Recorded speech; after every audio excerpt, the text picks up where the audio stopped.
One trusts you have met Shen-He.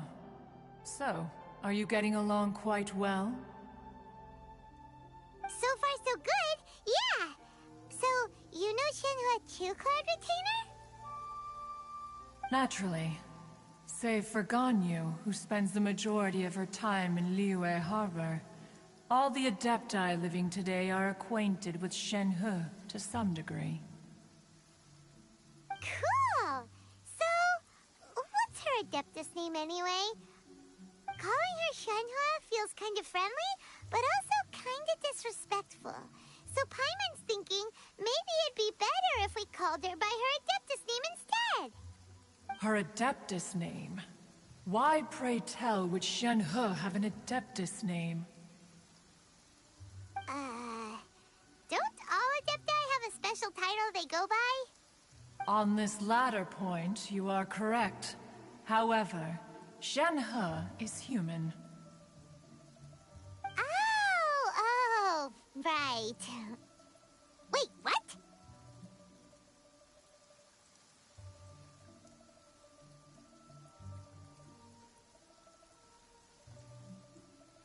Paimon neither! This is a real surprise! Do you mean to say that she presents differently from ordinary human beings?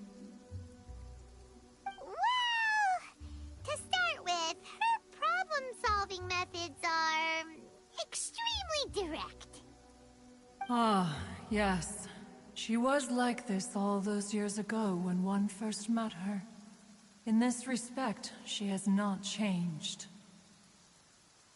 One first found Shen-He by chance in a cave. One was passing by and sensed the presence of a god's remains.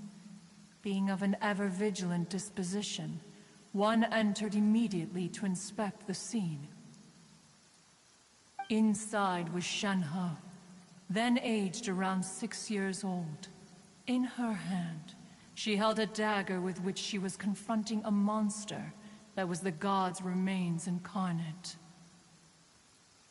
That sounds so dangerous. When one arrived, she had already been locked in confrontation with this monster for several days. Most mortal children are fragile, both physically and mentally, and are highly reliant on their parents for survival, but not so her.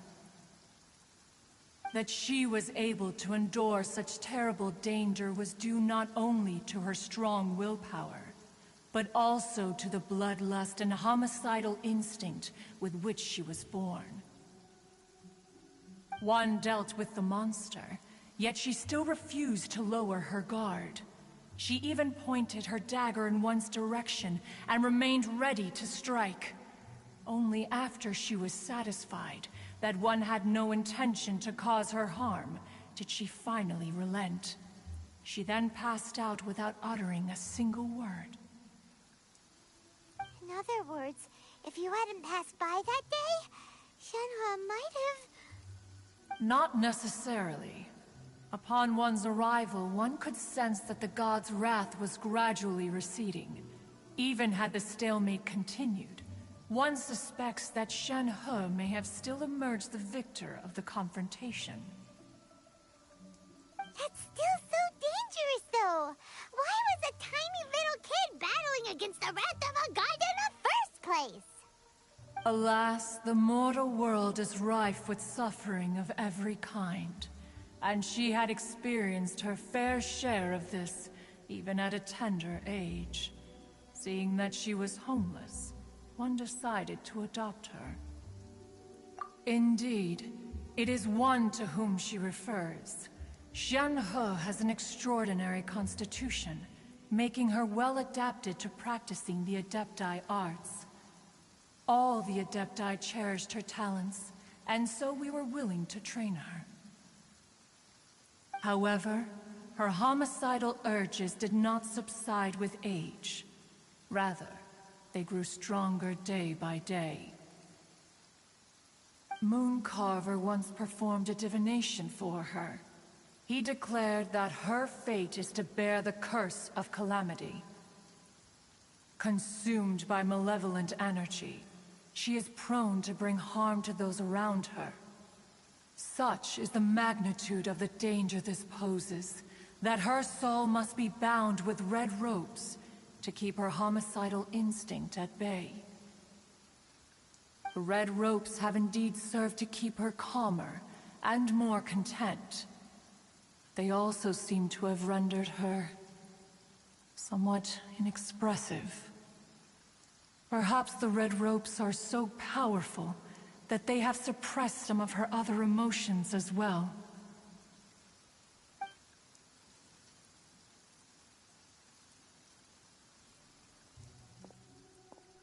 It is only by fate that people's paths may cross. Now that Shenhe's path has crossed with yours, please be sure to treasure the gift that fate has given you, and take good care of her. Oh, now Paimon gets it. You came out here to check up on Shenhe because you were worried about her, didn't you? Huh. You dare draw such a facile conclusion on the nature of one's present excursion? Incorrect. The truth is that while Liyue Harbor may seem peaceful today, danger is always lurking in the shadows. Ningguang once made a bold assertion that this is to be the era of the contract between Liyue and the humans. Well, one is most curious to observe how she will respond to the coming storm. If she handles it admirably, one is willing to be a witness to her achievements. But if she does not, the Adepti shall not hesitate to seize control. Let us conclude our conversation here for today. One has occupied enough of your time, and night is approaching. Be sure to get ample rest.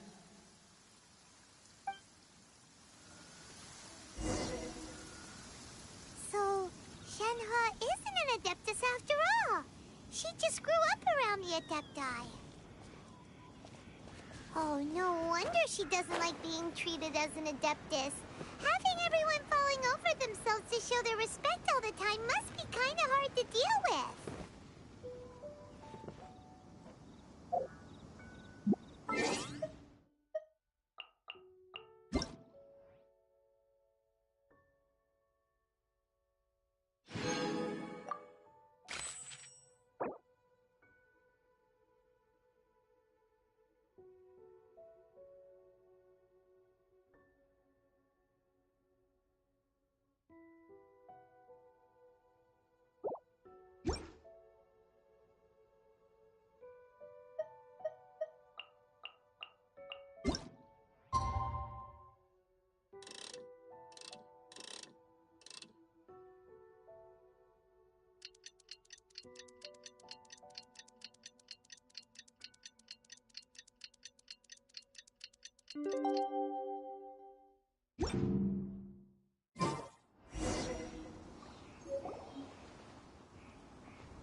Hey! So, Shenhe... Master has relayed my situation to you, I take it? Oh? How did you know? I'd intended to wait until you came back before going to sleep, but I didn't hear you come in. I was worried that something may have happened to you, so I went outside to check and caught sight of my master. On top of this, you have been acting very strangely around me this morning, causing me to suspect that my master must have told you everything about me. After all, Master is... very talkative. Sorry, Shenhe. Paimon had you down as an Adeptus this whole time, but it turns out Paimon was wrong. It's okay. I don't mind. The fault is mine for not explaining everything to you sooner, because in my experience, trying to explain is a futile pursuit. Still, though you mistook me for an Adeptus, you never treated me as distant and unapproachable. Instead, you treated me as you would a friend. For this, I am very grateful indeed. To be fair, we've met our fair share of real Adepti, too. Anyway, now it's settled. From now on, you're our friend. Whether you're an Adeptus or a human isn't the important thing. First and foremost, we're just plain old friends. Got it. Although I don't know quite what it entails in terms of what I have to do, I must say I like the title friend very much indeed. Great!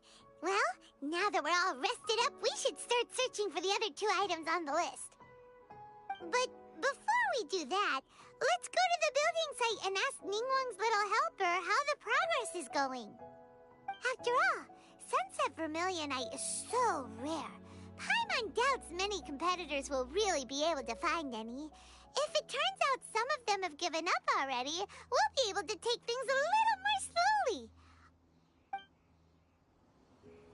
Oh, and another thing. We bought some grilled chicken drumsticks on the way back last night.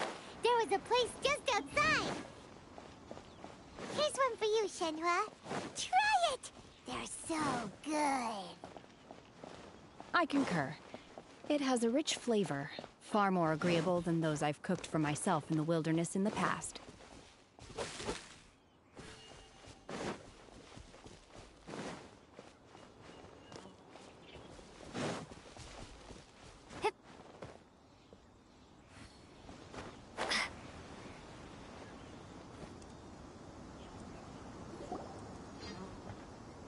Look!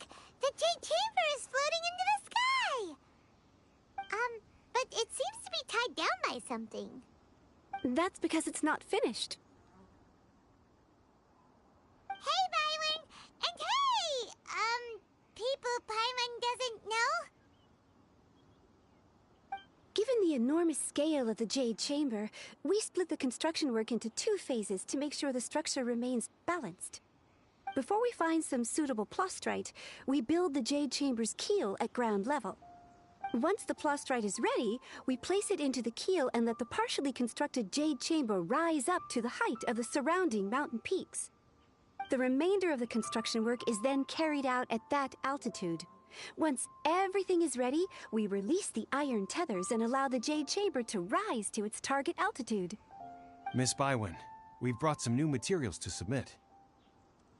One moment, I'll be right there. The construction work has only been able to progress this rapidly thanks to the plastrite provided by you. Lady Ningguang is most grateful and looks forward to seeing more of your work. Wow, can't believe you sourced the plastrite so quickly. It's the key piece of the puzzle. Looks like you beat us to the punch. Wait, I know you. You're the one who fought against the Vatuian Osile, right? Oh, sure enough, your reputation precedes you. Pleased to meet you. I'm Beidou, captain of the Crux. Beidou? Are you here to join the Jade Chamber contest too? Sure am. I happened to get my hands on a chunk of Sunset Vermilionite on a voyage a while back, so I figured I'd bring it over. Huh. So even though it's rare, we're not the only ones who managed to get a hold of it. Oh, I've got some introductions to do. This is the renowned Miss Yun, or Yunjin, probably the most famous figure in the Liyue opera scene. Greetings. These 2 are Paimon and the Traveler. I'm sure you've heard of them before. And this is...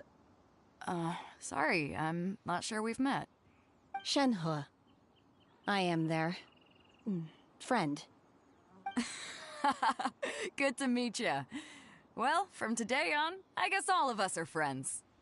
Miss Yun is also here for the contest. Turns out she needed to borrow a boat, so we came together. It's an honor to finally meet you both. I've heard much about you. Miss Shenhe, though we are only meeting for the first time, I have a feeling that we will get along very well indeed.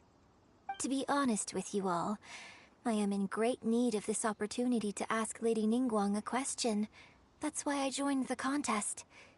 Thanks to my father's connections, I was able to acquire a specimen of the plastrite required. Fortunately, it was approved for submission, despite being a little on the diminutive side. Wow. So it looks like the 3 of us are competitors now. Excuse me for prying, Miss Shenhe, but are you competing as well? No, I don't have any questions for Ningguang. I just wanted to help her win. In that case, I have a proposal to make. Lady Ningguang said that the first 3 contestants to procure all 3 materials will be awarded the chance to ask a question. Well, there are 3 teams here. We can split the prize between us. Instead of competing against each other, we could work together to secure the top 3 places between us. What do you think? Sounds great, but how does that change things exactly? I think I see where you're going with this, Miss Yoon. The plastrite was the most difficult item to source by a long shot. Luckily, all 3 of us managed to get our hands on it. The 2 remaining items aren't quite so rare, so as long as one of us finds a way to source it, the other 2 can hop on the bandwagon. How'd I do? Is that what you had in mind? Precisely. Huh. Interesting approach. Okay then. All right. I'll go first. I have some leads on these wonder cores. From what I've heard, the core itself is really not that difficult to make. The hard part is getting hold of the ore used as raw materials. I'm gonna head back to the ship and ask Su Ling if he's heard of them. You guys... We will head into town and seek advice from Master Zhang of Hanfeng's Ironmongers. Thoughts? Wonderful. We'll split into teams then, and whoever makes progress first brings all of us a step closer to victory. I'm gonna take off. See you later. Okay, let's go! By the way, what question are you gonna ask Ningguang, Yunjin? I'm looking for a venue to host the performance of our new opera. Lady Ningguang has excellent judgment, so I would like to hear her opinion. Ooh, what's the opera called? Paimon wants to go see it. The opera is a labor of love by my father. He wrote it based on a popular urban legend about an evil spirit and an adeptus. It's called The Divine Damsel of Devastation.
Should I see? Ad Astra Abyssosk. Welcome to the Adventurous Guild.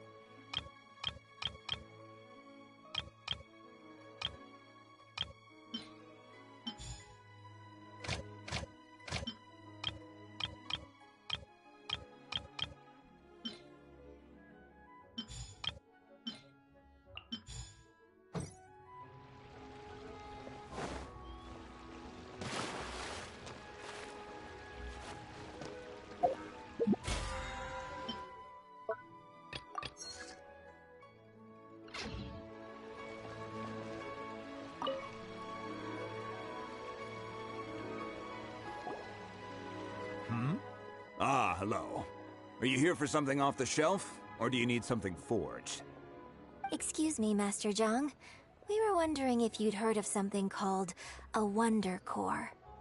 Of course I have. Sorry, who's asking? My name is Yunjin. Perhaps you don't know me, but I believe that you forged some weaponry for my father in the past, for stage use. Yunjin? Stage use? Oh, so you must be Miss Yoon. Sorry, my brain's finally caught up. It's not used to doing much beyond bashing a hammer all day. Everyone's heard of you, Miss Yoon. Even folks who don't make it to the opera all that often. Like myself. So, you're here to ask about wonder cores, huh? As it happens, I do know how to make them. Matter of fact, I made some for Lady Ningguang back when she was building the original Jade Chamber. The types of ore needed to make wonder cores are a little hard to come by. Lady Ningguang supplied them herself last time. I don't suppose you've brought any yourselves? No, we were gonna ask you what kinds of ore we need. Sure. Well, you'll need two kinds. Star Splinter Iron and Subrosium. If I remember correctly, Lady Ningguang sourced her Star Splinter Iron from the Mount Tianheng area. They say it resonates with visions. It could take some work, but if you stick with it, you'll find some eventually. As for the Subrosium, though, that's trickier. It's all but unheard of on the market.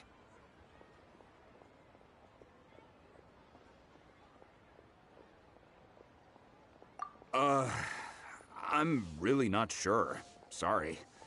What I've heard is that the people around Mount Tianheng have some sort of magic trick that can pinpoint the location of the stuff.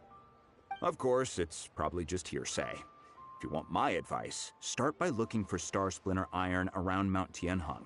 And if you run into any locals, ask them a few questions about Subrosium. Mount Tianheng. Interestingly enough, the story of the divine damsel of devastation also takes place on that mountain. I hear the view there is quite spectacular. A favorite destination of the Adepti, in fact. Perhaps it can give me some inspiration. Let's not delay. We should head straight there.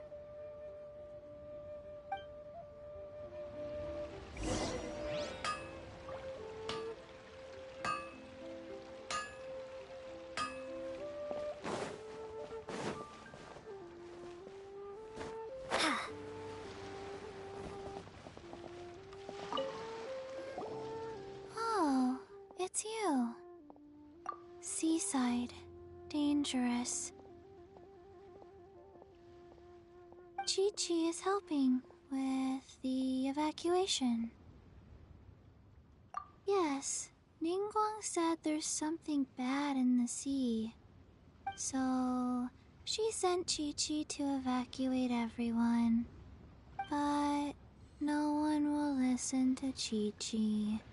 So instead, Chi-Chi is guarding this place. If danger comes, Chi-Chi will protect everyone. Don't go near the sea. It's too dangerous.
I came to Mount Tianeng once with my father as a child.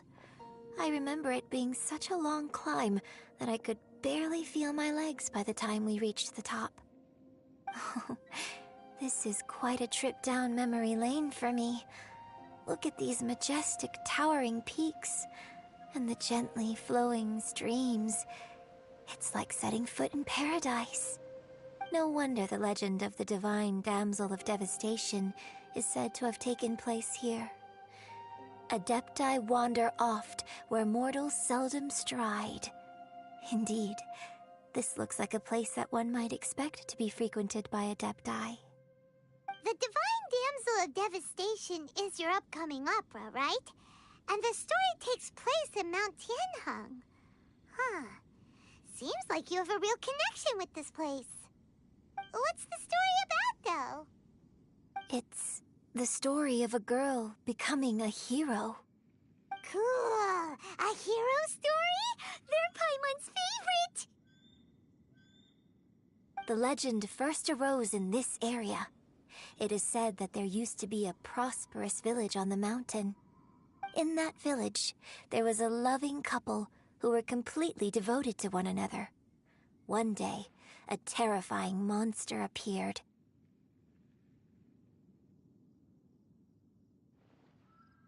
The wife was out collecting herbs and was captured by the monster. Her husband was so distraught at the news that it broke his spirit and drove him to madness. The vile and vicious monster told the villagers, "If you want to live, you must sacrifice a child to me." What a nasty piece of work! Paimon sure hopes this monster gets put in its place! But the monster was so terrible and so strong that all within the village were terrified of it. They had no choice but to give in to the monster's demand. Just while they were discussing whose child would be given over to the monster, a little girl suddenly stood up and came forward. No! Don't do it, little girl! Unbeknownst to anybody else, she was concealing an exorcist's blade. She approached the monster's lair, feigning fear and trepidation. When she finally arrived, she courageously drew her sword and entered into a fierce struggle with the monster, from which she eventually emerged as the victor. Her extraordinary abilities drew the attention of the Adepti, and they took her as one of their own. Her story became the stuff of legends. But alas, the paths of mortals and Adepti seldom cross, and she would never again re-enter the mortal world.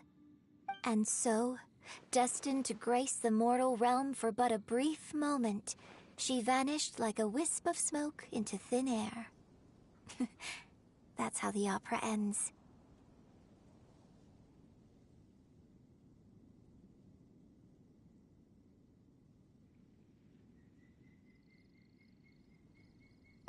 I really like this story. But I personally think that perhaps the little girl was not as brave as the opera makes her out to be. I'm not sure she deserves all the praise she is given. I've never considered that before. Opera is always an interpretation of the events it purports to portray. A certain degree of deviation from the truth is always inevitable. When my father wrote the script for this play, I suppose his intention was to inspire his audience with the character of the Divine Damsel. I think it's a great story. The ideal story. Well, it sure inspired Paimon! Let's go get ourselves some Star Splinter Iron! Yeah!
This should be enough Star Splinter iron.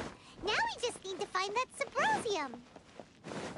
I think I saw a village on our way here.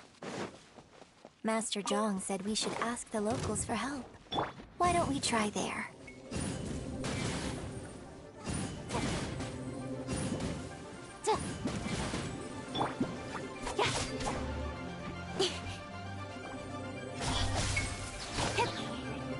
With sword comes shadow.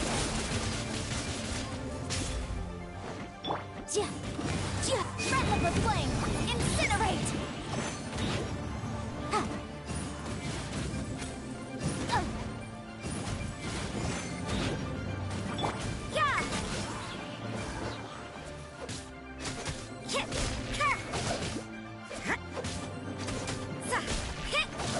You can't run! Don't blink!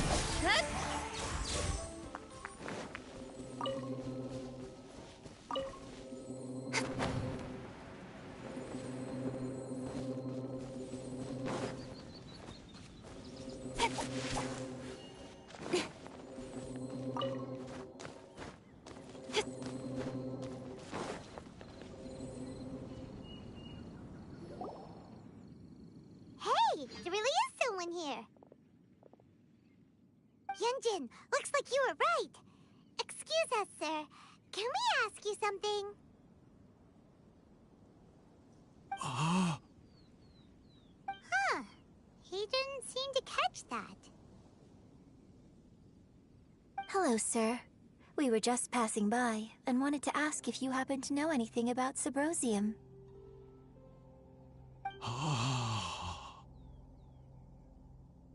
Is he trying to tell us to look for clues in the village?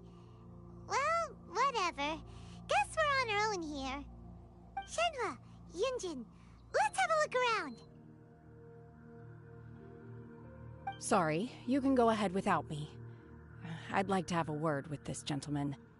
If that's okay with you, Uncle Mingjin. It's... Shenhe. Shenhe. You're alive. The rumors were true. So, all these years? I'm sorry, I don't know how to find Subrosium. But I think you can find some information in the village. This place is deserted now. No one ever comes here. So you can rummage around all you want. Huh? You know this guy, Shenhua? Thank you, kind sir. We'll go and take a look around. Don't worry. Mingjin has no ill intention towards Miss Shenhe. She'll be quite safe. Okay, then let's see what we can find in this village.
a reward on the road.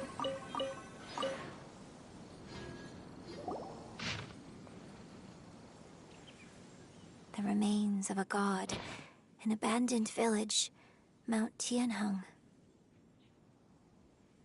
Does this mean that the true story of the Divine Damsel of Devastation happened right here, in this village? The time frame certainly matches, so it seems we're in the right area. Let's keep looking around.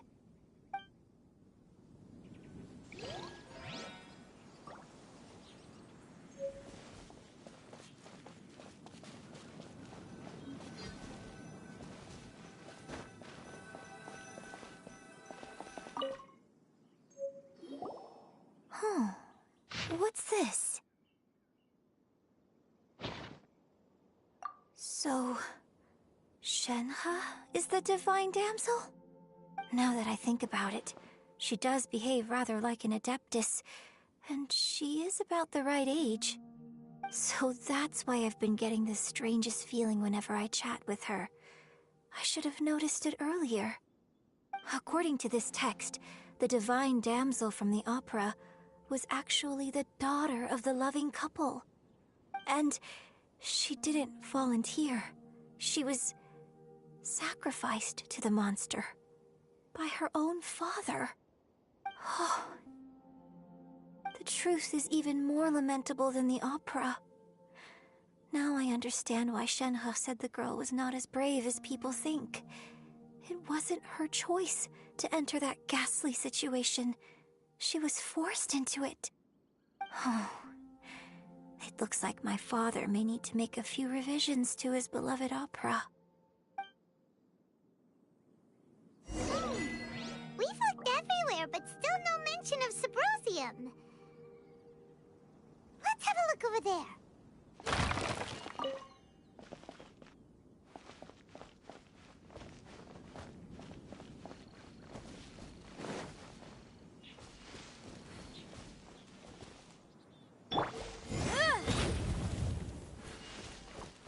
Motion to compel!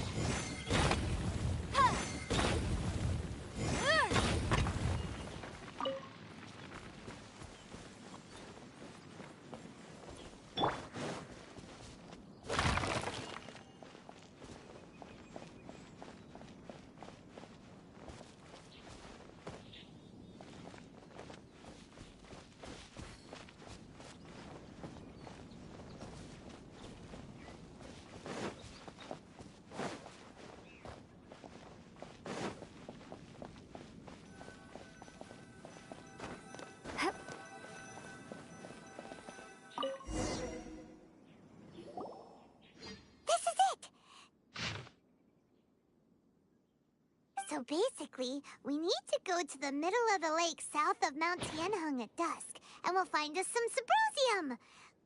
Let's go back and tell Shenhe the news!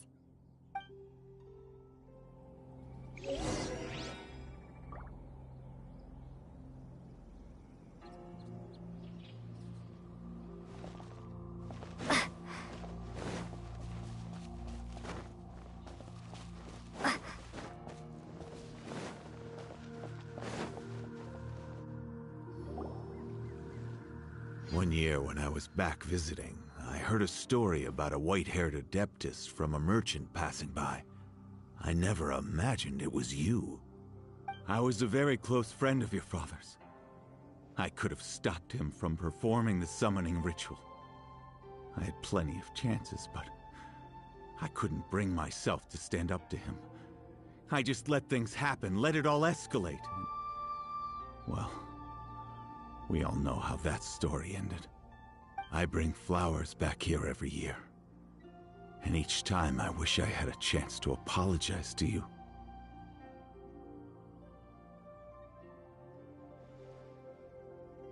Apologize for what? If you'd stopped him, he'd only have found another way.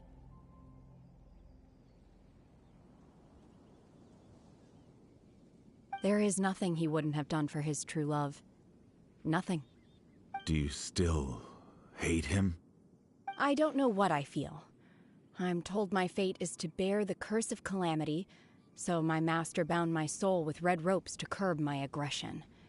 But it also dampened my emotions, making me dispassionate, like the Adepti. So if you ask me how I feel about the past, if I hate my father or not, the truth is, I feel nothing at all. It must have been so tough for you all these years. Shenhe, we're back!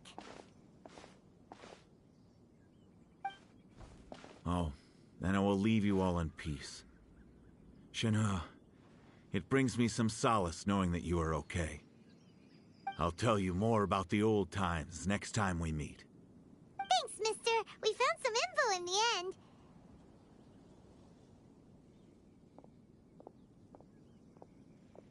Shenhe, look! This tells us how to find Subrosium. All we gotta do is go to the middle of that lake! Let's go then.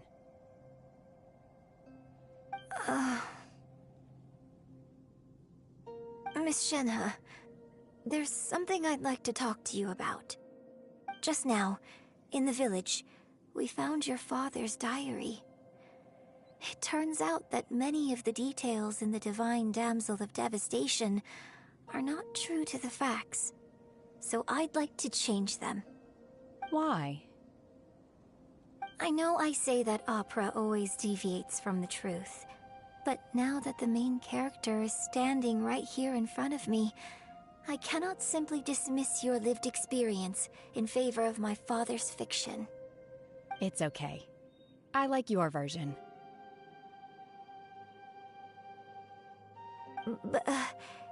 Huh? My master once said that the day I learn how to use my strength for the good of others is the day that I can truly become part of human society. So, I hope that one day I might be brave enough to stand up and protect others, just like the girl in the opera. But I've never thought this way before, and I wonder whether I will continue to think in this way. Don't worry. I believe you will. In fact, I think maybe you've already started to become the person you aspire to be. You just haven't had the opportunity to see it for yourself yet. Shenhe! Yunjin! Cut the chit-chat! Let's go!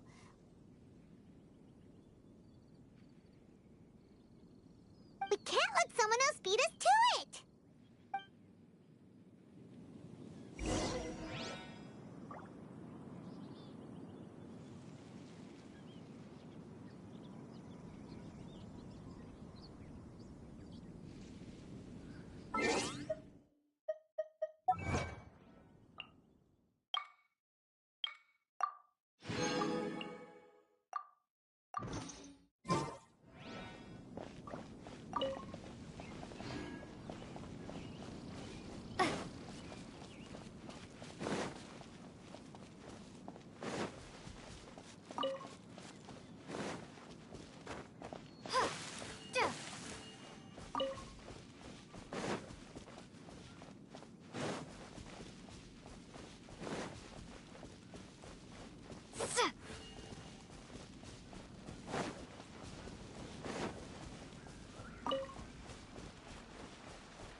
shadows made any progress.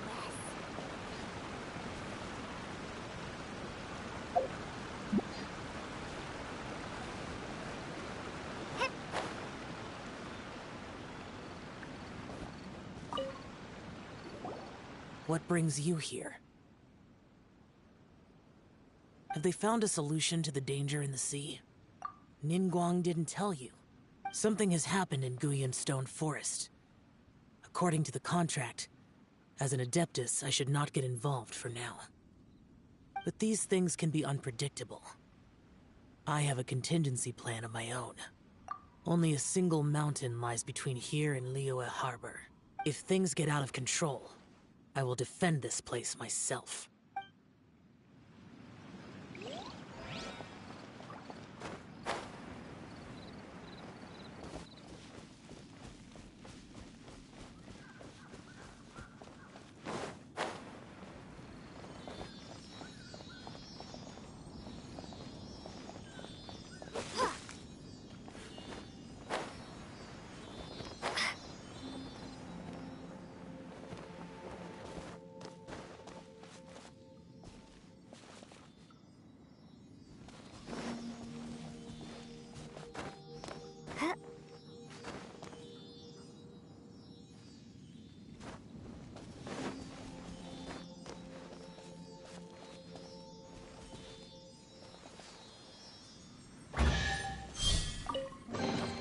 I'll keep this close.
Oh, goodness. So, are they okay? This is some top quality ore you found. I think I'll get a good end product out of these. Guess now it's my time to shine. Hey everyone, how's the A-team doing? I ran into a bit of a brick wall on my end.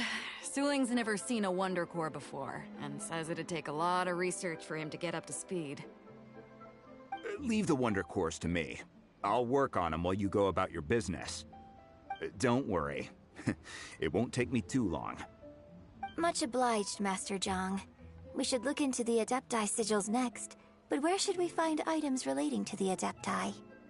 I'll sort that out. Oh? You got this then? Yes. I have been training with the Adepti for years. I know a thing or two about making sigils. When we first met, I told you I came for the Jade Chamber, not the contest. In fact, I came specifically to deliver Adepti sigils. Master heard that Ningguang was planning to rebuild the Jade Chamber, so she sent me to deliver some Adepti sigils to her. Master also said she hoped that I can take this opportunity to rejoin human society. But now that I'm here, I wonder if I've been removed from the world for too long. There's so much basic knowledge that I lack. Maybe it won't work for me to stay here after all. But either way, I'm very glad to have met you, and I'll take care of those Adepti sigils. Without knowing the ins and outs of your situation, I can't say whether you should stay or not. But now that our paths have crossed, we'll always have a connection. So if you're ever feeling down, come find me on my ship. There'll be a drink waiting for you. Thank you. So, Master Zhang, I'll need to use your facilities to make the sigils. Fine by me. I'm actually curious to see how the Adepti arts work. Maybe I'll learn something.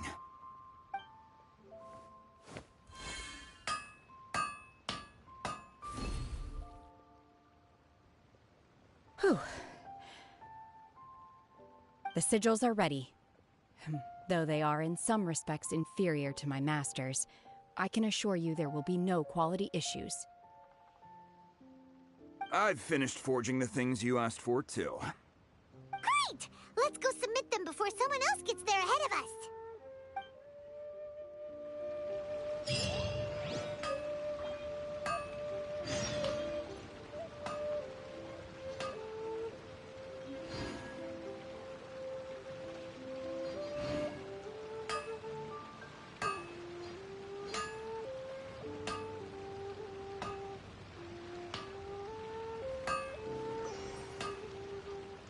Unfung's Ironmongers, here to serve.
Ningguang's little secretary! We found all the materials! Oh, already? All three of you found them together. Okay, I see. The Wonder Cores and Adepti sigils look good. It seems that we found our winners.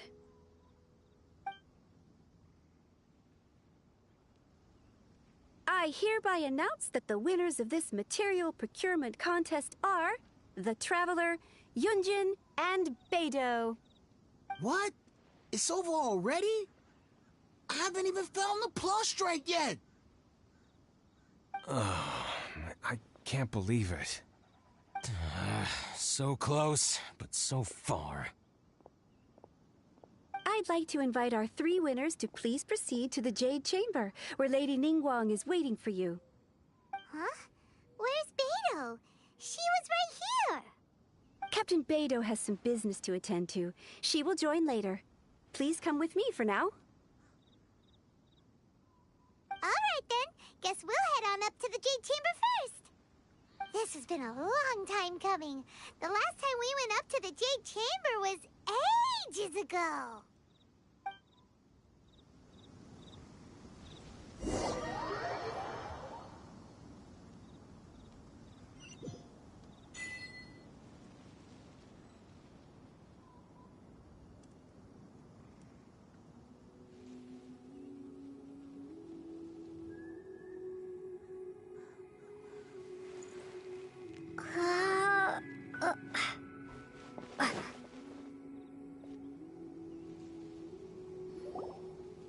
Combine the Adepti sigils with the Wonder Cores and insert them into the Jade Chamber's control compartment. The construction of the new Jade Chamber is now officially complete. Once the tethers are released, it will soar into the sky. Thank you all for your work. Now it is time for me to fulfill my promise. Yeah! Miss Yun, I've already heard something about the reason for your involvement. You are looking for a venue for your new opera, aren't you? That's right. Lady Ningguang, I would like to hear your opinion. The unveiling of Miss Yun's grand new opera surely requires a venue of equal grandeur. So what would you say if I proposed that we stage your first performance right here, in the newly built Jade Chamber? The Jade Chamber offers a splendid panoramic view of the mountains and the bustling city. It is fitting for the finest performance to be hosted in the heavens. I can think of no better stage for you than here, Miss Yun. Thank you, Lady Ningguang. Then I will prepare my props and other articles shortly. Please allow me to bring all these aboard the Jade Chamber. You're quite welcome. It's truly what a good opera deserves. Oh, a traveler, Shenhe, Paimon, I'll be leaving now. Do come and see my play when the time comes. You're next. What is your question? I should clarify. I do not know your brother's whereabouts. Please, don't waste your question on this matter. Wow, you're a mind reader, Ningguang. Oh well, guess Paimon will ask a question then. Managing a successful business is not as simple as you might think. Capital, connections, sensitivity to the trends, and instinct for what is a good opportunity. All of these traits are crucial. If you want to know how to make money, I will honor our agreement and give you an answer. But that is not to say that it will work for you. Wow, Paimon hadn't even asked the question yet. Your question was written all over your face. Now look, you helped me rebuild the Jade Chamber, and I intend to repay you handsomely for it.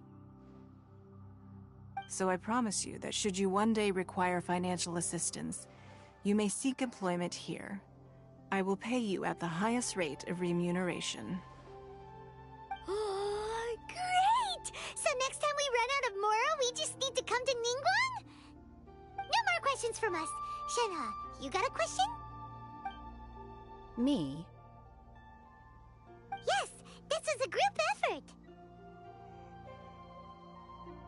Thank you. But I don't have anything to ask. Are you sure? This is a once-in-a-lifetime opportunity. I'd urge you not to squander it. Yeah, just don't waste it. Hold on a second. Paimon can probably think of another one. Lady Ningguang, do you think I can ever fit in Liyue Harbor? Now that is an interesting question. Liyue Harbor is very inclusive. As long as you respect the rules here, you will not be turned away. So, the key is whether or not you yourself can develop a sense of belonging in Liyue Harbor. Huh. A sense of belonging? Yes. To become fond of a place, to feel part of it, it always requires a reason. Perhaps someone you've met, or something you've experienced here. Or perhaps you enjoy the atmosphere of Liyue, and you will become accustomed to it. In short, everyone needs a reason to stay. I hope you can find yours soon. I see.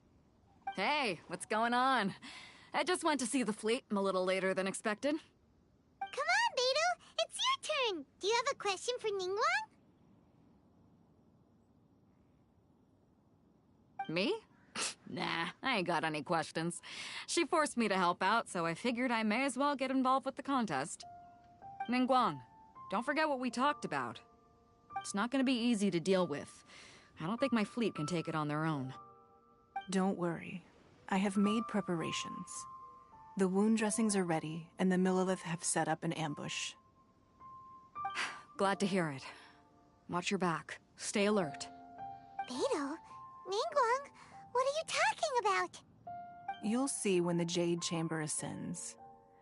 However, it's not the most pleasant topic of conversation. Maybe it's better that you don't know.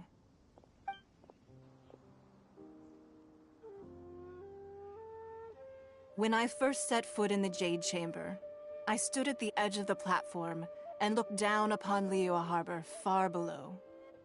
At that time, I dreamed that one day the Jade Chamber's shadow would be seen in all 7 nations of Teyvat.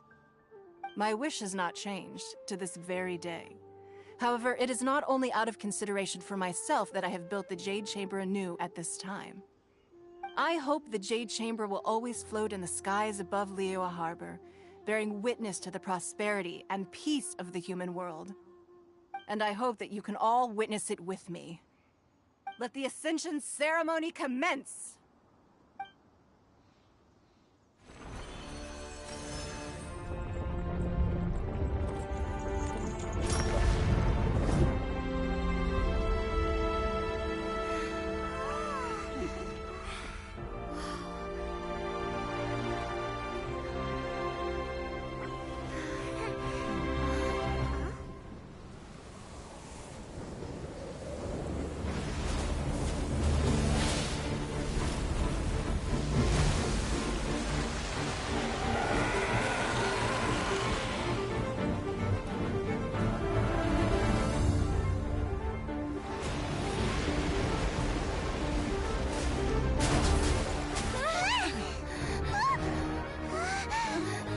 Right on cue. The Avenger of the Vortex, Beisht. Who is that? Osial's wife. Final follower of the Overlord of the Vortex. Sounds like you knew this was coming! Beidou sensed something was stirring in the deep. She warned me months ago. Knowing she harbors hatred toward the Jade Chamber, I chose to rebuild it now as a way of drawing her out. Got it. Well, let's go fetch the Adepta. No. Huh? In this human age, the people of Liyue must find a way to overcome this crisis on our strength alone!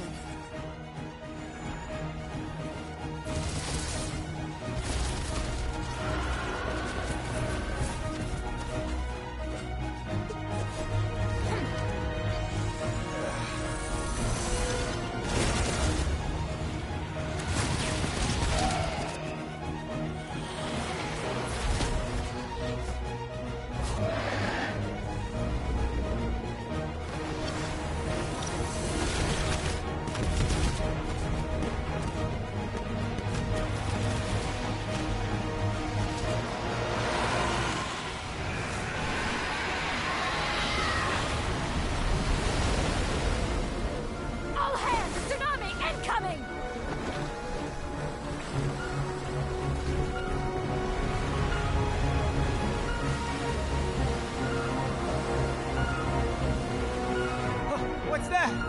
Wait! A giant wave!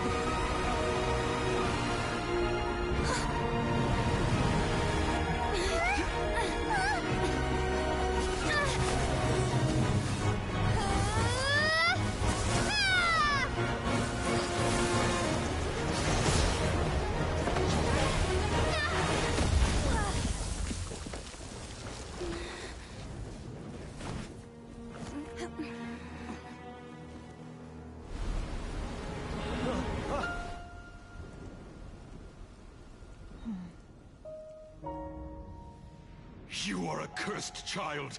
Your life brings nothing but disaster to us all. At least if you die, I can bring her back. The day you learn how to use your strength for the good of others is the day that you can truly become part of human society.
What are you doing here? We can't let you be the only one taking this risk! I hardly see this as a great risk. The people of Liyue Harbor are well prepared, and she is already badly injured. Only sheer willpower is keeping her alive. I may be nearing the end of my stamina, but in a fight to the death, I think I have the upper hand. We'll help too!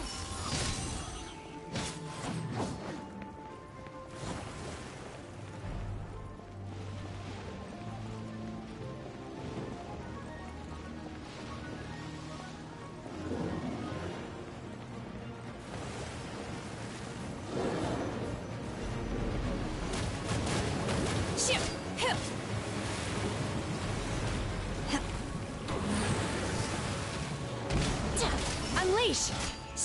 Manifest!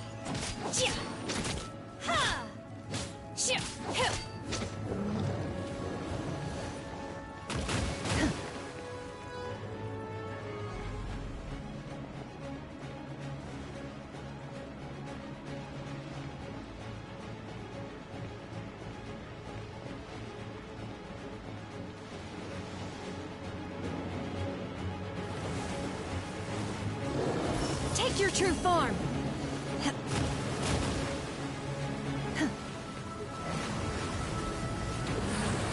My will embodied!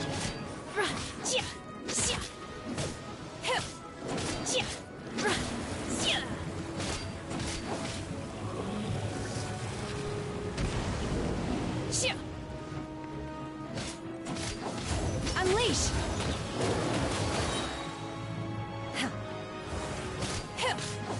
Obey!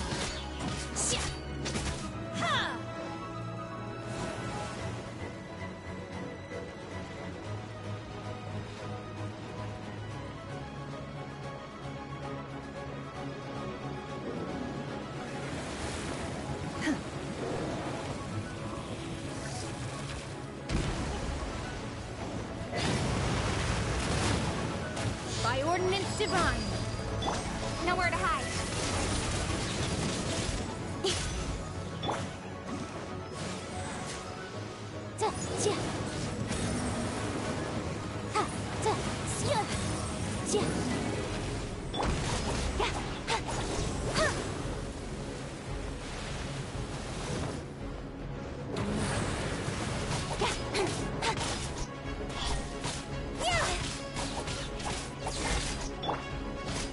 Unleash!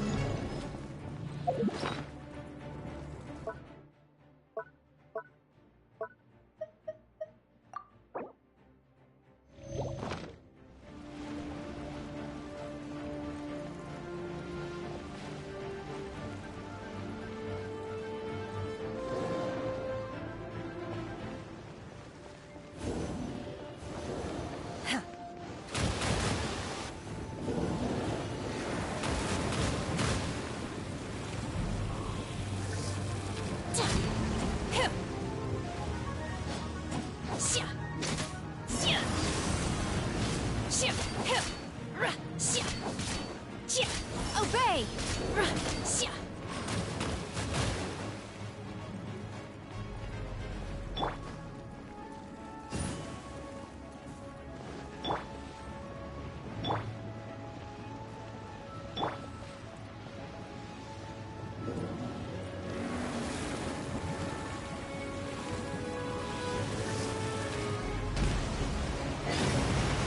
Judgment! Lights out!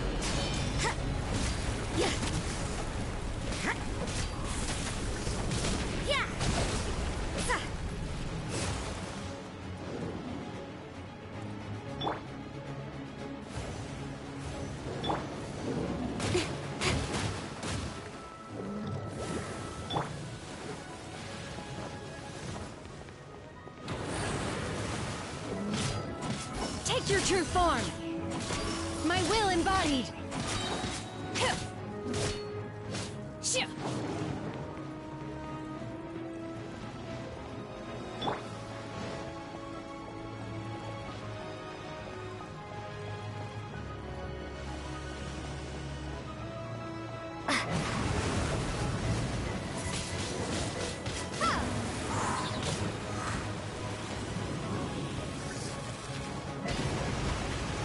With sword comes shadow.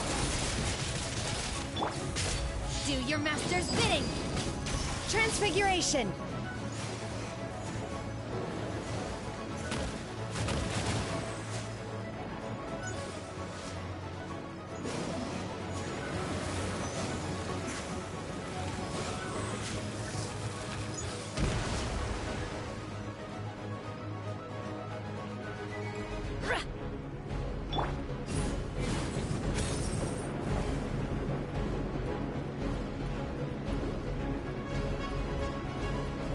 Time for your arraignment!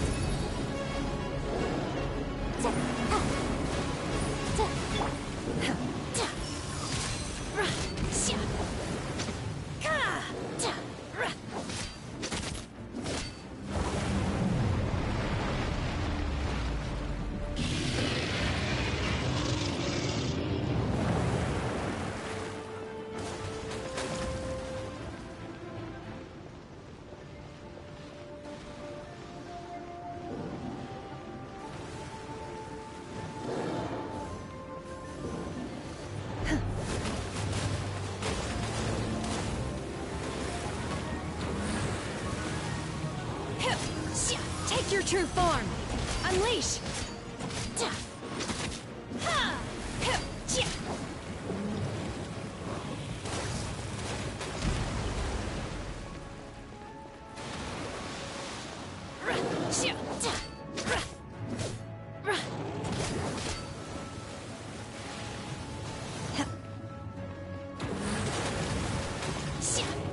My will embodied! Take your true form! By ordinance divine! She's getting away! Shouldn't we go after her? This place is unstable. It is too risky to continue pursuing her. If the place collapsed, the consequences would be disastrous. Let's head back.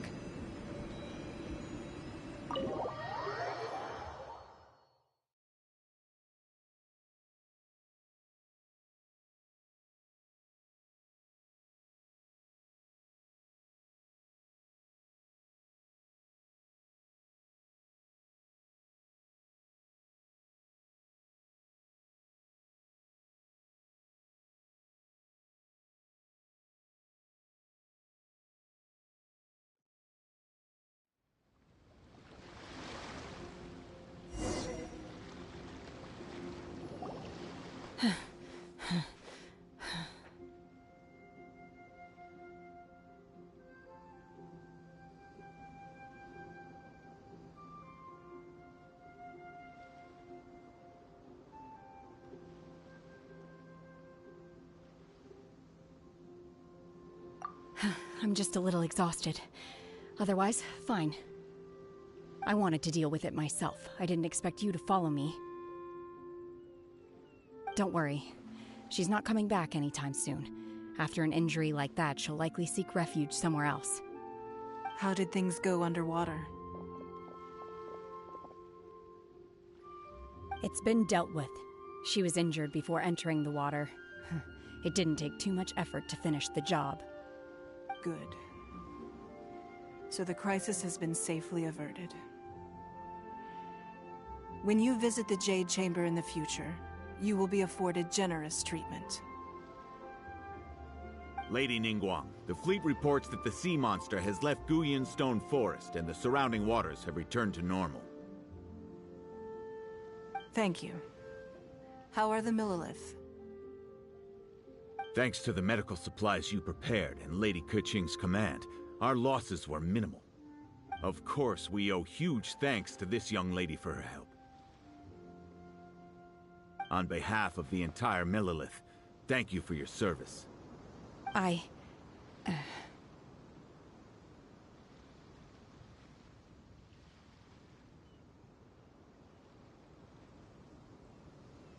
Great.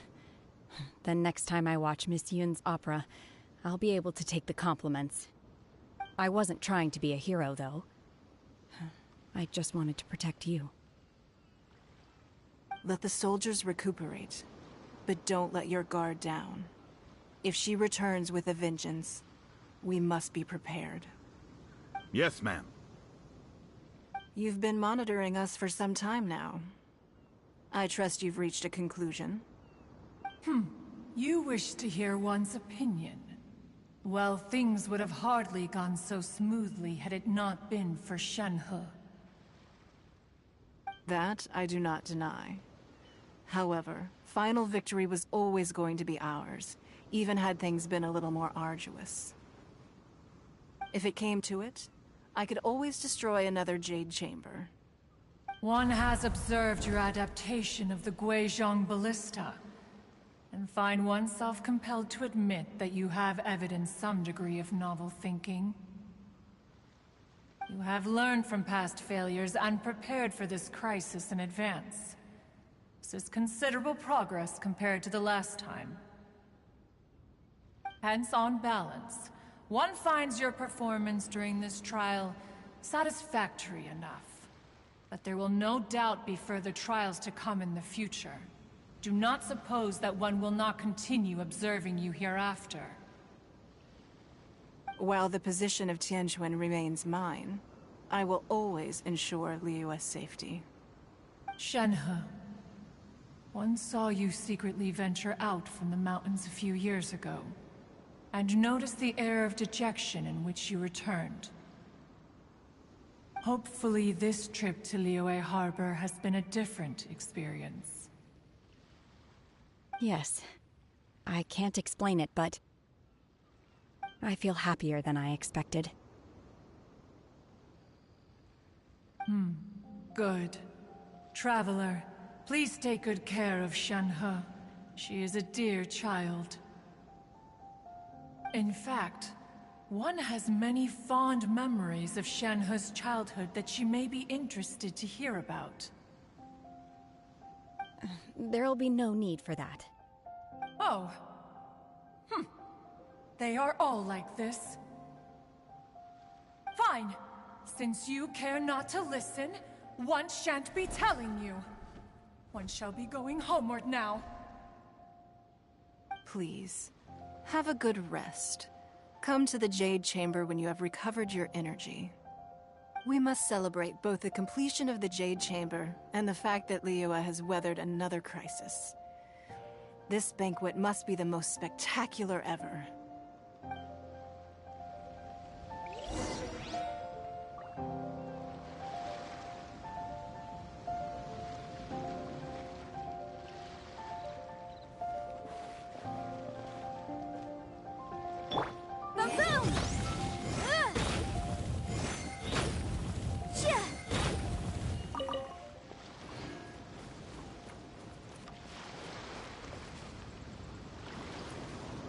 Motion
The Millilith's casualties are within the range we expected.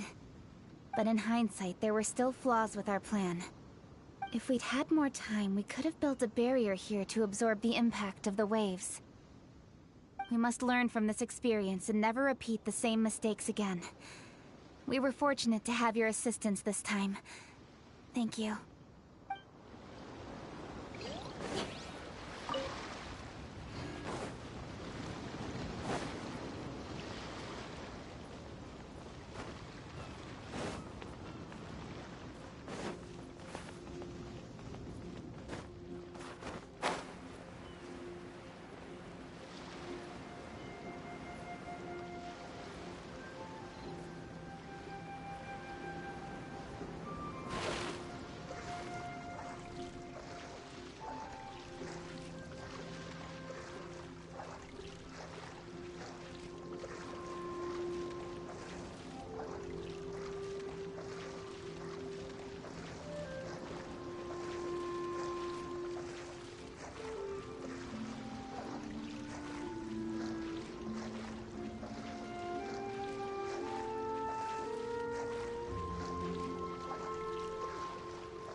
You give, you receive.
Come on, enough procrastinating. Let's go.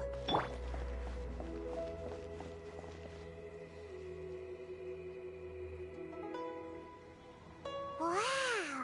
Everyone's already seated! It's Paimon's first time attending a banquet in the Jade Chamber. The food here looks amazing.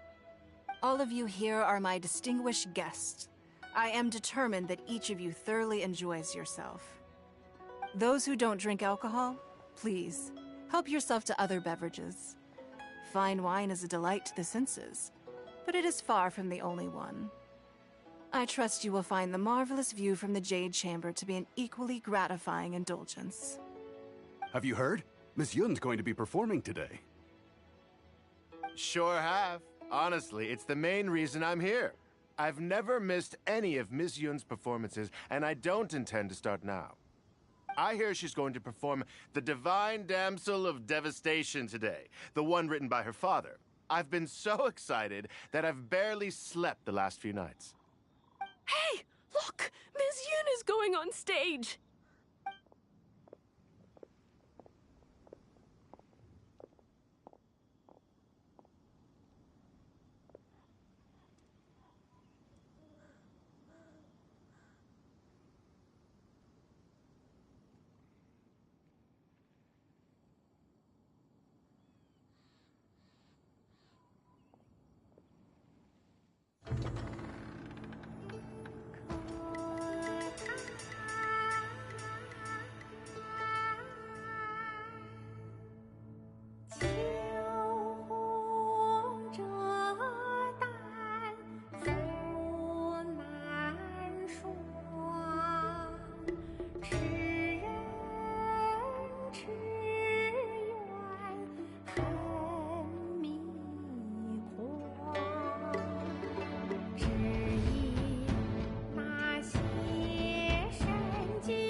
神女劈冠到这里本该接近尾声，但今日我再添一笔，唱与诸位听。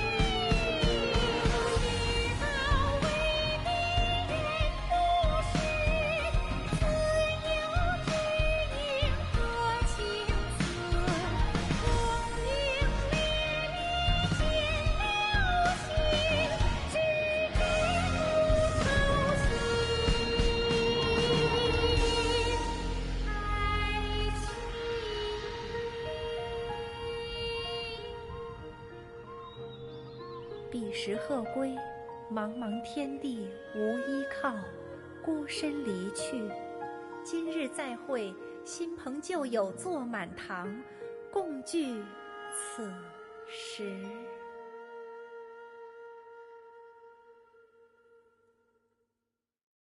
What did you think? Personally, I thought I sang rather well. It was beautiful. Paimon wants to learn too. It was wonderful. Also, thank you. You're welcome. Thanks to you, the Divine Damsel of Devastation is a more nuanced tale than ever. The play has an ending, but life goes on. I believe you will find a way to fit in Liyue Harbor. Thank you. I think I've found the opportunity I needed to change. Ms. Yun, here you are. Great to see you. Huh? Hey, this young lady with the white hair looks like some kind of VIP. Yeah, that's it, like an Adeptus. Wait, you're the girl from the opera, aren't you? The Divine Damsel herself. And look who else we have here, the illustrious traveler. Well, I'll be. This was definitely worth showing up for.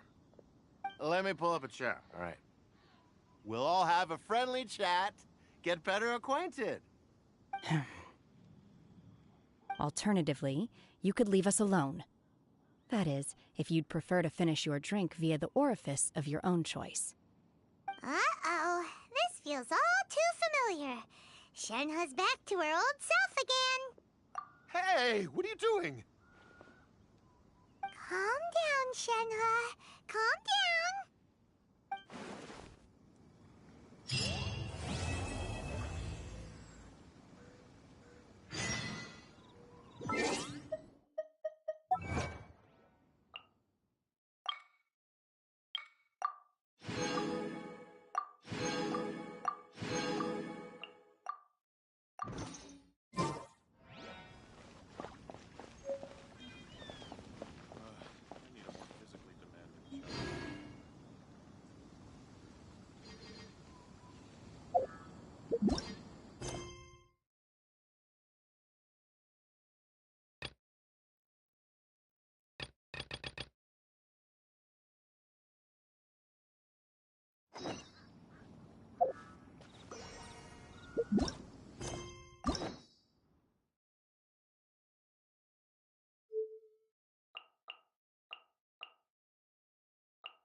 To act, one must first feel. After our trip to Mount Tianheng together, I felt much more in touch with the character today. I believe I was able to deliver a more profound performance because of it. Next time I have a new opera, may we study the character together again.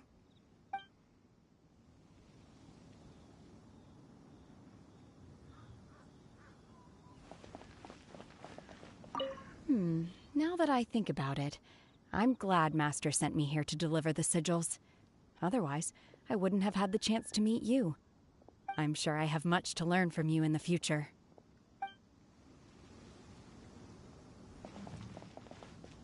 You've made an exceptional contribution toward the building of the new Jade Chamber. I will not forget this. I shall be sure to repay your kindness at an appropriate juncture.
Just a few more minutes rest.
Oh.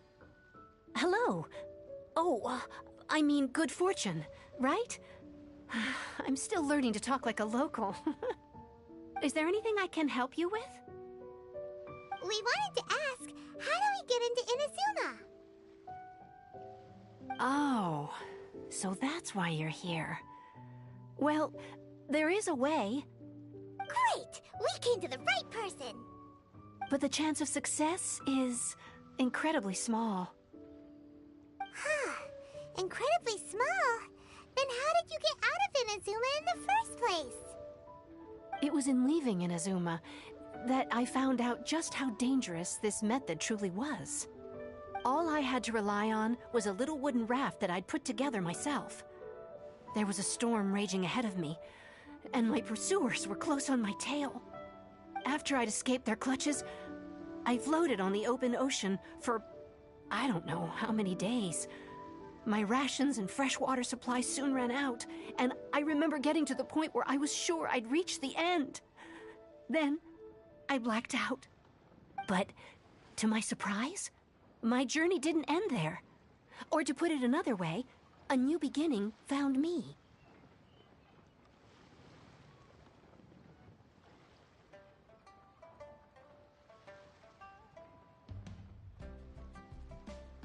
Ah, that's right. I escaped by the skin of my teeth. The fact that I'm even alive to tell the tale must be a sign that the gods were watching over me. What a horrible journey! And you set off knowing how dangerous it was? Why? Well, because everything is just too restrictive over there. The atmosphere is so stifling. The Kanjo Commission subjects everyone leaving or entering the nation to a protracted approval process, and I felt like I didn't belong there. Kanjo Commission? What's that? Along with the other two commissions, they oversee everything in Inazuma. We usually collectively refer to them as the Tri-Commission. I suppose they're equivalent to the 8 trades under the Liu Ichising. One of the obligations of the Kanjo Commission is to conduct rigorous identity checks on all individuals leaving or entering Inazuma. All non-nationals are processed centrally on Rito upon arrival. Meanwhile, the Tenryo Commission is responsible for implementing the recently promulgated Vision Hunt Decree. They act like the executive arm of the Raiden Shogun's rule, loyal, yet unfeeling. It doesn't feel good to speak ill of my home like this, but after spending so long under that oppressive atmosphere, I begin to lose all hope for the future. What I mean to say is, unless you have an extremely compelling reason to go to Inazuma, you should abandon your plans of trying to get there. You should know that the sea around Inazuma is engulfed in a perpetual tempest of wind and rain. Supposing you survived that, you would still need to get past the samurai guards that enforce the Sakoku Decree, the closed nation policy of Inazuma. And even if you did manage to find a way, you'd still have to produce the necessary documentation at the Rito Center for processing Outlanders. Otherwise, you'd be kicked out immediately. Seems like they really don't want anyone setting foot in Inazuma, huh?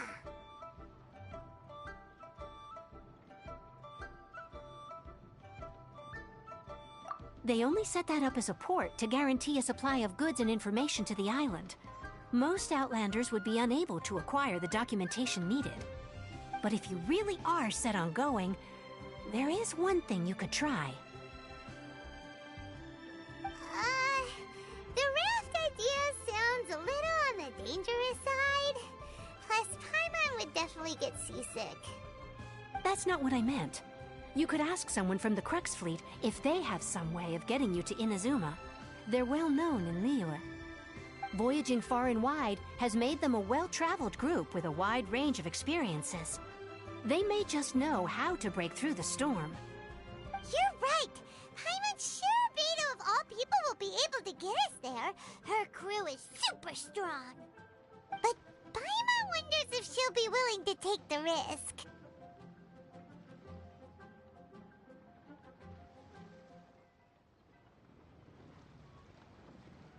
The Alcor is the flagship of the Crux fleet. I heard that it's currently anchored by Guyun Stone Forest on a supply run. This might be your best chance. Then there's no time to lose. Let's go find Captain Beto.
Is this an answer from this world?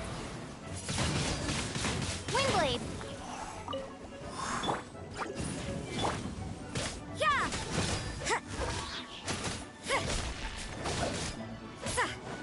Shiver! Yeah! Judgment!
Oh, if it isn't the Traveler and Paimon.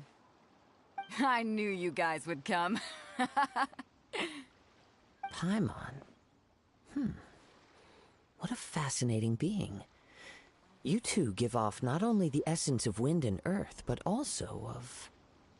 yes, the stars. Huh? The fragrance of what now?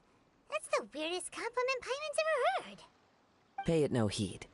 I mean only to say I am certain that it is by fate, not chance alone, that we should meet. And that gives our encounter meaning. This young man is Kaidahara Kazuha, a temporary addition to my crew for reasons I won't bore you with. Occasionally he opens his mouth and flowers come out instead of words. With this fine ship and the soft sea breeze, would it not be romantically irresponsible of me not to acknowledge it with a line or two of poetry? Well, I can't argue with that. Okay then. Once the clash is underway, I'll give you a chance to perform. Only if the mood takes me, of course. Poetry for poetry's sake tends to lack meaning.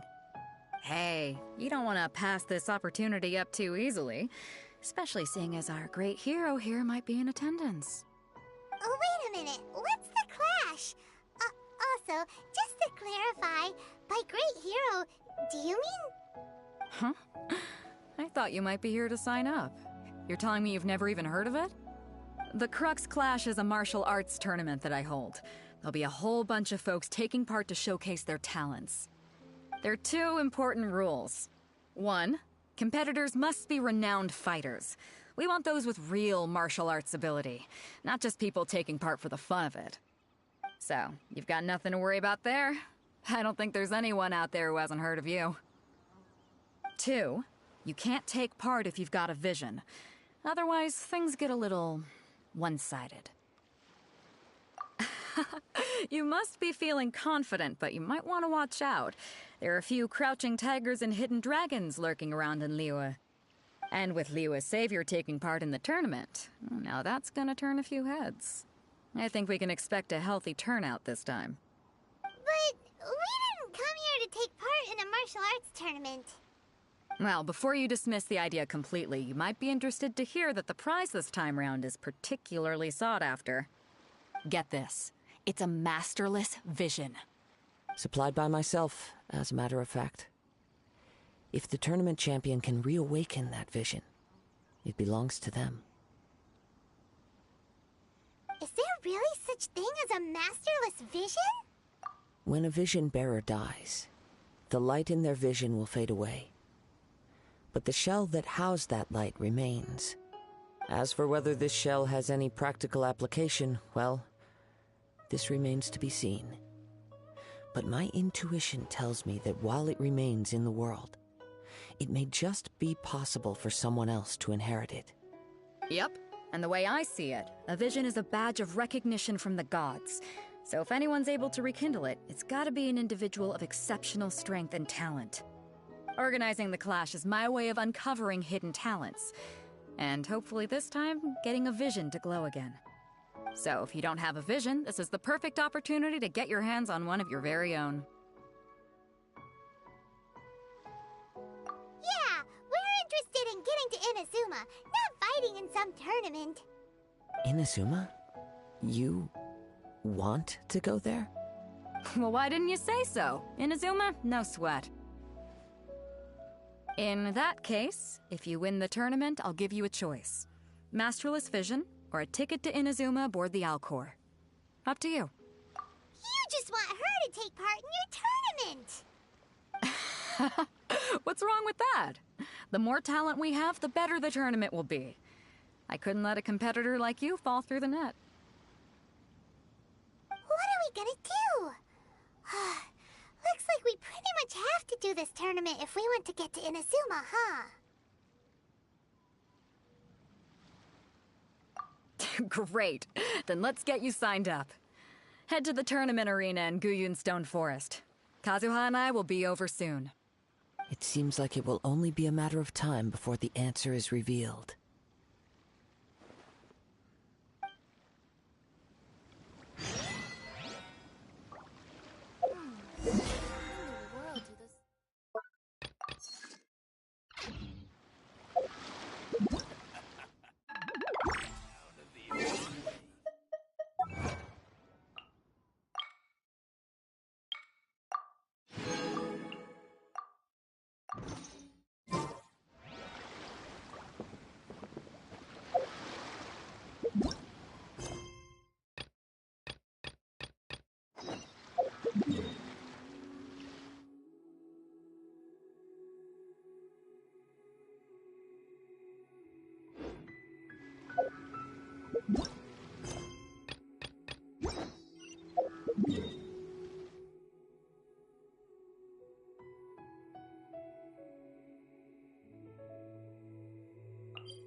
You can't run!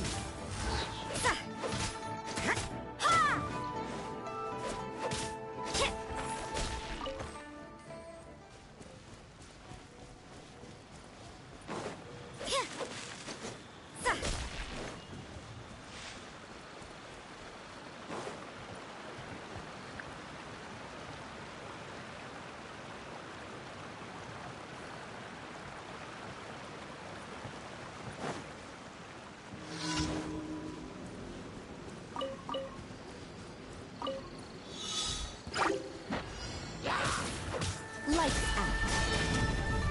Judgment! Wrath of the flame!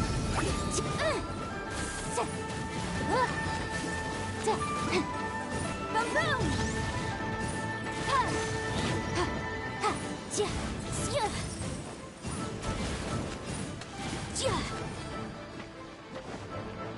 Incinerate!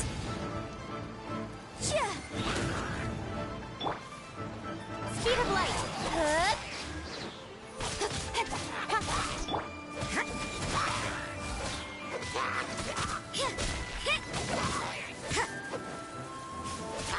Cut to the chase!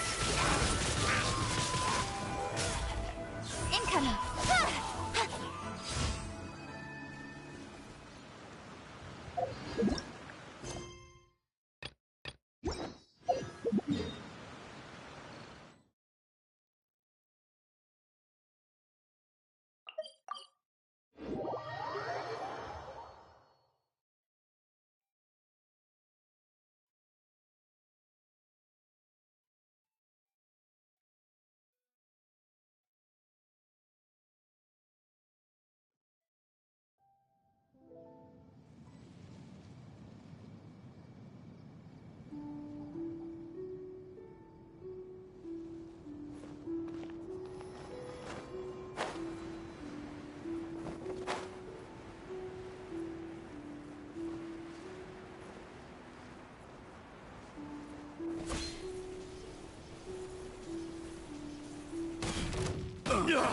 Another Nowhere to hide. Shiver!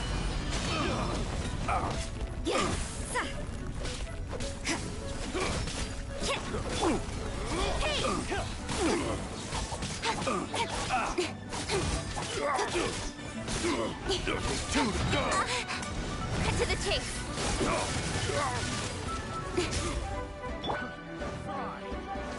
Prepare to be blown away! Boom boom!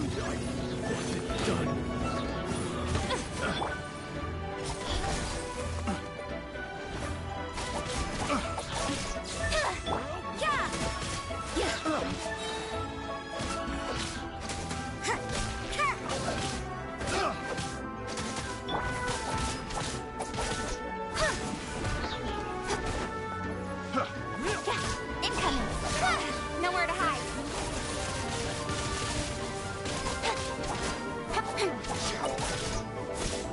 Don't blink.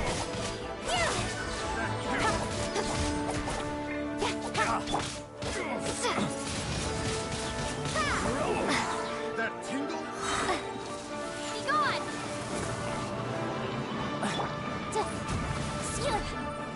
Incinerate. Cut to the chase. Lights out.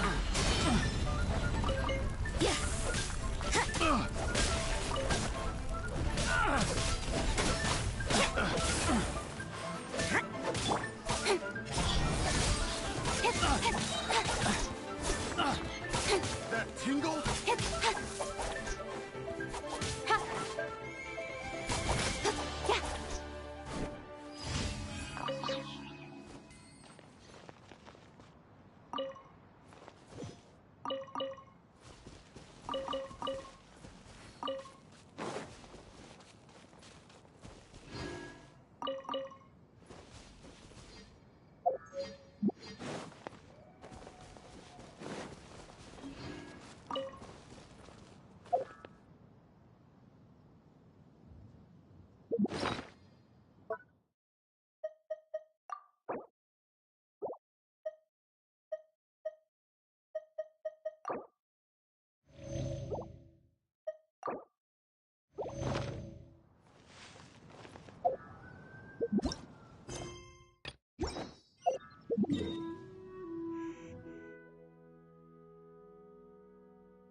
With sword comes shadow. Got lucky that time.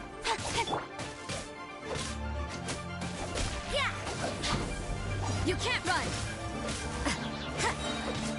Punishment! Judgment! So soon! Incoming! Nowhere to hide.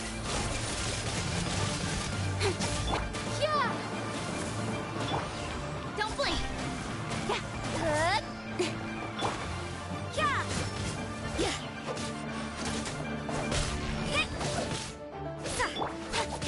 Incoming!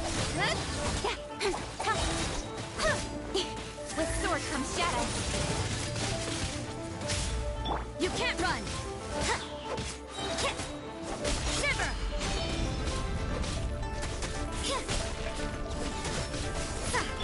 Don't blink! Can't run from death.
As I gaze out.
Ad Astra ab.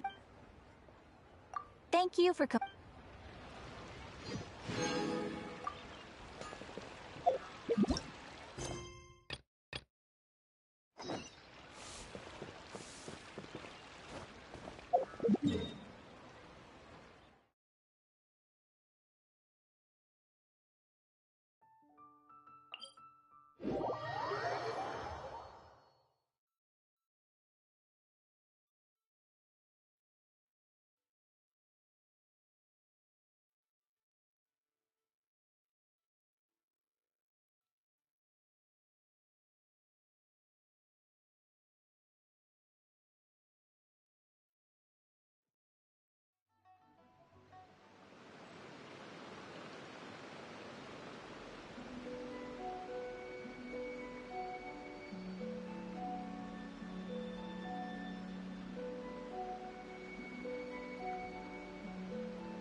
Inadmissible evidence!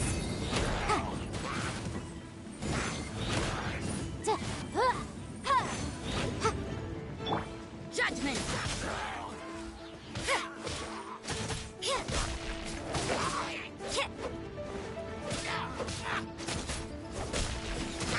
Yeah.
feeling about this.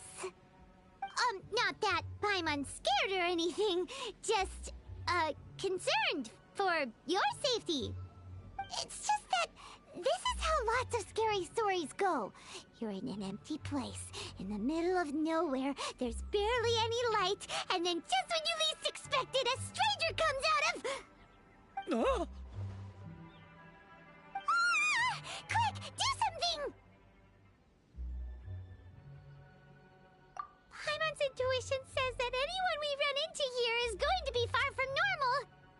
If he gets us, he's gonna eat Paimon for sure. Who are you?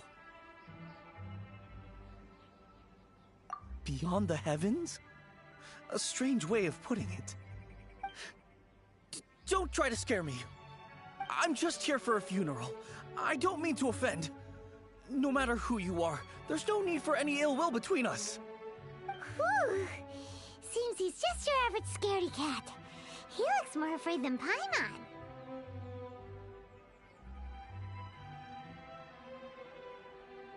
I'm not! Paimon's super friendly looking.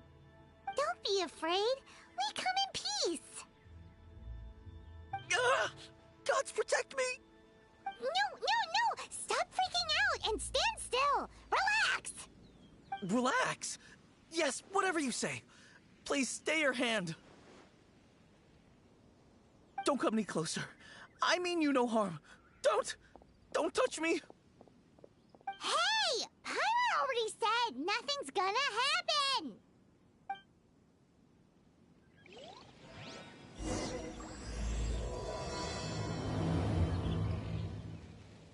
Was it something Paimon said? Let's go after him. He might do something stupid.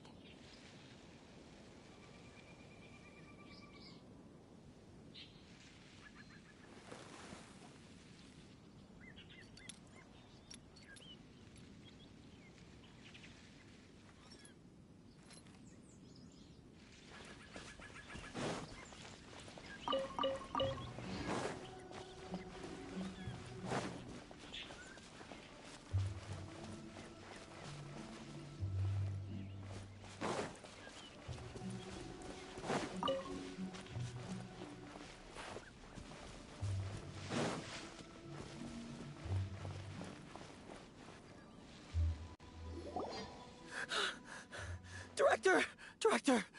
There's a ghost after me! Oh? Don't get too excited. These are clients, not ghosts. Exactly! We said we're not ghosts. Why won't you calm down and let us explain? Although, clients doesn't seem quite right either.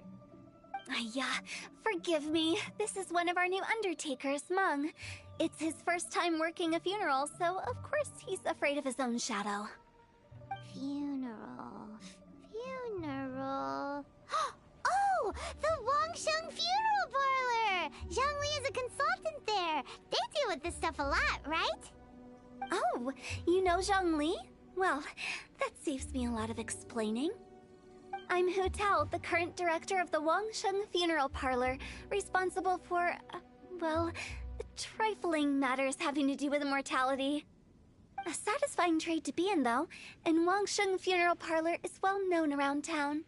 Whatever the request, I'd be glad to hear it.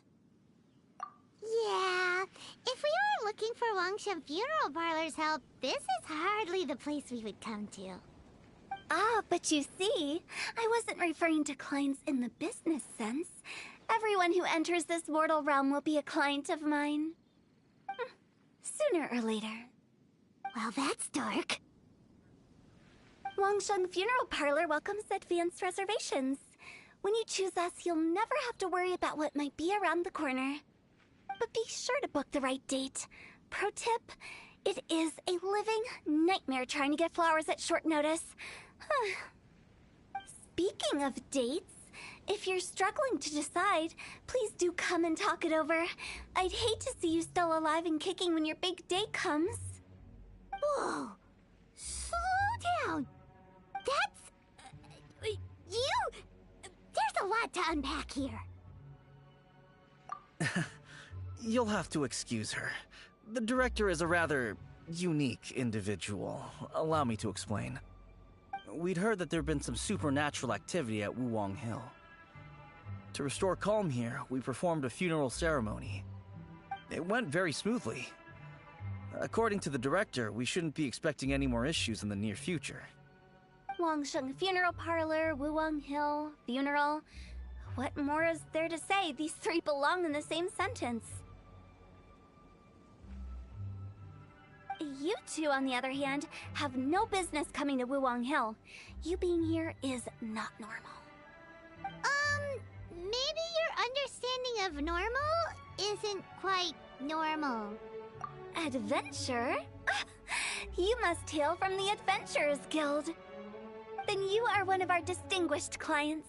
Wood, to be precise. Wood? What do you mean? That's just how we gauge our clients' importance. We have 4 levels: wicker, bamboo, wood, and marble. The higher the grade, the better we'd like to get to know you. But I've just only heard of this. Well, that's because I only just thought of it. Oh, don't look so shocked. Oh, take a look. Our adventurers spend the whole day scaling mountains, clearing domains, and smiting enemies. Danger and peril are their bread and butter. Clients like these deserve better treatment. Taking an interest in their daily lives will ultimately benefit not only them, but also me. Oh, touched a nerve, did I? I'd have thought any adventurers who dare come here would be used to conversations like this. Anyway, I have a favor to ask. Recently, Wangsheng Funeral Parlor has been trying to strike a business deal with the Adventurers Guild. With you acting as an intermediary, it would be so much easier. Let me think what I could offer you as a reward. Or perhaps there's a favor I could do in return? We're looking for someone. We've asked a lot of people, but nobody seems to have a clue where they are. This seems like something right up my alley. I can even inquire with the ones who no longer speak for you. You see? Helping me will be worth your while. Come on then, my able assistants. Let's get down to Liyue Harbor and do some business. When did we become your assistants? Longshun Funeral Parlor. The ones who no longer speak. Oh, did she be talking to the dead? She's a weird one.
You again. Look, I told you, we're not interested in the kind of cooperation you describe. Come on, there's no reason to get upset. Look, one of your members is an avid supporter of my proposition. since our last negotiation, I've come up with a new proposal, which I think you'll find has far more benefits for you. First things first, Wangsheng Funeral Parlor will prioritize the Adventurers Guild requests above all others. You'll also receive 100 of our signature wooden coffins for free, together with your first order. That's not all. We also provide an on-site cadaver collection service covering almost all regions in Liyue. Now, we do charge a slight premium for a very small number of especially dangerous areas, but don't you worry about that. I promise you, it's still very affordable. I don't think you're hearing me. Okay, all right. I get it. You want to bargain a little more, but our offer as it stands is already quite a good deal, don't you think? Just think about it. An adventurer's life is full of unexpected threats. It's only natural to take precautions. Mend the roof before it rains, as they say. Yeah, no. I'm not so sure that saying applies in this context. Speaking of precautions, I'd rather focus on keeping my adventurers safe in the first place. It's time for you to go. I have to attend to other matters. Oh, wait, hold on. Oh, what would you say to a group discount? 30% off for parties of 10? Director, please, you did your best. We don't need another clash with the Millilith. If Paimon understood all that correctly, it seems like she's trying to sell them the funeral parlor services. Yeah, nothing left to do here. Let's go back to Wangsheng Funeral Parlor. Rejecting a once-in-a-lifetime opportunity. It's their loss. Some things are inevitable. It's only a matter of time.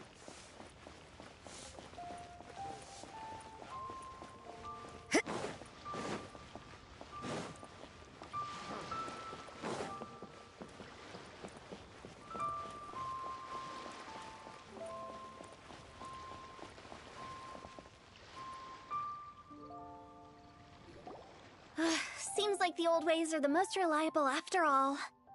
Meng, are you done preparing our promotional materials? My apologies. I'm only about halfway through. Do you really think they will be effective? Trust me, they're going to work wonders. This marketing strategy has been used by Wangsheng Funeral Parlor for generations. Clients in need come to our door and write down their commissions on blank wooden tiles. Then they squeeze those inside the parlor through the crack under the door. I fulfill the requests written on each tile to make sure our clients are satisfied with the service, no matter if it's an obituary, cremation, or funeral that they seek. Although, it is a bit of a hassle with the constant back and forth. If only we could burn them by the batch. No, Director, I'm not asking about the wooden tiles themselves, but about the special offer they advertise. Wangsheng Funeral Parlor should keep up with the times. Just think about it. If we don't attract new clients, we'll be left with nothing, won't we? Business development is a crucial element of every prosperous enterprise. I've been trying various marketing strategies ever since I became the director. I put up posters just like all the other shops, but the Millilith promptly removed them. Then I organized the Wangsheng Visitors Day, but no one showed up. Well, that doesn't come as a huge surprise. And finally, I discovered that the traditional ways are the most reliable after all. I took inspiration from the wisdom of previous directors. So now, I go from door to door looking for people and organizations willing to cooperate. Just like during our visit to the Adventurers Guild. That's what I mean by business development. The other method I'm trying is using the wooden tiles as coupons. Just by writing things like, buy one get one free for the holder of this tile on them. What do they buy and what do they get? A solid and durable second home, of course.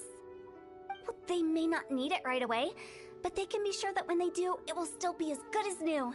It won't start deteriorating before you finish doing so yourself. That's the Wangsheng Funeral Parlor quality guarantee. All right, Meng, keep adding those special offers to the wooden tiles. The future of our business depends on it. I'm still not sure this will work. Oh, I get it. You think that our special offer is not comprehensive enough, right? It is true. I was offering all kinds of great benefits to the Adventurers Guild because they are a new client. But in doing so, I neglected my old clients. You're right. It's unfair. Let me do some market research. Wait here, my faithful assistants. I'll be back with you in a moment. It shouldn't take too long. Paimon already told you we're not your assistants! Guess we got dragged into somebody else's business again. Let's look around while she's away.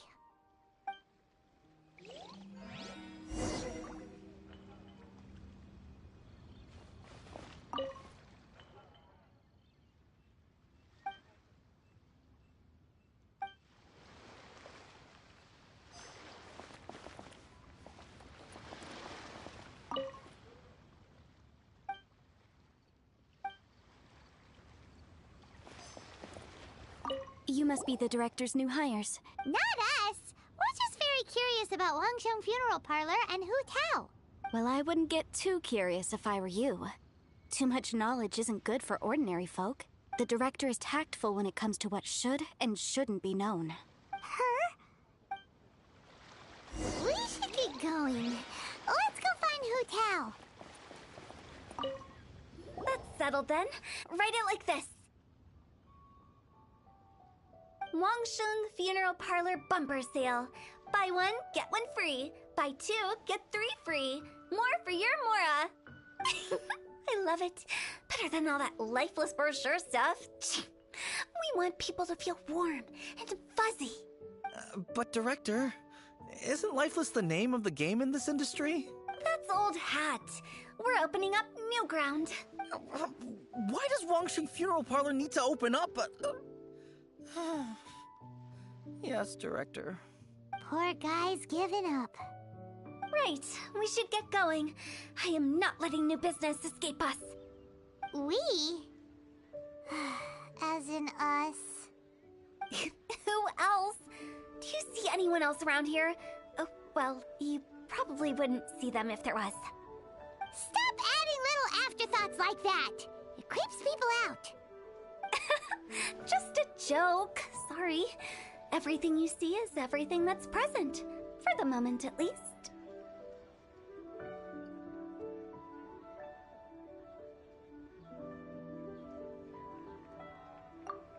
Lighten up. The way I see it, people make death scarier than it really is. What people truly fear about departing this world is suffering and regret. To deal with the trauma, they let their imaginations run wild with notions of ghosts and evil spirits. Oh, baseless fantasies. What we've ended up with is a topic that people are morbidly afraid of talking about. If I don't broach the subject, then Wangsheng Funeral Parlor won't be long for this world.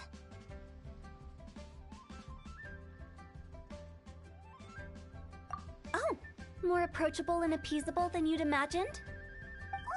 Paimon wouldn't say that. Let's just say at least it didn't hurt us. You must have come across a particularly ferocious entity. How should I put this? Most spirits are incapable of harming ordinary folks. The job of Wangsheng Funeral Parlor is to guard the border between life and death. One component of this is correcting notions of death and the afterlife that people may hold. Simply put, for those unable to see the border, they're best kept as far away from it as possible.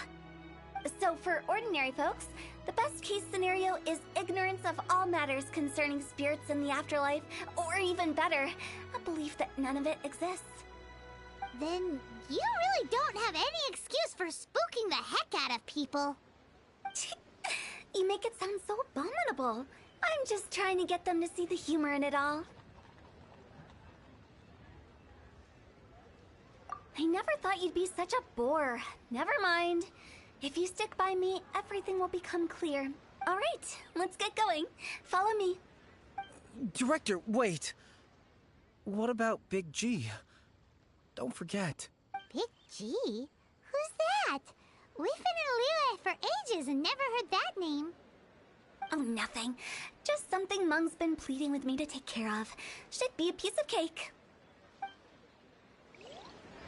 Where are we going? To visit such an important potential client. I'll lead the way.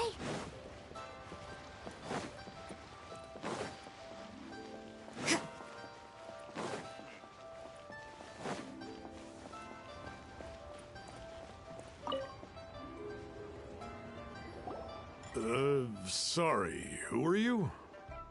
Hello, I'm Hu Tao, director of the Wangsheng Funeral Parlor. Okay, so why would someone from Wangsheng Funeral Parlor be looking for me? Nothing major. How are you feeling these days?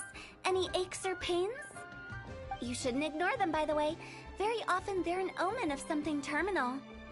When we're healthy, it's easy to forget the crushing fragility of life. So, aches and pains, best to keep an eye on them. What are you getting at? I'm in great health and enjoying life very much, thank you. Go and find some other poor soul. Goodbye. Why did they get angry? What's wrong with a few earnest health tips? Paimon thinks it's because they're coming from the director of a funeral parlor.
And you are?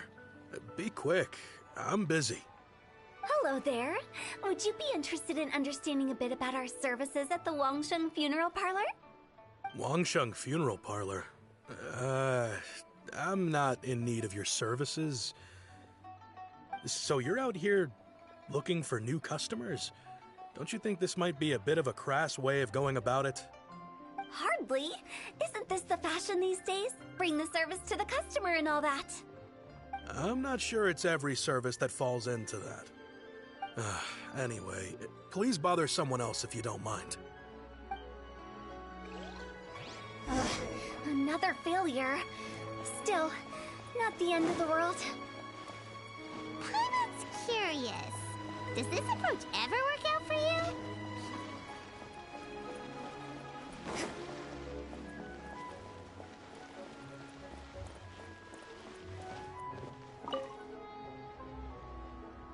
I know your face.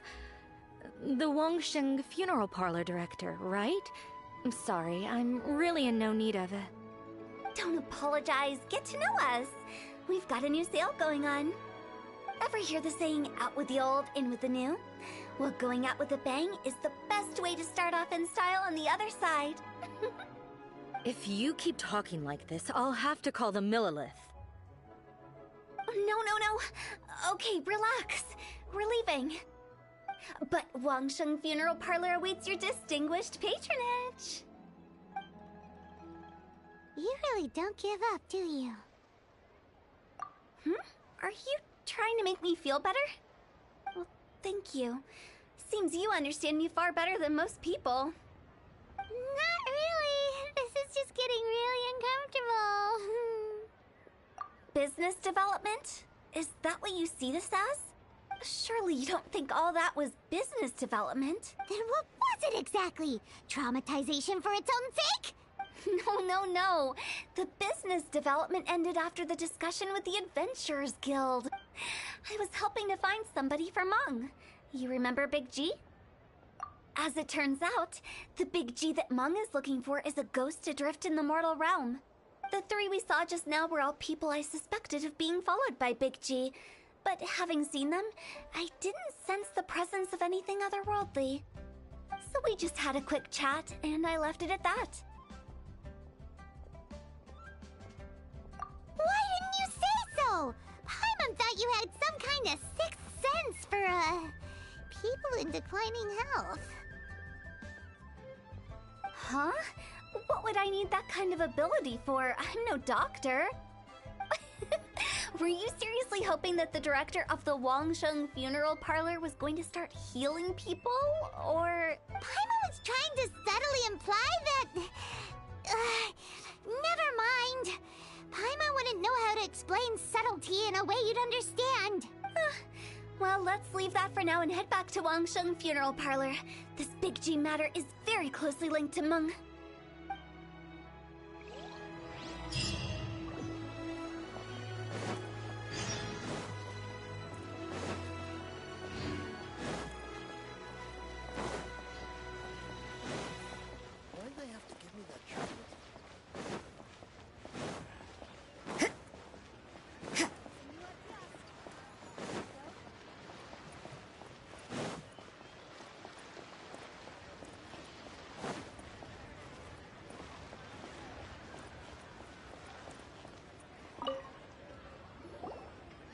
Meng, I'm back.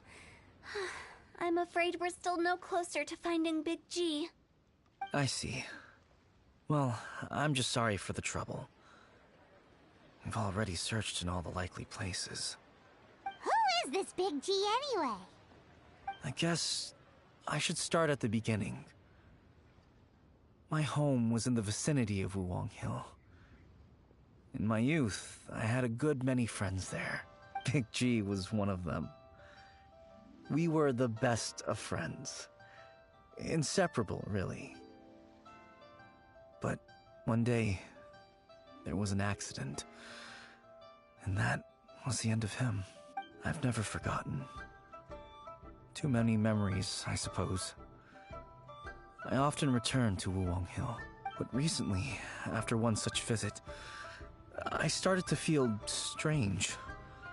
Now, every night, Big G appears in my dreams. I can't help but wonder, did I disturb him somehow? Perhaps. I don't have proof, but I can't stop worrying. I get more anxious every day. How would I ever come to terms with my childhood friend becoming an evil spirit? That's why he joined Wangsheng funeral parlor. In place of a salary, I'm helping him deal with this matter. And in fact, what Meng has said is entirely plausible. Spirits on occasion do find a way into our world. But as for evil spirits, I think you're scaring yourself. Even I have only encountered malevolent forces a handful of times. But are you sure there's no danger? I couldn't bear for him to go around harming people. You see what I mean? Look at the state of him.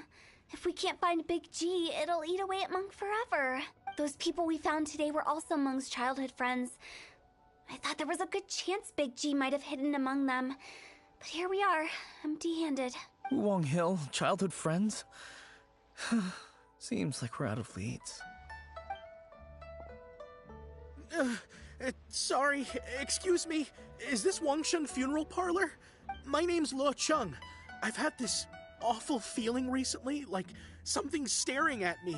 Some of my friends and I went to Wuwang Hill the other day on a dare. After I returned home, I fell ill. I've been having recurring nightmares, but the doctors can't find anything wrong with me. I think that it's a curse, right? I've been cursed by a demon. Say no more. There's no doubt it's a demonic curse, all right, and a serious one at that. You believe so too? That it's just like they say in the tales of old. The vengeful spirits of the gods who fell in the Archon War return to cast their evil curses upon mortals. And if the curse isn't lifted, it will burn through the body, laying waste to flesh and bone. Oh, what a wretched end! The symptoms I'm having are just like those described in the tales. Wuwang Hill? No, I don't think it was a curse. It was probably just Big G. Hold your horses, both of you. There's no need to creep each other out. Isn't that exactly what you like to do, though? Wangsheng Funeral Parlor specializes in demonic stuff like this, right? Help me! I beg you! I'm too young to die! All right. Don't panic. Leave it to me. You've come to the right person. However, in order to lift the curse, we need a suitable location, and we need to make some preparations. Come with me, my trusty assistants. I'm going to need your help. I guess I'll come too. Help him make the preparations first. The incense exorcism, the one I taught you. When you're ready, come and find me. Once we've finished with this, we'll get back to the big G matter. Okay, I guess. Right. Let's go.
Rituals are you gonna perform here? No ritual at all.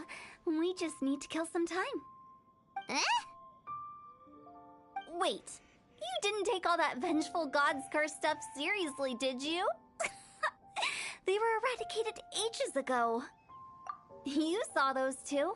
One thinks he's been cursed, and the other one believes his friends turned into an evil spirit. It's hard to reason with them. Now you see why I believe that ordinary folks should be kept in the dark. I've seen too many people lose their senses on account of things like this. If you want to calm them down, you need to convince them with something tangible. And the best way to do that is to make a great show of destroying the boogeyman they believe in before their very eyes. Sounds like that might work. If you were trying to cheer up a 3-year-old. Why would you ask that? Paimon just wants to know why we can't tell everyone the truth. Because you can't guarantee that telling an ignorant person the truth will improve the situation instead of exacerbating it. What I can do is pretend to pull back anyone who believes their time is nigh. But since the curse is imaginary, our fix will also be make-believe. Makes sense. But why would anyone believe that it's a curse? Do you know the history of the Yaksha? They once fought against the ancient gods. They fought brilliantly in a battle that engulfed the whole world in darkness. Although the gods were defeated in the end, their resentment persevered. That resentment turned into a pestilence spreading amongst the ordinary folk. Hysteric people mistook it for the curse of the gods. The plague took the lives of many, which only furthered its spread, as the dead were a breeding ground for the disease. Then someone discovered how to prevent it from spreading, purify the air, and burn the bodies of the deceased. The pioneers of these practices were, you guessed it, the founders of the Wangsheng Funeral Parlor. Paimon didn't see that coming. Really? Yes. Anyway, it took many years, but eventually the plague was completely eradicated. We've dealt with similar phenomena multiple times throughout the ages. Each time we successfully restored the balance between life and death. To sum it up, we are gatekeepers, guarding the border for the sake of both the living and the dead. So when I say this curse is just a figment of the imagination, I say it with more certainty than most. But I also can't really go telling people that the ancient plagues were real, or it would incite panic. Anyway, let's wait a bit more and get ready for the show. This leyline monolith will make for a really great prop. Ah, you're finally here! We just finished our preparations. Now, look here. This device is used to drive away evil spirits. It'll absorb the curse inside you and cause it to take a physical form. But don't worry, the traveler here is a seasoned warrior and will assure our safety. Oh, right. I forgot to tell you. It'll be fine. Will that really solve my problem? Trust the director. She might look like a weirdo, but she's serious about everything she does. How can you call me a weirdo? I mean, wouldn't you say it's more charmingly naive or disarmingly different? All right, let's get down to business.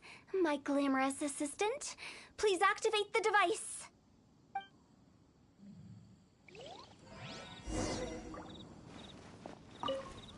Is it really possible to materialize the curse?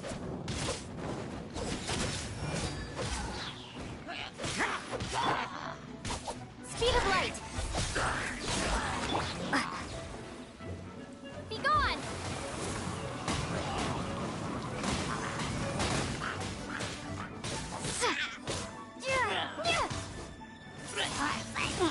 Green blade!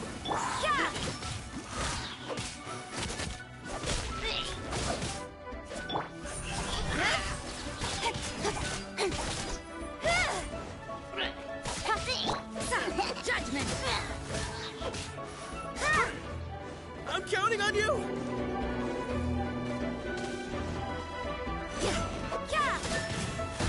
What a nuisance! Lights out!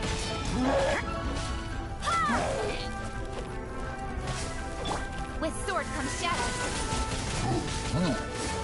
Don't blink! Breath of the flame!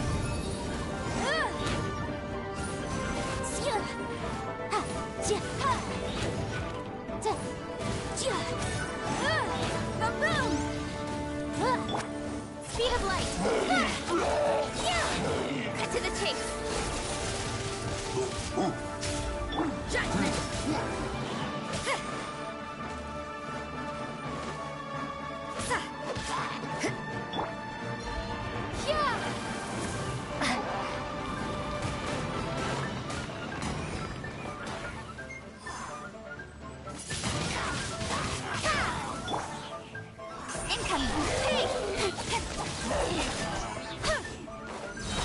With sword comes shadow.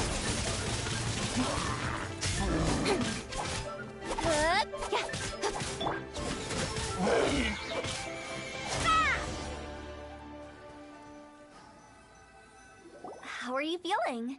Did the curse leave your body? Yes, I feel more invigorated than ever before. I'm cured. I can't express how grateful I am for your and the Traveler's help. If it hadn't been for you, the curse would have taken my life. Great. In which case, I guess now I can tell you.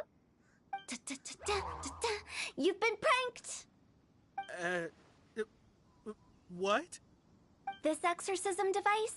People like you wouldn't recognize it, but it's just an old ley line monolith deceptively effective at attracting monsters. And those were real monsters, not a manifestation of your curse. So riddle me this. If I didn't do anything to lift the curse, then what's the cause of your sudden recovery? The curse wasn't real? Then why was I sick? Well, you caught a cold, ate something bad, or just scared yourself sick. It's anyone's guess, but I'm leaning towards the last option. Wouldn't be the first time in my career. How unexpected. I also didn't expect that, but still, I'd like to thank you. Don't mention it. I found a way to deal with your fears this time, but I can't do it over and over again, so I'd appreciate it if you try not to give in to superstitions in the future. Human life is short, Enjoy it while it lasts. Wow, what a weird thing to say. I shall head back. I'm sorry for troubling you.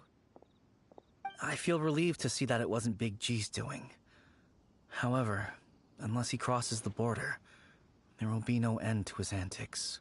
Since we are done with the matter at hand, can we resume our search for Big G? I believe that won't be needed. He found us first. Big G? I didn't mean to bother you. Any of you. This is Big G? He's just a child? Oh, well, he is a spirit. It's quite normal that he looks just like he did when he left this world. That's not what Paimon imagined when Paimon first heard the name Big G. Let's bring him back to Wangsheng Funeral Parlor. We have much to do.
After all that's happened, Paimon's not even sure what's going on anymore.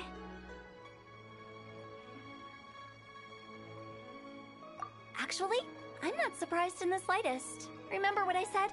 There's only so many evil spirits in this world. It was a twist of fate that made him leave Wuwang Hill in the first place. Now, for some reason, he can't go back. This explanation sounds a bit far-fetched to Paimon. Actually, she pretty much summed it up. Huh? Don't ever question my professional instincts. I just wanted to check up on my friends. That's why I came to Liyue Harbor. I promise I wasn't up to any mischief. I never wanted to scare anyone.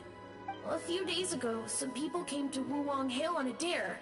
I heard them saying they'd come from Liyue Harbor, so I followed one of them back and ended up here.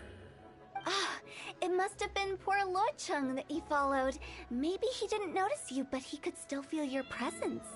Now we know what caused his nightmares. I was discovered?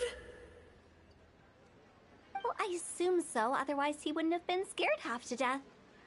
Yeah, Hu Tao and Meng were searching for you all over the place. Oh, that's because I couldn't find them. It's my first time in Liyue Harbor, and I got lost in the city. Now that you mention it, Big G always had a poor sense of direction. When we were kids, he'd never go down the hill by himself. We always had to lead him. So, all of this was just because you got lost? Why didn't you just fly? Like any other ghost or spirit? Don't you think it's much easier to find your way from up above? I can't. It's too high for me. I'd get scared.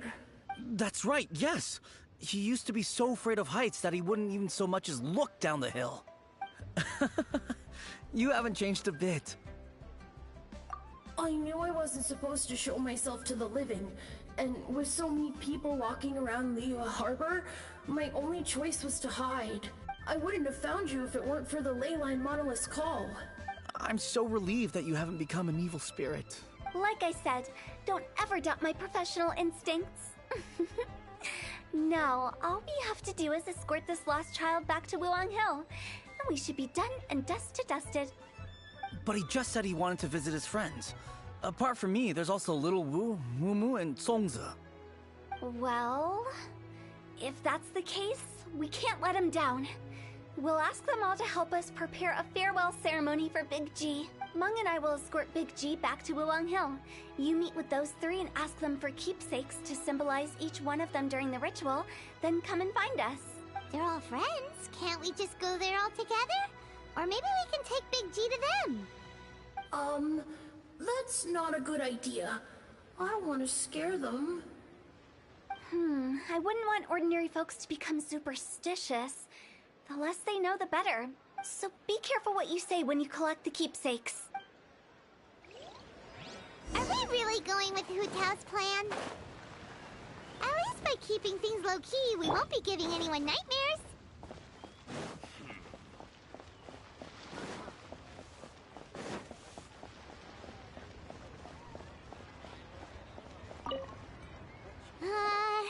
Hi! Do you remember us? Oh, you.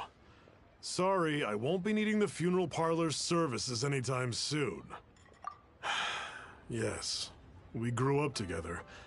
We still keep in touch even now. I don't know why he started working for Wangsheng Funeral Parlor. To be honest, I find their director to be quite peculiar. But he must have had his reasons. He's on his own now, after all. And he still can't get over what happened to Big G. Did he tell you about it? Yeah, he did. If you could pick one thing to give to Big G as a keepsake, what would you choose? Just, theoretically speaking. We're just being hypothetical here. Definitely not gonna actually go commemorate him or anything. I'd cook something for him. Oh, he could eat spicy food like no other. His favorite meal was extra spicy Jueyun chili chicken. I can make it for you if you bring me some Jueyun chilies. I'm sure he'd appreciate the flavor of his childhood years. I still use that old recipe. Deal! Just give us a minute. Jueyun chilies are a common sight in Liyue. Great, this should be enough. I'll get started on the Jueyun chili chicken. I guess you've got other folks to track down? When everyone's ready, I'll get the dish over to you. Great! See you later! How did he know about the others?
Not you again. I told you, I'm not interested in the inner workings of Wangsheng Funeral Parlor. Mung told us about you. You're good friends, right? That's true, yes. Come to think of it, I remember he did join Wangsheng Funeral Parlor recently. It didn't take long for his good friends to figure out why. The Big G incident. But I know there's nothing we can say to help him get over it. Letting go of the past is a painful process. I would know. So, is Big G the reason you're here to see me? How did you know? We didn't even say anything. I'm a businessman. I've got a sixth sense for this kind of thing. Everyone hears the name Moo Moo and thinks I must be dim-witted. I never heard the end of it when I set up shop. But I'd say I proved a few people wrong. Here, take this. It's a top-of-the-line toy box we all dreamed of owning as kids. Back then, none of us could afford it. We were penniless. Today, business is booming. I ended up buying loads of these. It was a dream come true. Wow, you must be like super rich. For me, it's a memento of a childhood long gone. Without it, we wouldn't be where we are today. So, having found me, I guess you'll be looking for Little Wu and Songza next. We already saw Little Wu. Now we gotta find Songza. I see. If it's Songza you're after, let's meet at the overpass at Feiyun Slope. It's just above the... I've got an errand to run. I'll come find you as soon as I'm done.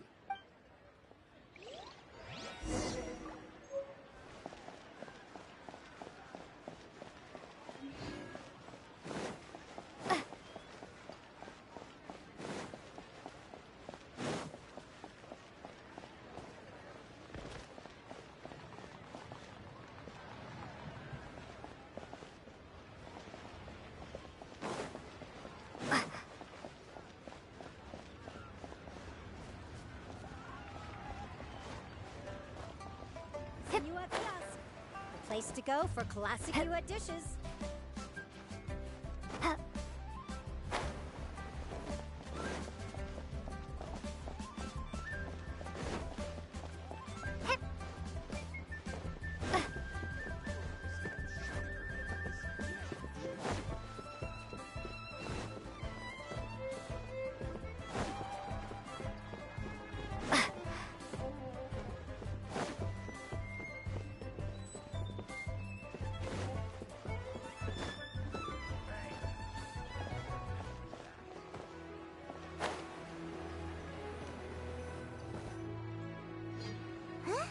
You're all here.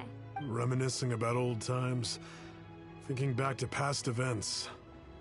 We've been at it for years. Our hometown was completely destroyed in a disaster, so we've got nowhere to go back to. Now, home is wherever friends are. They've just been telling me you're looking for keepsakes. I make artisan Xiao lanterns down by Liyue Harbor. I guess they represent me better than anything. A few days ago, I bought some quality plastrite shards. They're currently all in the warehouse at the dock. I've already spoken to the manager. Could I ask you to retrieve them for me? Seems like you already know what's going on. Be back in a jiffy.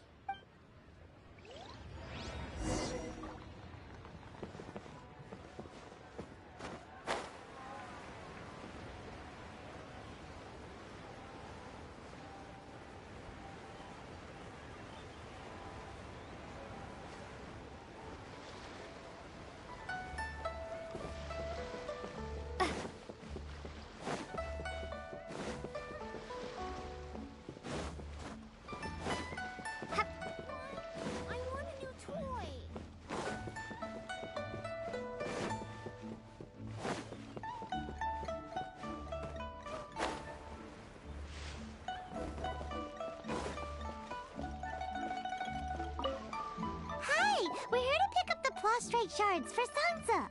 I think she mentioned it. Yes, here you are on the register. No problem.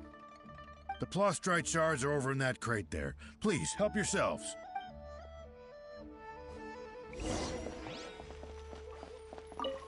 Doesn't seem like they're here. Let's look someplace else. Doesn't seem like they're here. Let's look someplace else. Prose wells up inside of me. These look like what Sungza was talking about. Let's head back.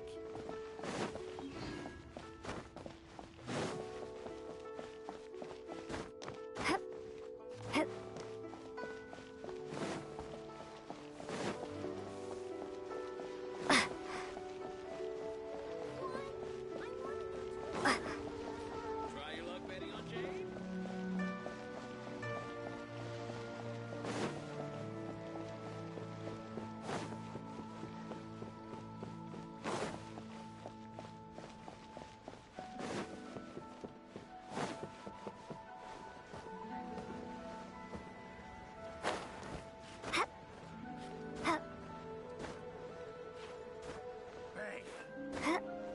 Senua Kiosk.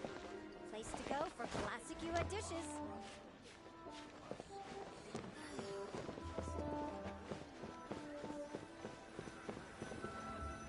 My thanks to both of you. This looks like great stuff. Please, wait a moment. This is the final step. Okay, there we go. I wrote all 5 of our names inside the lantern. You know, during the annual lantern rite, we all release a lantern like this. No matter what the days may bring, whichever roads we choose to take, while this rite remains observed, each of us remains the same. As for the matter of Big G, the 3 of us have discussed amongst ourselves and agreed we won't press you on it. But if you get the chance, please let him know we're doing well, and that the things we once spoke of, they've all come to pass. Thank you. We'll pass it on. Big G is lucky to have friends like you. We got everything we need. Let's go to Wuwang Hill.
You're back already?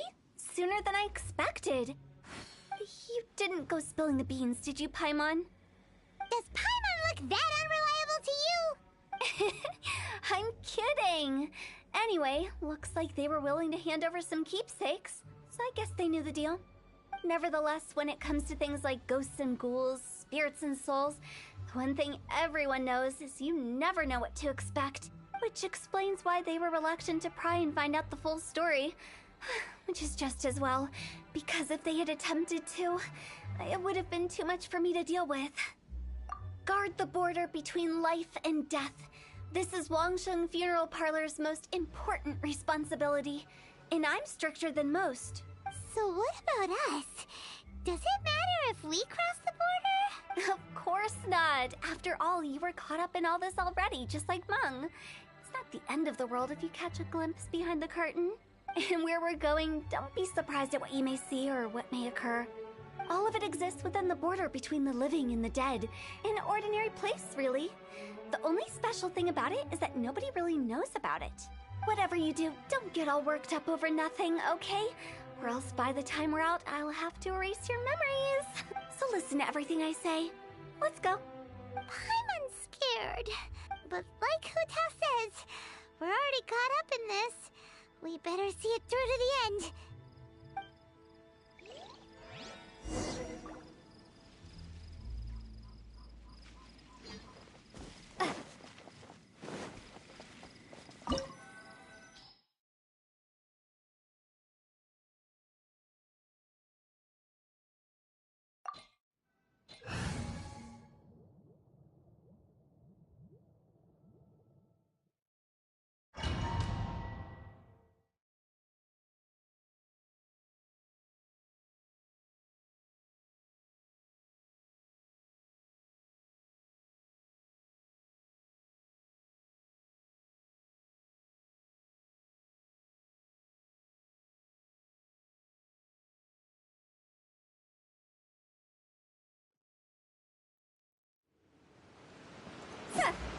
Wow! What is this place? Somewhere close to death, but not like the hell or underworld from the tales of old. This is just a place where the ley lines tend to go a little bit haywire. So keep your cool. Follow me. The farewell ceremony site is just up ahead.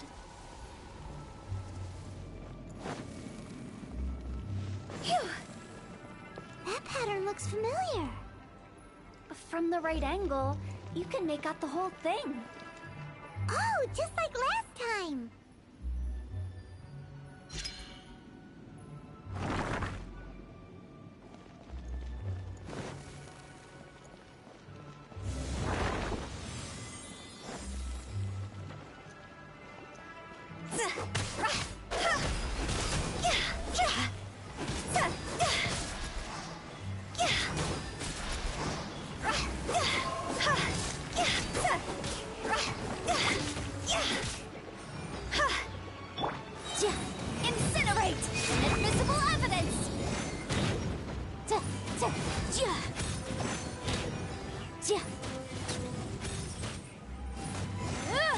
Motion to come.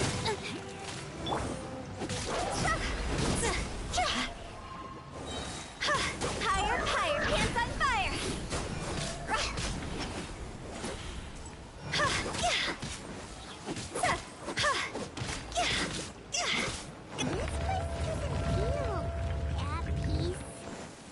That's why it's named the border. You can't just cross whenever you please. You need to have a little... How do people normally put it? Pomp and ceremony? I'm pretty sure that's not how people put it.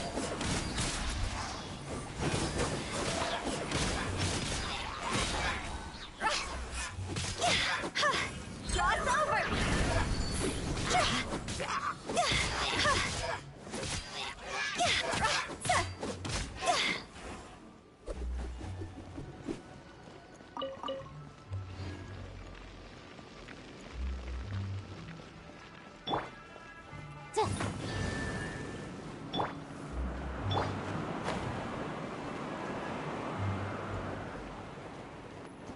By the way, I imagine Adventurers Guild members are good at making order of things. See if you can find a way to get the right things into the right places. Usually it requires a bit of destruction as well as elemental reactions.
This isn't good.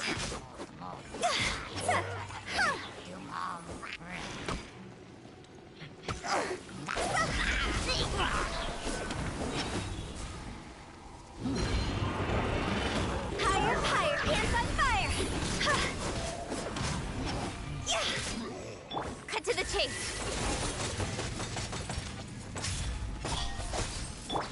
Boom, boom! Time for your arraignment!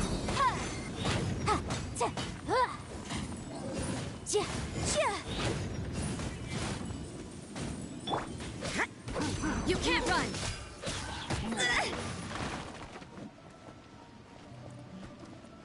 Punishment! Yeah! Yeah!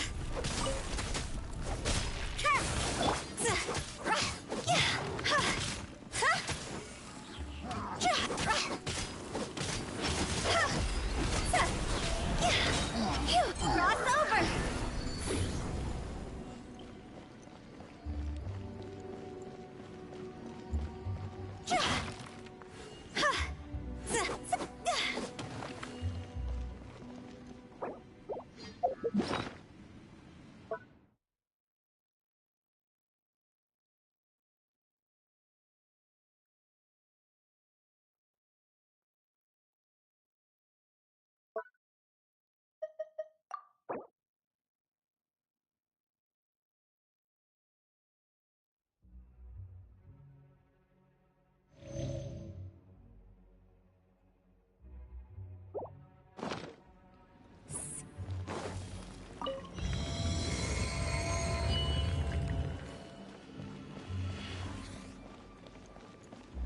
Huh?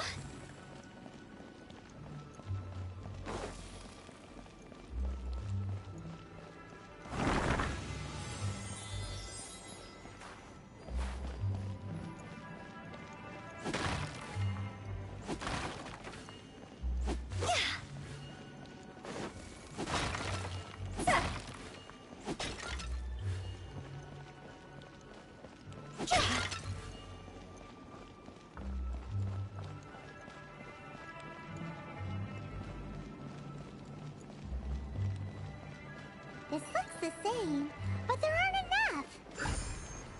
So confusing. Let's have a look around. Or up ahead.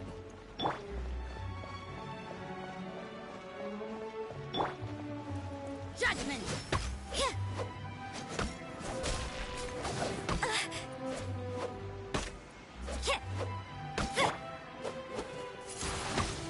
Wingblade!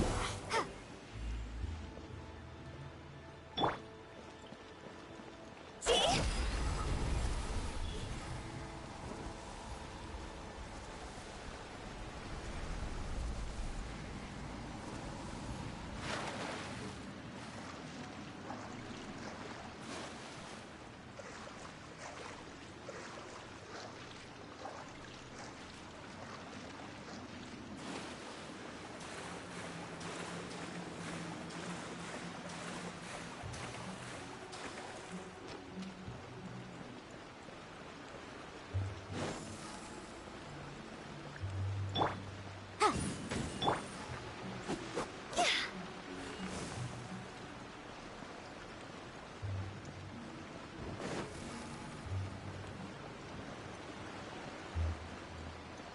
Phew.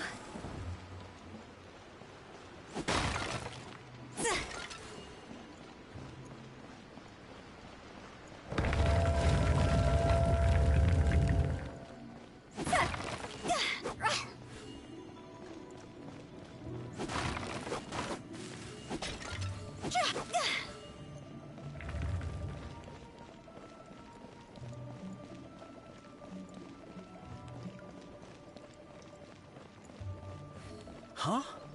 Isn't this where we just were before?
What in Tevat is going on?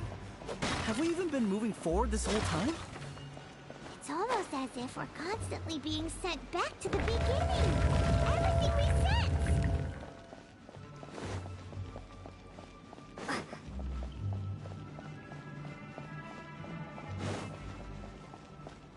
We're stuck! The spirits have trapped us! Don't be daft. You've put my mind at rest. Seems it's not easy for ordinary folks to cross over. So you set us up? If you don't have enough, then why not just carry it through a few more times?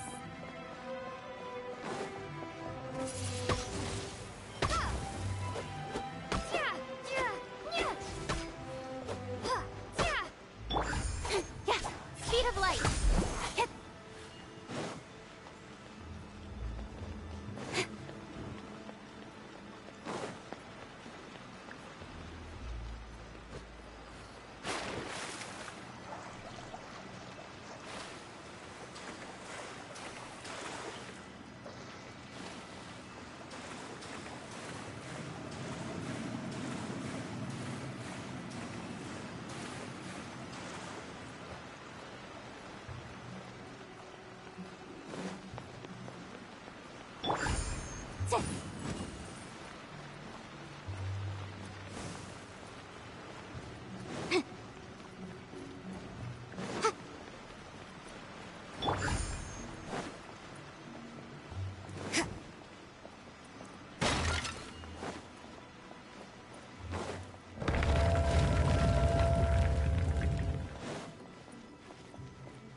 We're stuck!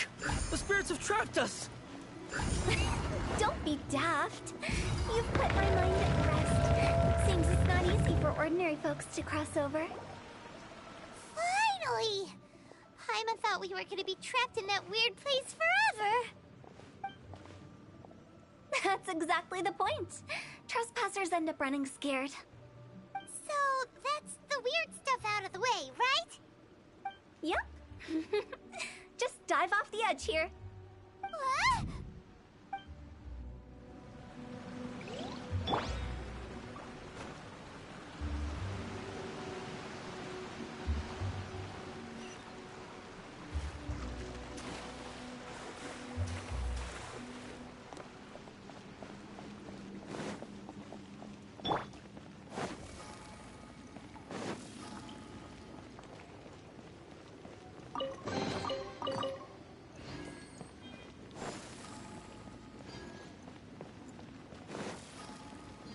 Welcome to the farewell ceremony site.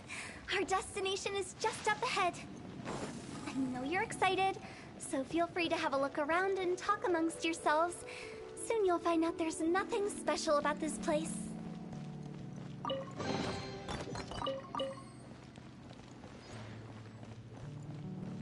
Are you clients? Apologies, this is just a little unexpected. Seeing that it was Hu Tao that brought you puts me at ease. But I'm afraid we don't have the means to entertain guests here. My name is Lan Si. I've been waiting for someone for a long time now. Exactly how long, I couldn't really say. Everyone says waiting is difficult. But walking, watching, talking to newcomers, and the old crowd, it helps to pass the time. I can keep waiting, but who knows whether what I'm waiting for will ever come to pass. It's all the same to me. Waiting's all I can do anyway. But if you too are looking for someone important to you, it's best not to keep waiting forever. Go! Are you new here? What a coincidence, so am I. I can't believe how nice the scenery is. I thought it'd be all pitch black and freezing cold with no sense of space or time. Here I can finally work out a lifetime of emotions. It's fantastic. Perhaps I just set my expectations too low.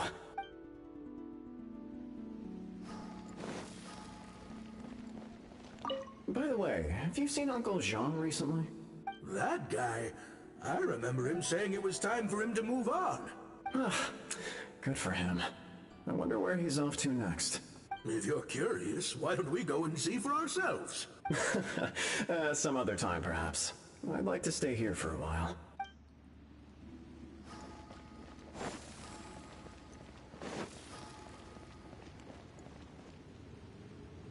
It's the lantern rite again.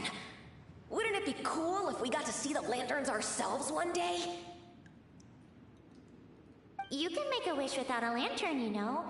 My mom told me. As long as you yell it really loud, your wish will come true in the future. Yell it? Isn't that kinda embarrassing? As soon as the first person yells, then everyone else just joins in, and nobody feels embarrassed anymore. That's right. Little Wu, you start. Alright, I wish I could open a massive restaurant with never-ending dishes and snacks, so I could eat Joy and chili chicken every day! That's your wish? If that's so funny, what's your wish? To get rich, of course. Do big business and make a load of Mora. With Mora, you can do whatever you want and be happy. Yeah, if you get rich, you could buy that super expensive toy box. Not just one. One for everyone. No, loads for everyone. Well, if Momo's gonna be a businessman, then I don't need to earn any money. Whoa, whoa, whoa. It's tough getting rich. Don't put all the pressure on me. As for me, I want to learn to make Ming Xiao lanterns. The big kind! And Xiao lanterns, too. I'll be the best artisan around. Yeah! That way we don't need to go to Liyue Harbor to release Xiao Lantern. Anyway, those are our wishes. Mung, Big G, what about you? Me? Huh? They all disappeared. Right when he was about to make his wish. It brings back so many memories. That was the last lantern rite the five of us spent together. It's been so long. Everyone's all grown up. Have all those wishes really come true? We asked each of them for parting gifts for you. Little Wu's become a chef. Momo's a successful businessman. And Songza makes great Xiao lanterns. Really? Wow. We've never forgotten our childhood dreams. We've kept them in our hearts as a promise to each other. Anyway, time to release this lantern. Hey, take a hint. Let's give them some space to go over the good old days.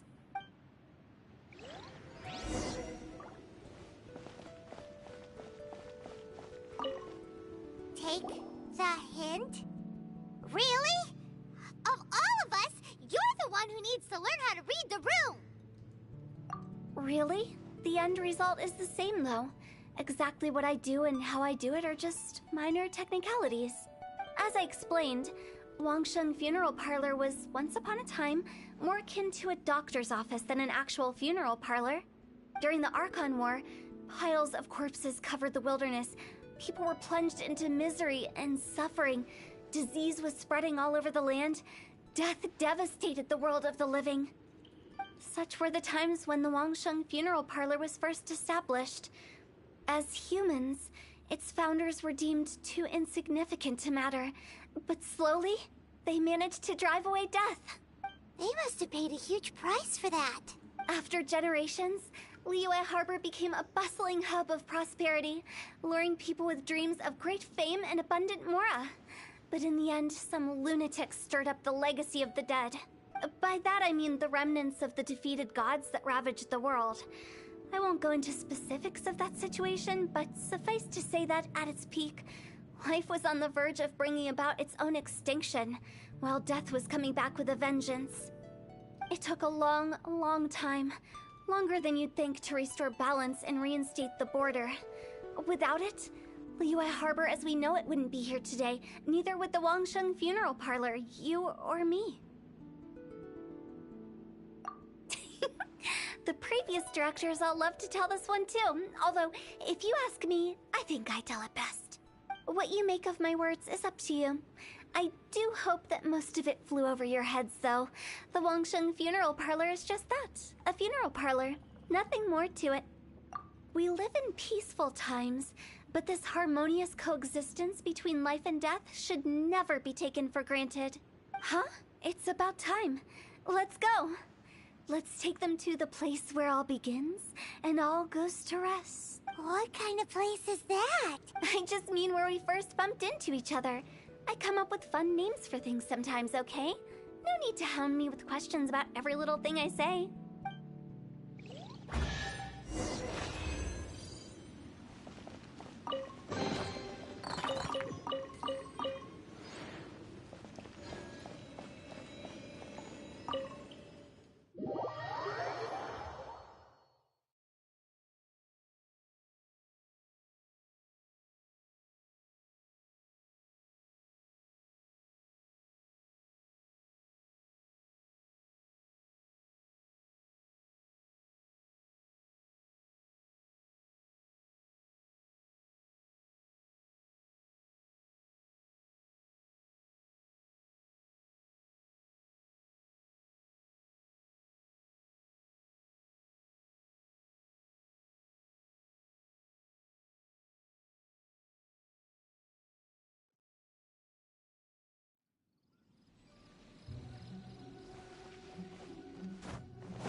I think we did everything we could to make you happy, Big G, wouldn't you say? But if you ever really do become an evil spirit and come back with more nefarious nonsense in mind, I may have to forget our friendship and give you a far less fond farewell. I won't, I promise. I'm grateful for everything you've done for me. Now that I know that my friends are doing so well, I have no intention to bother them. I also want to thank you. You made my dream come true, too. So you should also mind my warning, Mung. If you won't let go of the past, I might reunite you two sooner than you think. How can you say such horrendous things with that smile on your face? Well then, last but not least, let's say our goodbyes to Big G. See you later, Big G. Not like that. You won't be seeing him later. Let's stick to goodbye and such. No worries. I'll just take my leave. I'm sorry. Of all the wishes we yelled that day, only ours hasn't come true. Nah, don't be bothered by that. No life is without its regrets. You can leave in peace now. All right. I'll remember you all. Goodbye. He's gone then. I thought that closure would bring me relief, but all I can feel now is emptiness. So, what was the wish you two made? We didn't have a chance to hear it earlier. After each of us has started a family and built a career, we want both our families to spend the Lantern Rite together. That's why I envy my friends so much. Little Wu and the rest, they all had a chance to fulfill their wish. That's right. Also, think about this. Everyone gets burnt to ash one day. So enjoy your life while you can, and when your duty to the living is over, you can meet whoever you want again in the afterlife. Isn't that great? Thank you? Either way, I don't think I'll ever return to Wuwang Hill. I have a lot of feelings to process. No worries. It's a good opportunity for you to go on vacation. Consider your leave approved. Naturally, this doesn't change the terms of our previous agreement. The leave will be unpaid.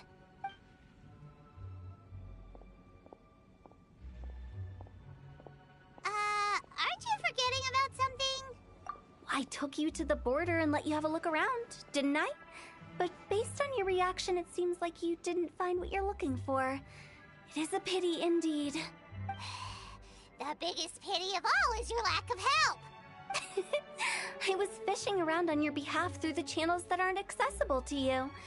Unfortunately, I didn't find any leads worth pursuing either. I'll keep my eyes open in case anything crops up. If so, I'll be sure to let you know.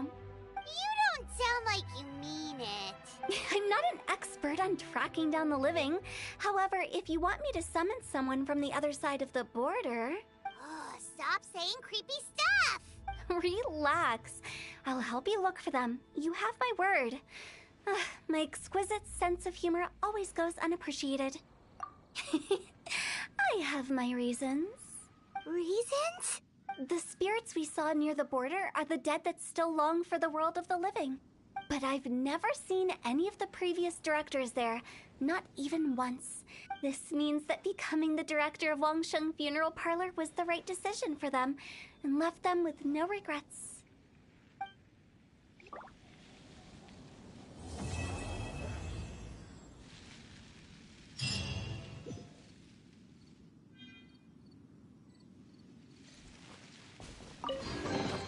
A reward on the road.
Before we sign up, let's see who the other competitors are. Beto said that they had to be renowned fighters. Who will we be up against? Hello? Are you here to compete in the Crux Clash? You bet I am. Have you put your names down yet? Well, I'd have a look at the entrance criteria if I were you. Then allow just anyone to take part. The Clash is a comprehensive test of fighting ability. Anyone who turns up for show over skill is gonna get their butt handed to them. Nobody wants to see that, right? Yeah, we heard a rule about that. So, Paimon's wondering, are you a renowned fighter? Me? Only a former runner-up in the Chihu Rock Freestyle Combat Summit. Oh yeah. Also, that doesn't sound like the most official tournament out there. What? You... Nonsense. Have you been living under a rock? It's been going on for years. There were plenty of competitors when I took part.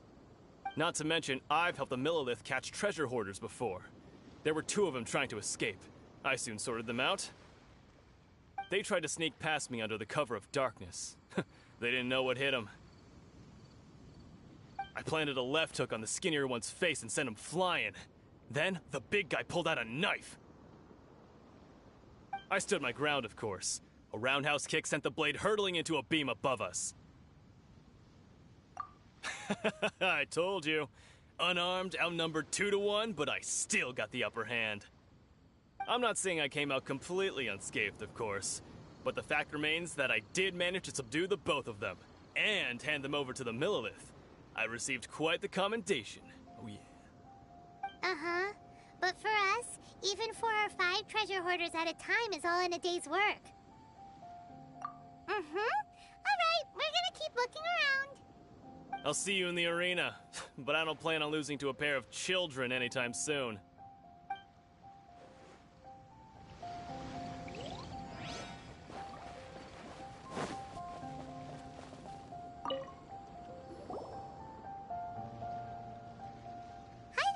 Are you here for the Crux Clash too? That's right. Nothing beats real-life combat for honing your skills. That's what our master taught us. But this tournament is more than just a chance to put training into practice. It's also a chance for us to obtain the masterless vision. Exactly. With a vision, we'd quickly become our master's top students. This master of yours must be pretty incredible, huh? Are they someone famous? Famous? He's the founder of the Lingshan clan, and his skills are unparalleled. Liang and I are both proud disciples of his. You probably wouldn't have heard of it. It was founded quite recently. The clan is nowhere near as famous as the master himself anyway. He's got to be a grand master or something. He's created many different styles of kung fu, and countless other clans have borrowed extensively from him. To the Lingshan clan, he teaches a special technique known as force dispersal. Force dispersal? It's a type of breathing exercise where you can train yourself to harness the energy around you and neutralize attacks without moving an inch. For example, our master can use it to alter the path of an attacking fist, or change the direction of an incoming stone, all without breaking a sweat. One time, he sent a challenger flying into the air without lifting a finger. It sure is. But it's extremely difficult to cultivate this ability. We've been training for ages and we're still getting to grips with the very basics. There's no way we could use it proficiently yet. We're clearly not that naturally gifted, or we would have at least gotten the gist by now. If we don't start making progress soon, we'll probably run out of money to pay the tuition fees and still have nothing to show for all our training. There's a tuition fee? Of course! This is a Grand Master we're talking about here. He doesn't have time to waste. If you want face-to-face training, you've got to show you're sincere about it. But here we are, having trained under him directly all this time without even a hint of improvement. Master is getting increasingly impatient with us. Recently, though, we heard that a vision bearer joined the Guhua clan and made pretty much instant progress in their training. So, if we can get our hands on a vision too, maybe we can finally make our master proud. Well, we have to try something new. Otherwise, we're stuck in the same situation. Exactly. It can't hurt to try. And if it turns out it does work, the Lingshan clan will go down in history. Folks will come from far and wide. Heck, we could even become the dominant martial arts clan in all of Liyue. See you in the arena.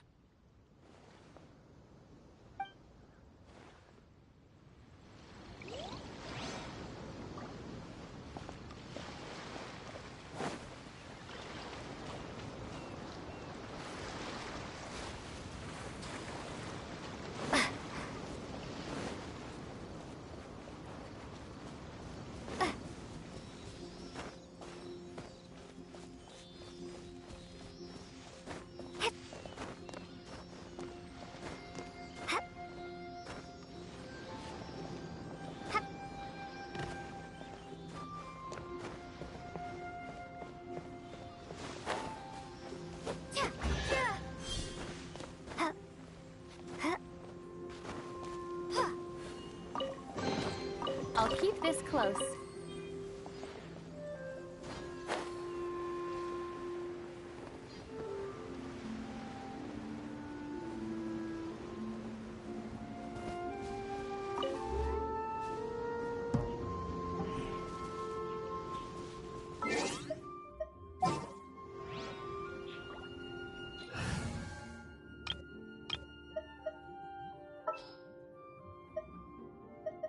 Sure.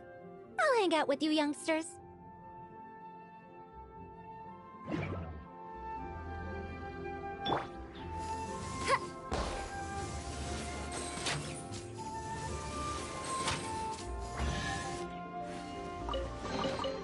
Here you go.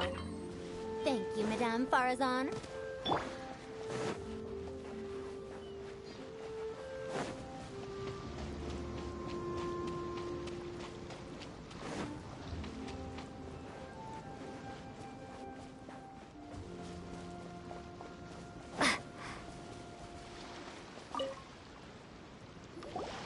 Hey, youngster. Are you here for the Crux Clash too?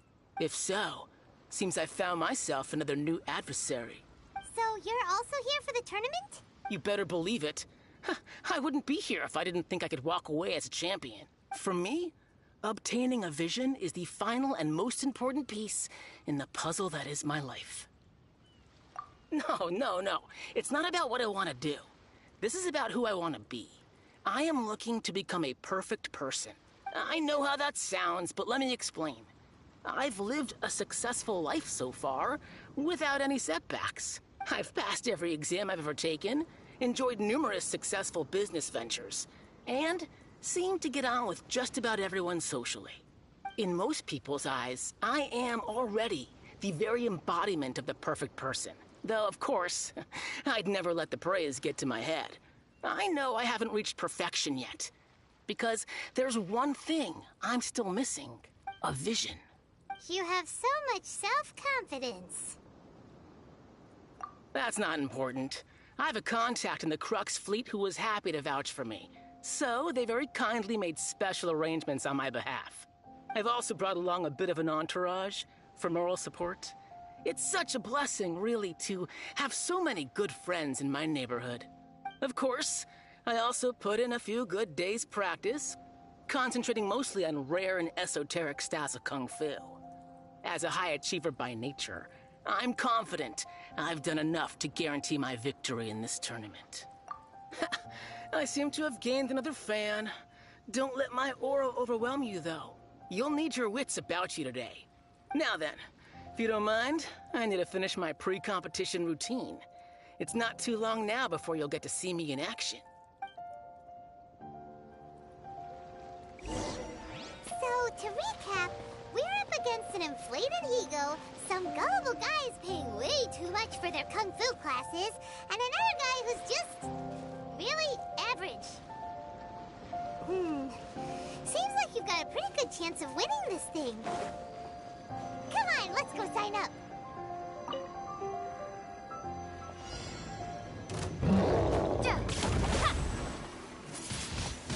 Windblade!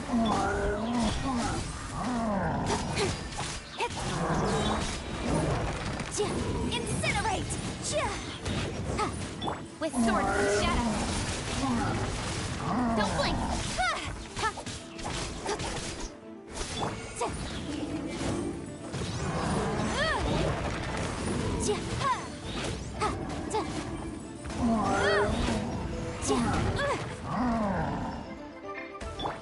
Incoming!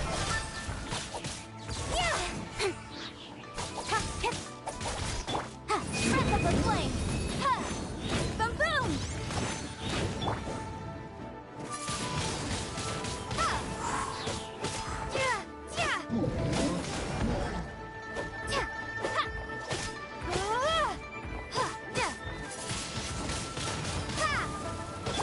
Speed of light! Nowhere to hide!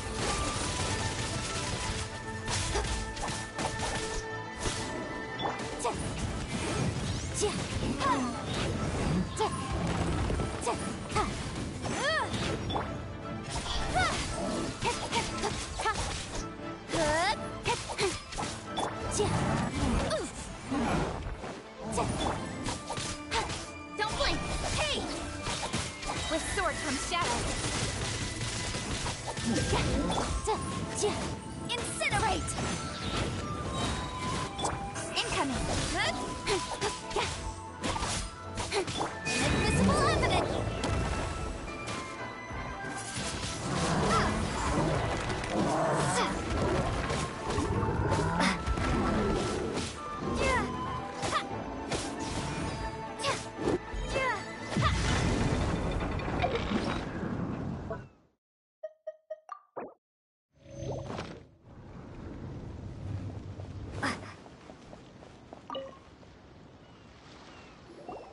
Chinksa Village arm wrestling champion, huh? All right, you're signed up. Next, please. What's your name? Wait, aren't you? Oh, did I hear that right? Is it really them? Huh? Aren't they a vision bearer, though? Why are they trying to enter the clash? I have to ask, aren't you the traveler that helped Liyue fight off that ancient god? It's really her! The one that spoke with Lady Kuching at the rite of parting. Oh, I wonder if I can get her autograph later. I trust you are aware that only those without visions can enter the tournament? Really? But from what I've heard, the things you're capable of in combat are nothing short of extraordinary. You walk into the most dangerous situations imaginable, face off against all sorts of monsters, even the Fatui, and always come out on top. Yep, she still doesn't have a vision though. See for yourself. My apologies. I didn't mean to be rude. I'm sure a great hero like yourself would have no reason to lie. Now, could I ask you to provide a few claims to fame? It's just a formality for you, of course, but I have to make a record of competitors' achievements as part of the sign-up process. So far, I've got defeated the ancient god Osial, so that's one. Do you have any others? Yeah, put that down. And also, defeated the Fatui Harbinger child. Whoa. Might as well declare her the champion already. I wonder if it's too late to withdraw. Okay, that's plenty. Actually, this is the most dazzling track record I've ever seen. By a long shot. Right, your registration is complete. Now, a brief word about the prize. A great hero such as yourself can surely only be here for one thing. To win the tournament and claim the grand prize, namely, a vision. Oh, we're not here for that. We're here because Captain Beidou promised to take us to Inazuma if we win the tournament. There's another prize, too? Oh, first I've heard of it. Beidou must have upped the stakes this time to attract top talent. But why would anyone want to go somewhere as dangerous as Inazuma? I see. So, I take it you discussed your terms with Beidou in advance, then? Well, nobody expected you to sign up to a tournament like this. I can hardly believe it myself, to be honest. Anyway, the qualifying rounds are about to begin. I'll leave you to your preparation. Hey, so Paimon's thinking about that whole no vision bearers rule in this tournament.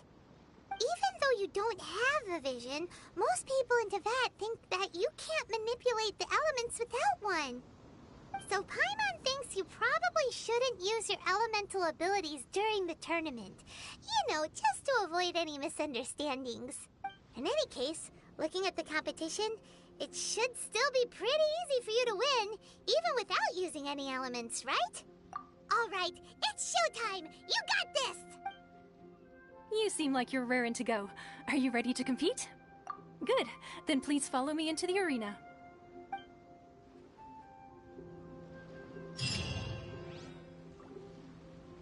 Our next competitor is seen by many as the favorite to win this tournament. Her first bout begins now! You? You're the hero they're talking about? What a strange guy. Why was he so confident to begin with? Well, now that we've won, let's go and see Beidou. She'll probably have something to say to us.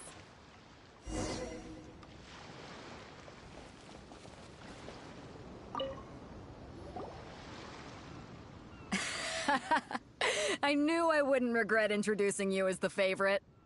So, what do you think, Kazuha?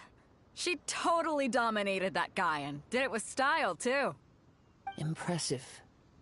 But I also observed our favorite exercise some restraint, as if to protect the opponent from serious harm. Well, I fought my fair share of battles, both big and small. And I say, after the show she put on just now, she's more than convinced me of her ability. So come on, we all know you've got a wide vocabulary in there.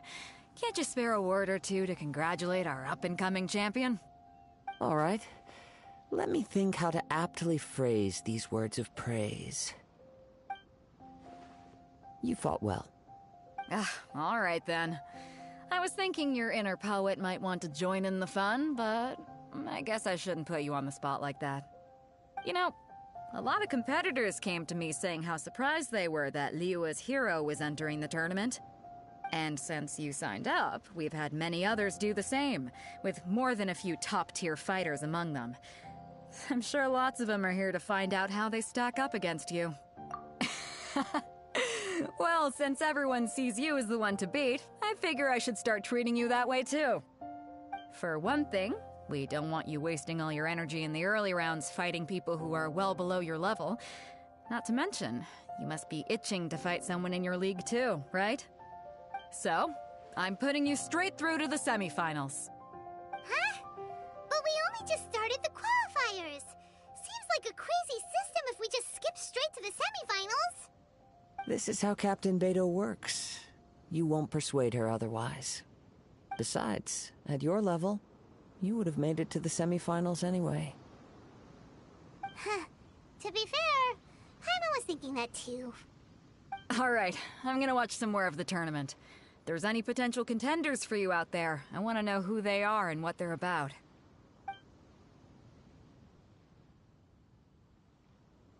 We're finally here, folks. The rail show is about to begin. The captain seems to have high hopes for this tournament. I have not seen her so excited in quite some time. Your opponent has fought many rounds to get to the semifinals. This makes him a seasoned warrior. You may well be stronger than him, but this should not give you cause to lower your guard. Very well. Show me that you are ready to push through the storm that lies ahead. Alright, that's enough chit-chat for now. The audience is waiting. Go find the crew member that signed you up. She'll take you into the arena.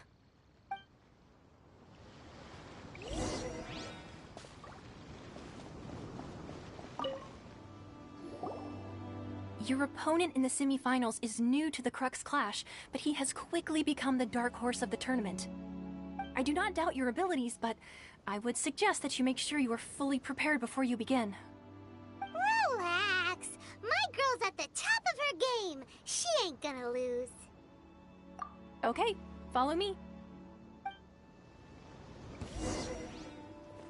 At last, the moment we've all been waiting for. The semifinals have begun. Who's it gonna be this time?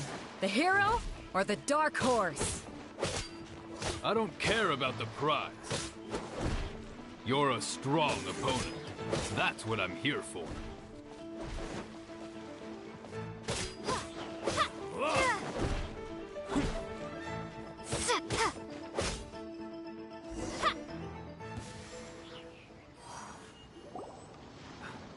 I'm sweating all over. It's a good feeling. Congratulations. I was beaten by the best. I need to train harder. Right! For a moment there, Paimon was a little worried. If you had a vision, you'd definitely be one of the strongest around. I wanted a vision once, when I was a kid. People said that if you're strong enough, you'll have your chance to get one. But mine never came.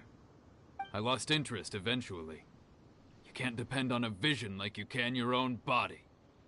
I've fought and won against vision bearers before. The power they have was given to them by the gods. I don't envy it. Huh? You mean you didn't sign up to try and get your hands on that masterless vision? No, I didn't. I only wanted to pit myself against other fighters and see who was the strongest. Only in defeat can you understand your weaknesses and learn from them. So I'm pleased with today's outcome. I don't often have the pleasure of experiencing defeat. Wow! Now that's true strength talking. If you have the chance in the future, please come and spar with me again. I will be stronger next time. By the way, do you know who else made it into the finals? Is it gonna be someone even tougher than you? Whether they'll be as tough as me, I don't know.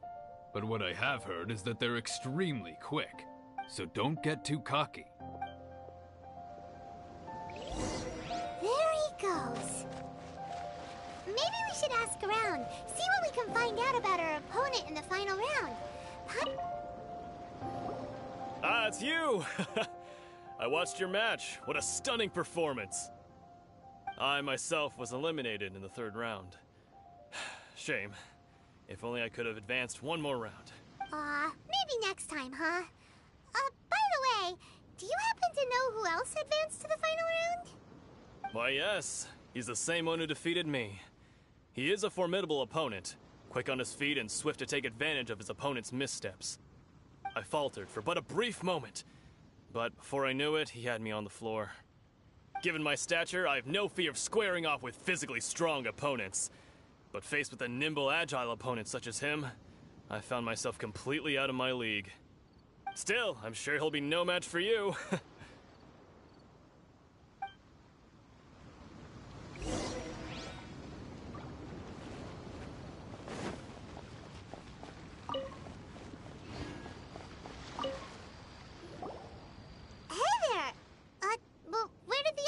Go.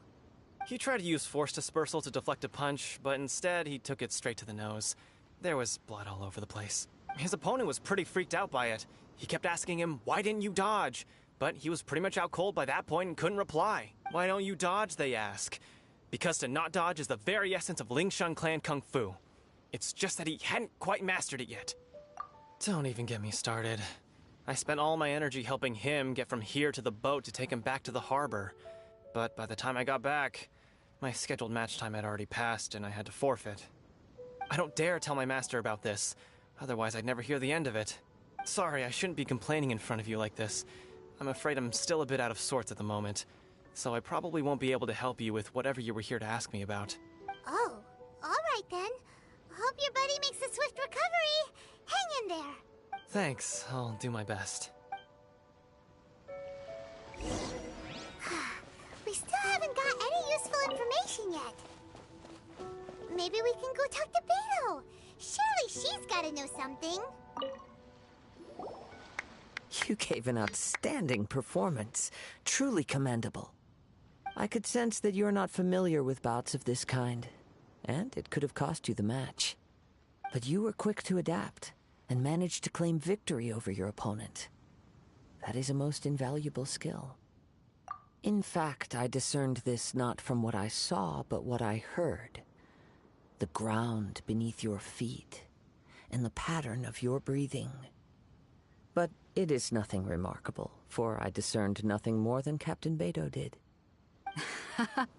He's right. But in my case, I was purely relying on previous experience. I guess not using your elemental powers must be quite new for you, huh? We wanted to ask about who our opponent will be in the final round. Do you think they'll be stronger than the one we faced in the semifinals? Not exactly. Contenders that reach the finals aren't necessarily stronger. They tend to have something unique about their style. As for the guy you'll be facing, his skill lies in his speed, and he has superior form. It's also obvious that he's seen his fair share of battles. What's the matter? Worried that you've bitten off more than you can chew this time? If that is the case, then I have a proposal for you. Let's go somewhere a little quieter, shall we? I haven't properly introduced myself yet. In the land of Inazuma, I was a wandering samurai. Yeah, we could tell that from your getup. But at the same time, when you talk, you don't really sound like someone who's used to waving a sword around. It is true that I am versed both in literary and martial traditions. But on the straggling path of a wandering samurai, is there harm in acquiring a surplus skill? I do not mean to flaunt my martial prowess, but I myself have witnessed reputable fighters hailing from across the lands. I do possess some knowledge regarding your opponent's particular skill set. Given your talents, a few hints from me will be all that's necessary to bring your opponent down. Hang on. Don't you think you're bending the rules a bit there? Gathering intelligence is an essential part of any duel. You must know your enemy. Besides, our favorite here has fought many battles on their journey from Mondstadt. Such impressive feats require more than just bravery alone. You betcha! Wait a second. We never told you that we've been to Mondstadt. Does one not leave a trail when traveling through the wild?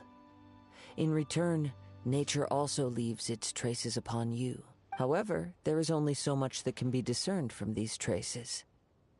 I sense that many things about you elude me still. These are the things I am curious to know about. Come with me. Some post-match entertainment is in order.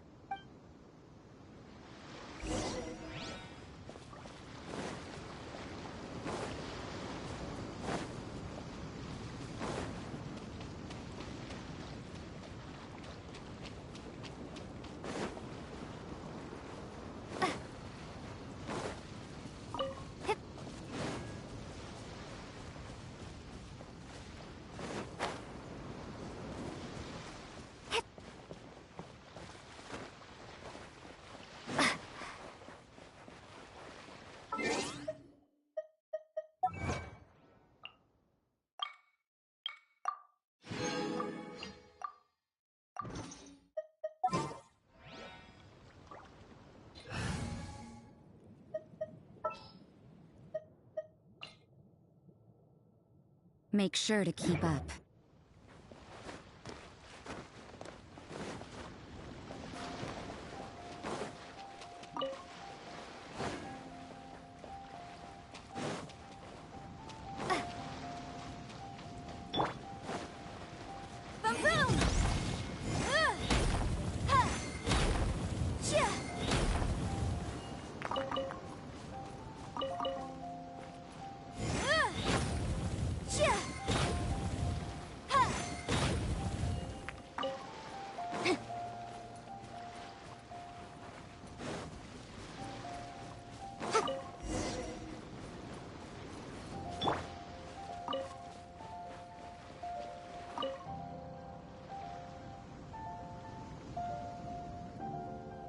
Now that we're alone, let me cut to the heart of the matter.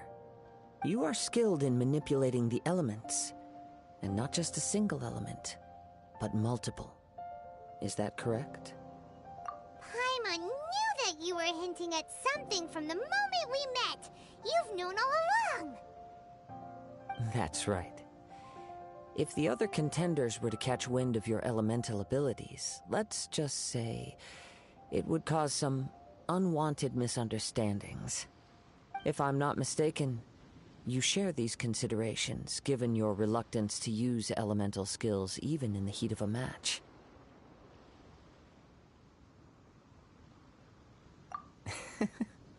When I talk about that which I see or hear in you, this is not poetic symbolism at play. I mean these things in the truest sense possible. Since a young age, I have been attuned to the tidings of nature. I hear the breath of the wind and the whispers of the leaves. It is things of this nature that I also hear from within you. Nothing more. As crazy as all that sounds, somehow Paimon still believes you. My humble abilities are negligible compared to your incredible feats. To think a human could wield the elements without a vision. And not to mention your incredibly complex scent, like that of some mysterious being. Hey, stop evaluating us based on our smell! It's weird! Could you perchance enlighten me as to how you managed to obtain your combined elemental abilities? Extraordinary. So then, might I be so bold as to inquire how exactly it is that you learned to channel elemental energy and even wield it in combat? It's nothing really. Paimon just told her whatever came to mind. It's been a long journey, and many things have happened along the way. Somehow, she just naturally learned to use the elements through it all. Honestly, even Paimon doesn't understand how it all works. Perhaps such unfathomable things are the essence of the gods and the visions they grant. However, I still wish to have the honor of seeing how you wield the elements.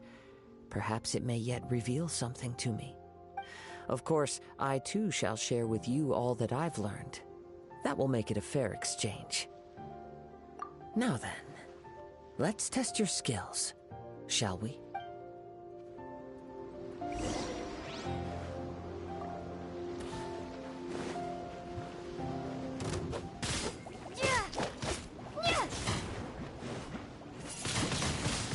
Windblade!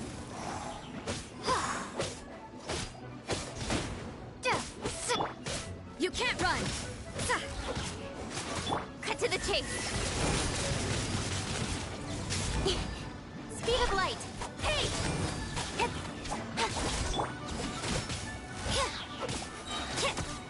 Lights out. Judgment!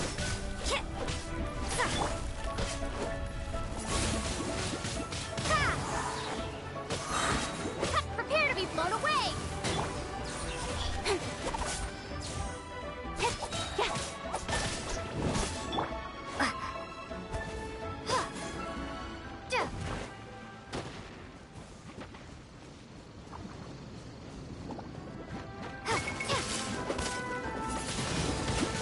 Wingblade! Nowhere to hide.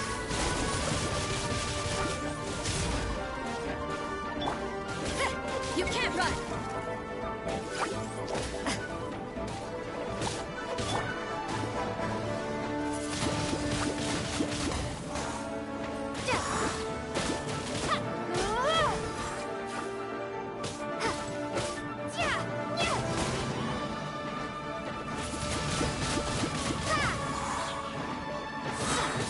Be gone!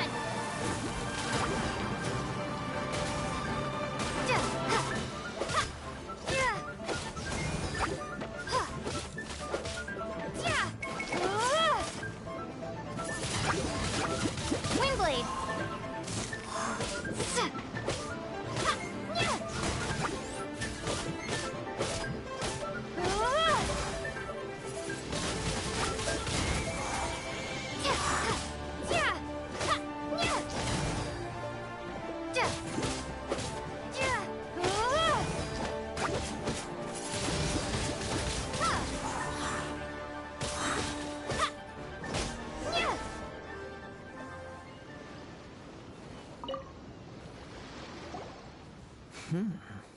Your skills in battle are truly beyond reproach. Even with your opponent's speed, he shouldn't be able to overwhelm you. Your opponent is skilled at controlling his breathing and maintaining balance, which enables him to execute moves that many would find impossible. He relies entirely on the element of surprise to defeat his opponents. In other words, as long as you remain mindful of his ability to detect weak points, then his attacks should pose no threat to you. Please, save your thanks. If anything, I should be thanking you for the opportunity to witness your command of the elements that defies all known principles. The world is a truly mysterious place, it seems, and one will always encounter that which is still unknown. You seem kind of obsessed with visions, but don't you already have your own? Why are you so intent on exploring the connection between visions and the elements? I desire to know what meaning visions have to the gods, and what influences the gods' decision to grant humans these visions. My apologies. You must be completely in the dark regarding such matters. For allowing me the honor of witnessing your mystical ways, I am willing to answer any questions you may have regarding Inazuma. So that's what you're curious about? Then allow me to tell you more. As you well know, a vision hunt decree is currently underway in Inazuma. Visions are a gift bestowed by the divine. People that have accepted this gift are now having their visions confiscated inexplicably, sometimes in circumstances that leave their original recipients dead.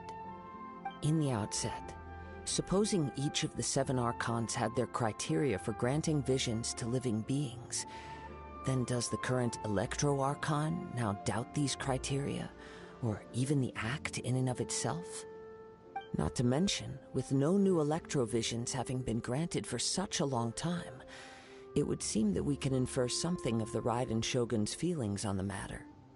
She sounds less like an Archon and more like a tyrant. As far as I know, she is an Archon that pursues eternity. She will relentlessly carry out her will with no regard to what others may think or feel. Liyue's contracts are meant to benefit all who reside within Liyue. But what does Inazuma's pursuit of eternity bring to its people? It goes without saying that the people locked within Inazuma do not fare well these days. Sounds a lot like something the god you encountered in the beginning would do. Oh? Have you encountered the Electro Archon before?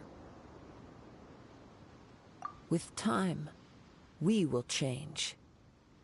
but the Shogun will remain the same. If you wish to find her, she will forever be there. There will come a day when I too shall wish to understand the answers to eternity from her. Ah, the time for your match is approaching. Oh, right! We got so distracted talking about Inazuma that Paimon forgot all about the tournament! If you have no other matters to attend to, then we can return together.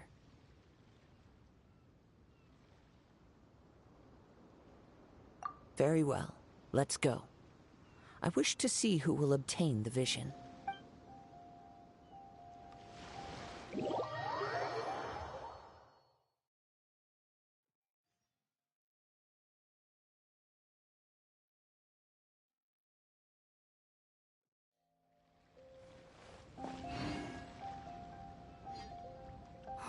Why isn't he here yet? Never mind. We can start by making your entrance first. Everyone, listen up! Your attention, please! We've reached the climax of the Crux Clash! This is the final match! We've seen many exciting battles today, and now, at long last, the two finalists have emerged. Now, I'd like to introduce our first combatant. Though few have seen her, her reputation knows no bounds. She strikes fear into the heart of Osile, and the mere mention of her name causes even Fatui Harbingers to turn pale in the face. Introducing Liyue's traveling hero! Wow! I've been waiting for this moment! I'm sure everyone witnessed her thrilling match in the semifinals. But today's final round will surely take things up a notch. As for our other combatant, he still hasn't arrived. Oh, come on, what could be taking him so long? You can't just forfeit for not showing up like in previous rounds. This is the finals. Apologies, everyone just sit tight.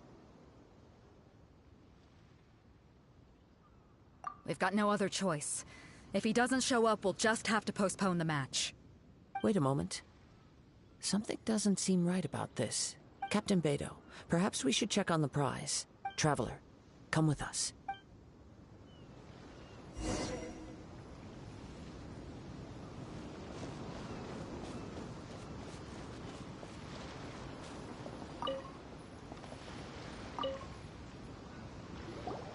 Let me see.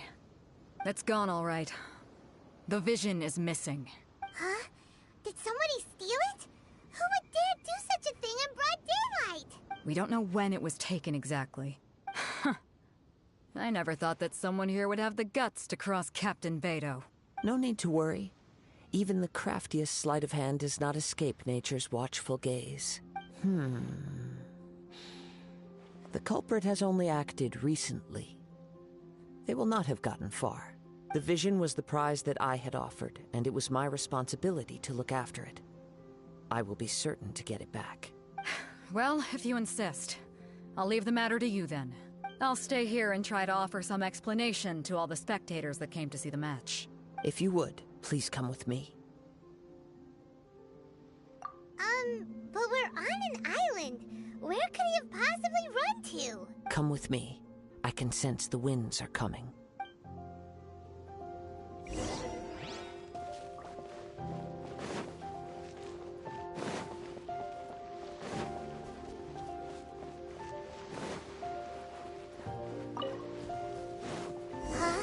A wind current?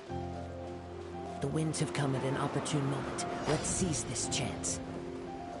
Ride the winds upward. From there, we can continue our search for clues.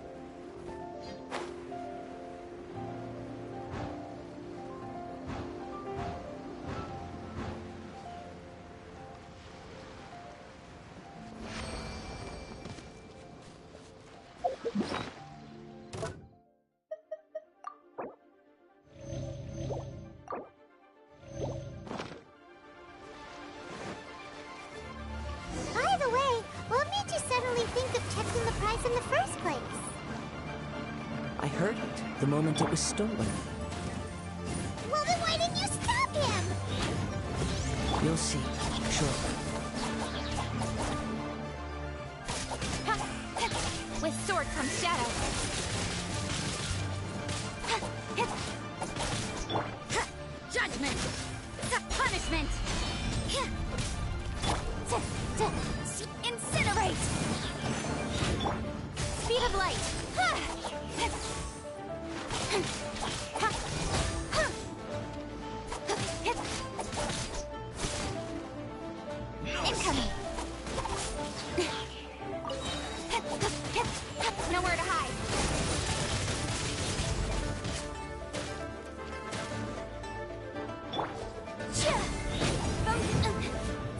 Motion to compel. Time for your arraignment. Speed of light. You can't run! Lights out.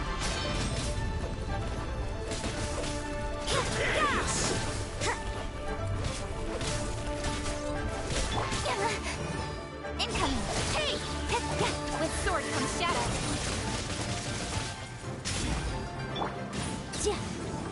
Can't run from death.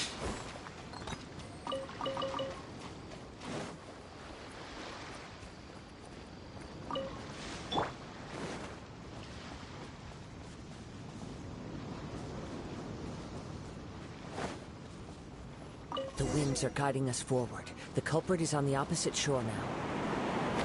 You can hear that too? What does it sound like? Hubris. This way. Follow me. There may be an ambush waiting for us up ahead, but I trust that you are well prepared for such a scenario.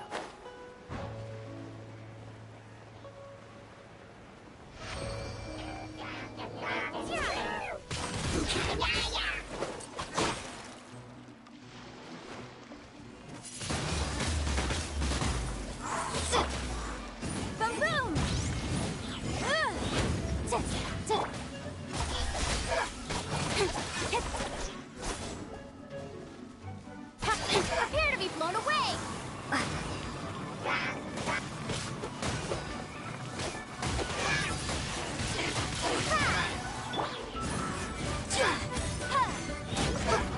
Motion to compel. Objection. Speed of light. Nowhere to hide.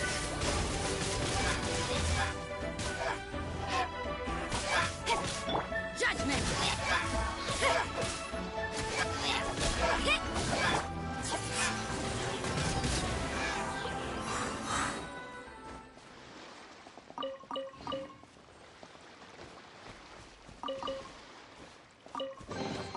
I'll keep this close.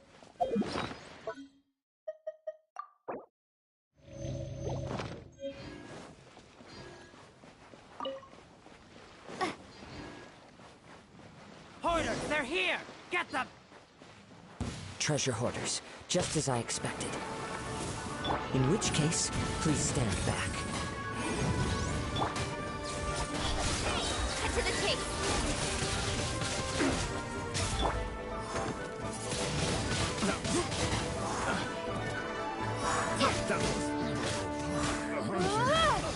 Becomes the Have a little taste.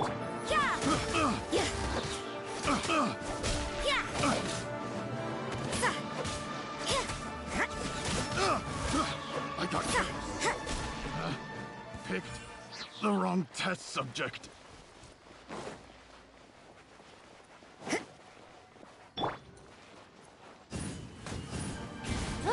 Motion to compel.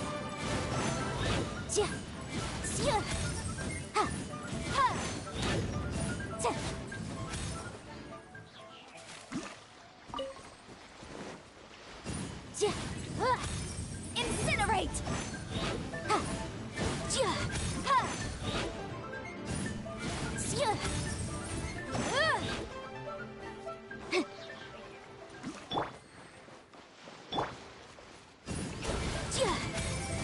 Motion to compel.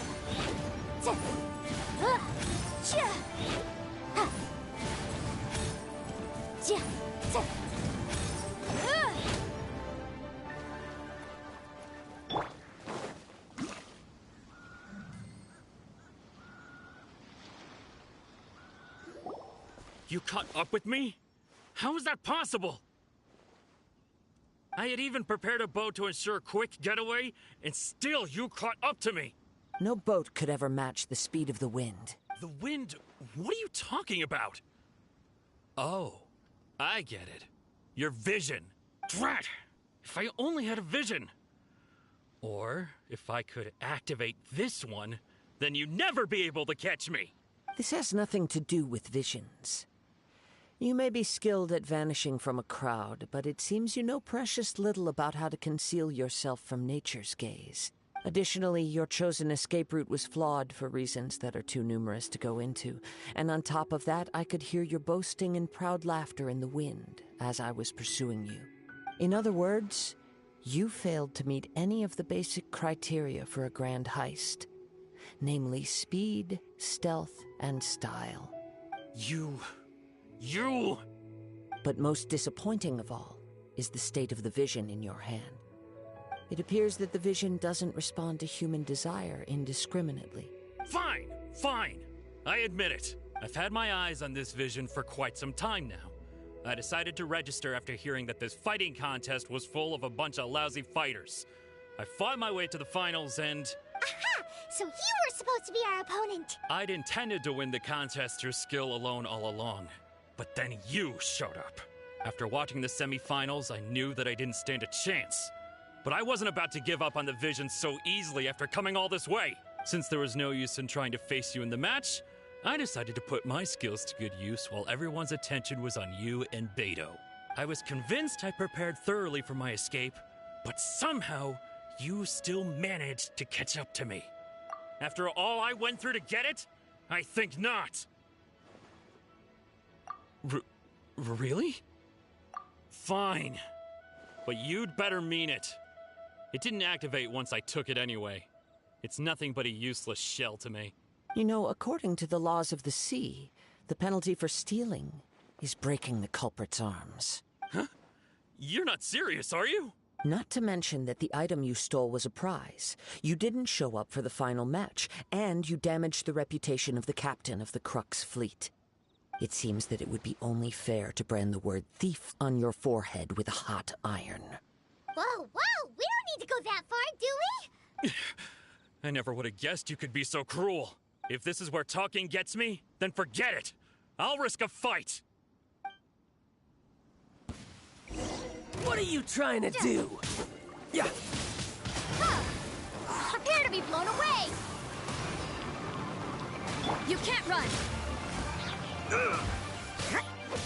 Punishment! Kiss! Speed of light! Nowhere to hide. Just you watch. Incoming! Just a temporary...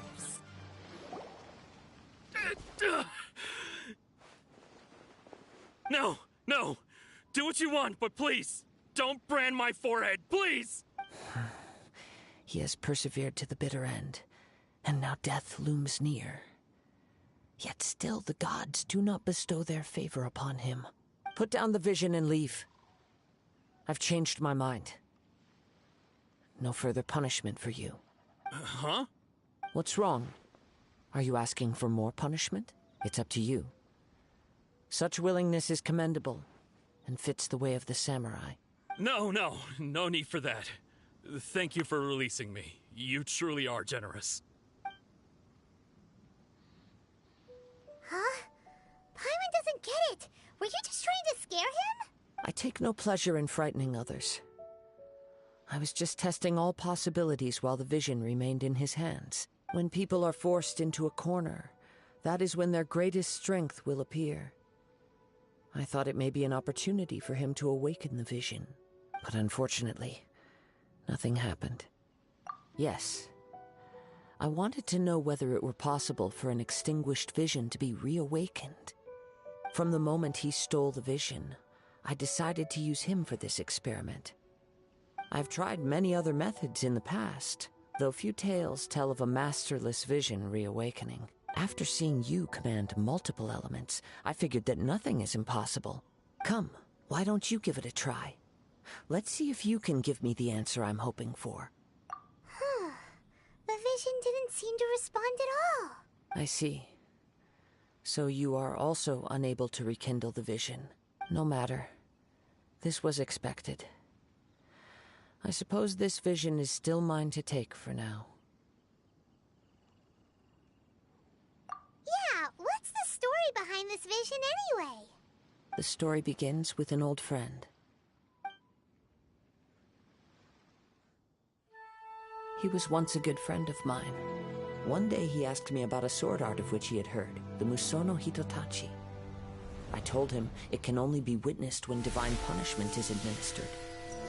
It is the pinnacle of the Raiden Shogun's skill, a symbol of ultimate power. But he replied, there must be one who can withstand it. There will always be those who dare to brave the lightning's glow. Then, the Vision Hunt decree arrived. People's aspirations were stripped away as the Raiden Shogun began to construct her ideal of eternity. While I was fleeing from place to place, I heard that my friend had challenged the Vision Hunters to a duel before the throne. A solemn yet brutal challenge. The defeated face divine punishment, while the victors gain a second chance. Perhaps he thought he of all people should make a stand. Coming face to face with the Musono Hitotachi was all that he truly desired, after all. When I arrived at Tenshukaku, the duel was over. I heard his sentence of divine punishment, his severed blade hitting the ground. Perhaps that was the glory he had yearned to witness.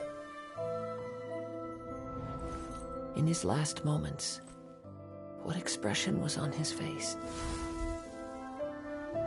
Before I knew it, I had stepped forward and snatched the dying vision and was running from the scene.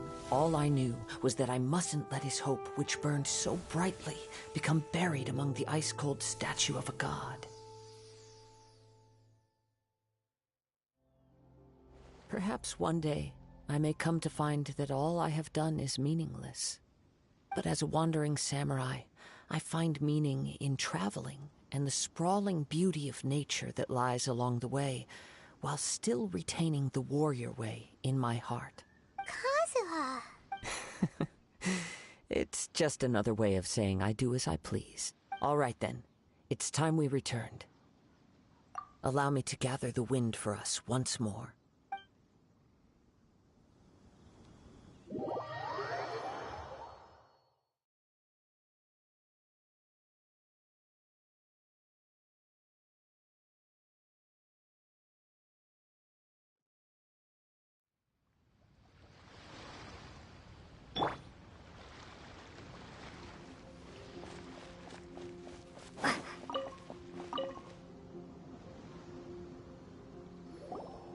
Huh? Did Beta leave already? Maybe she went back to her ship. If you're looking for the captain, she was summoned by Lady Ningguang. It seems that the Crux clash got out of hand this time and has attracted her attention. Captain Beidou was muttering something about Ningguang being a stick in the mud as she headed off to Liyue Harbor. It's not unusual for those two to be at odds with one another. But still, Captain Beidou was disappointed she didn't get to witness the crowning of the new champion. She had been looking forward to it for quite some time. The one who stole the vision was originally to be this hero's opponent in the final round.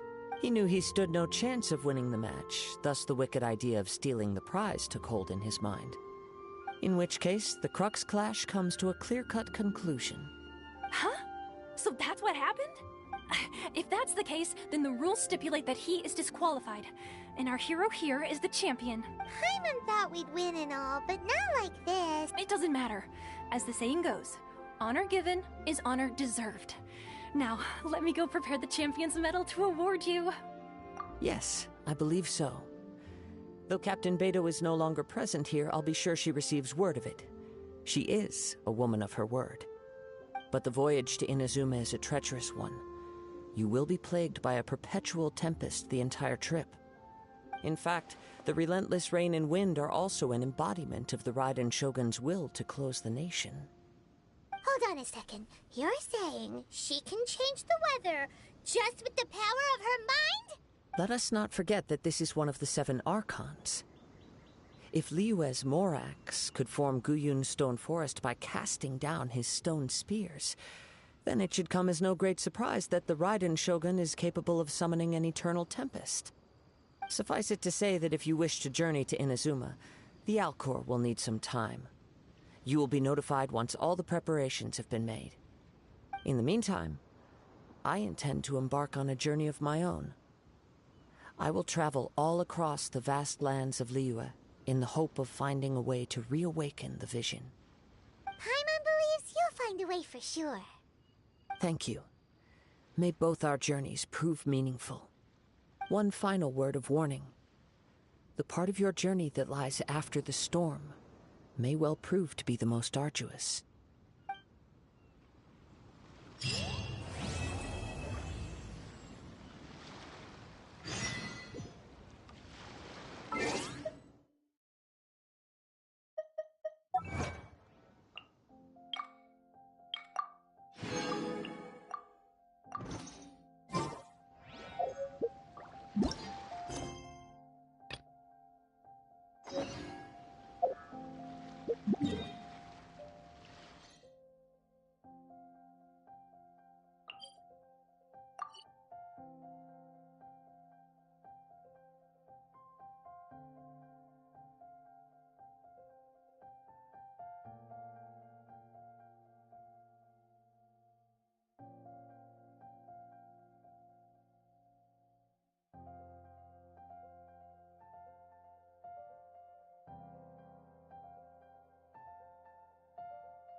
Ad Astra Abyssosk.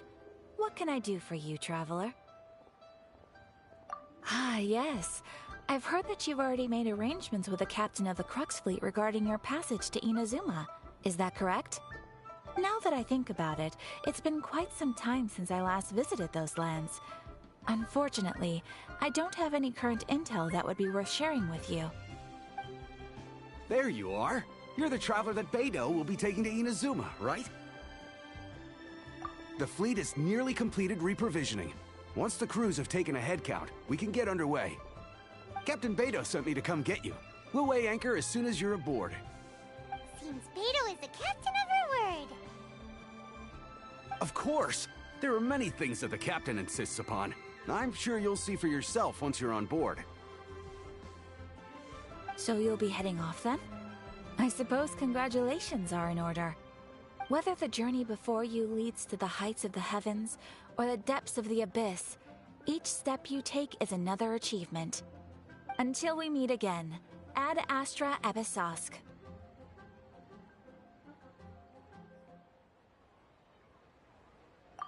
Oh, it's kind of hard to say goodbye now. We practically see each other every day. Well, if that's how you feel, why not come and find me when you arrive? I'll be awaiting you on Narukami Island.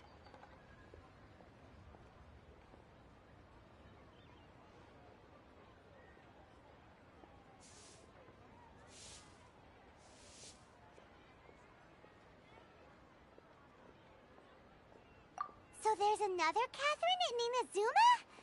See, there's no need to get all sappy now.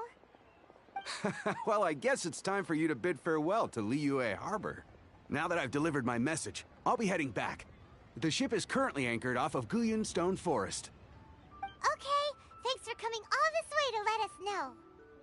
Just following orders. I'll see you two aboard the Alcor.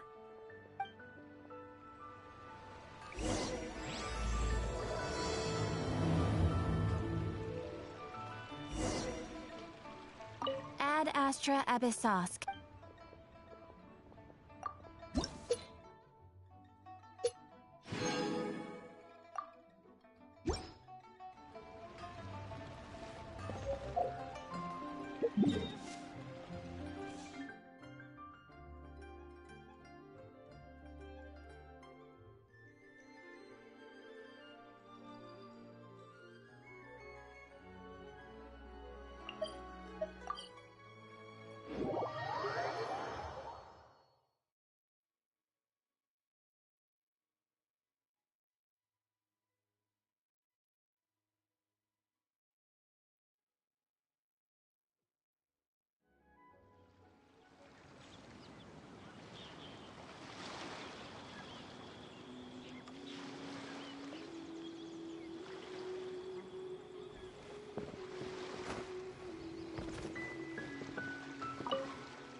You finally made it.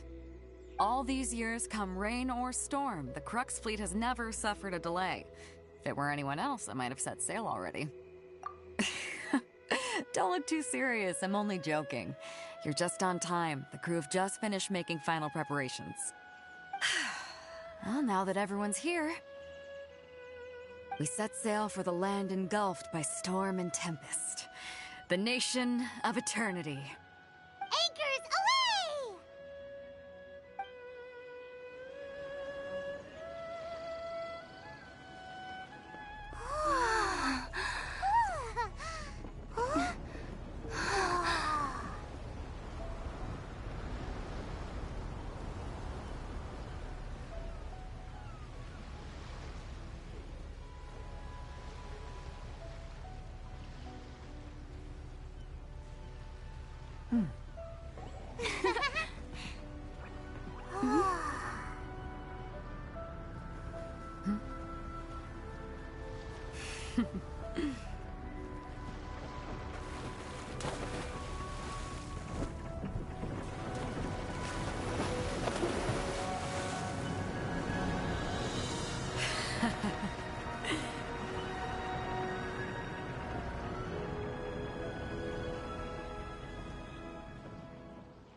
Ahoy there.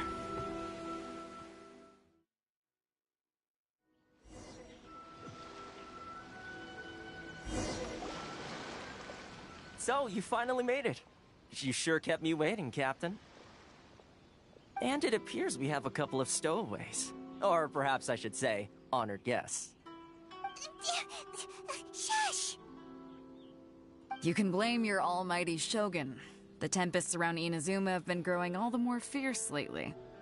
Though the fleet was fully up to the challenge, the inclement weather still caused some delay. Now then, let me introduce everyone. This is Toma, a trade partner that I've gotten to know recently. You don't know how long I've been waiting to see you. Toma, these two are... Oh, no need for introductions. Their reputation precedes them. Seems even the stormy seas can't keep rumors of these outlanders' sterling deeds at bay. Oh, it's sure nice to hear you say that. With any luck, it'll give you a head start here. Toma's resided on Rito for quite some time now. It wouldn't be going too far to say he's the fixer around these parts. If you run into any problems here, just talk to Toma. But if he tries to pull any moves on you, I'll be sure to deal with him personally the next time I'm around. No need to worry. I'm sure we'll get along just fine. Good. Then if it's all settled, I'll be going. I wouldn't want to be caught with my sails down here. I do have a wanted fugitive on board after all. Oh, right. Kazuha. Until next time, traveler. Remember to give it your all, no matter what perilous storms you may encounter. Fair seas, Captain Beidou. Bye-bye!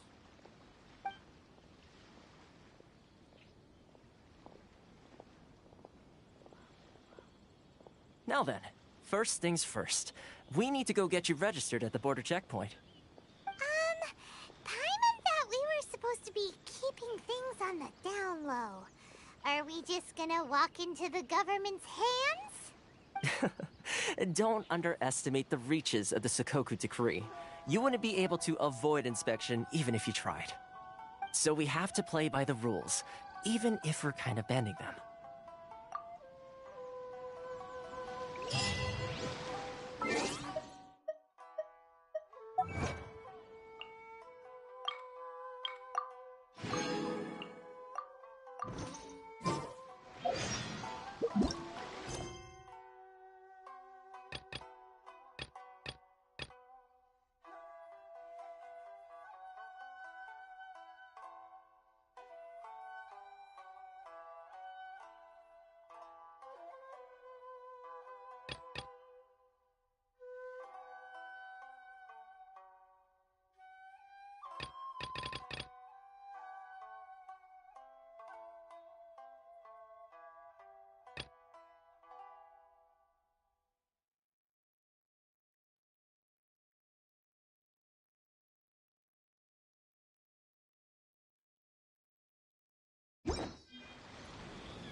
victory is almost ours!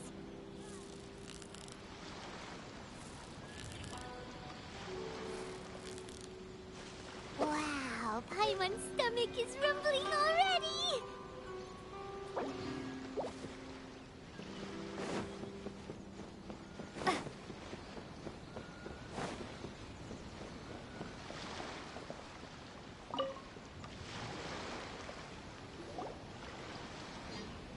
Hello? Please state your name, identity, and the purpose of your visit. Oh, except you, Toma.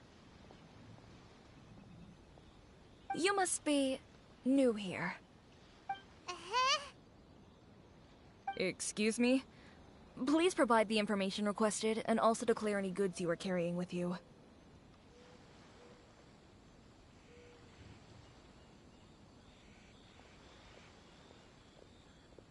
Oh, well, I'm sorry. We cannot approve entry for purely personal reasons.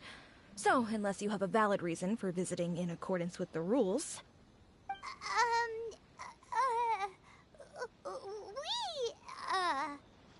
My apologies, but I'll have to ask you to...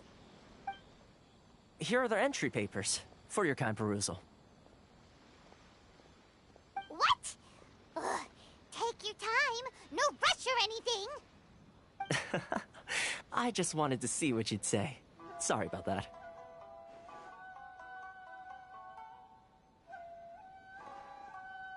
I see. Okay. Your papers are all in order. Welcome to Rito. So, where do we go next? The Outlander Affairs Agency. They only check entry permits here. If you want to remain on Rito, there's a process you have to go through with them. Sheesh. So it is super strict, just like everyone says. Well, let's not forget that to everyday folk in Inazuma, people from everywhere else are referred to as outsiders. As the word suggests, Outlanders aren't very welcome in Inazuma with the Sakoku Decree in force. Not even on Rito, where they've established an outsider settlement.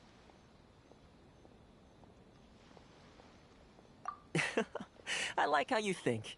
I've got a feeling we're going to get along very well. Now, let's head over to the Outlander Affairs Agency. Most of the current rules were put in place by the administration of Rito, the Kanjo Commission. The Kanjo Commission? Yes, one branch of the Tri-Commission of Inazuma, responsible for growing and managing the nation's wealth. You really haven't heard of it before?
Enjoy the blessing of Lesser Lord Kusanali.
you've completed the entry procedures, yes? And now you want to apply for residency, both of you?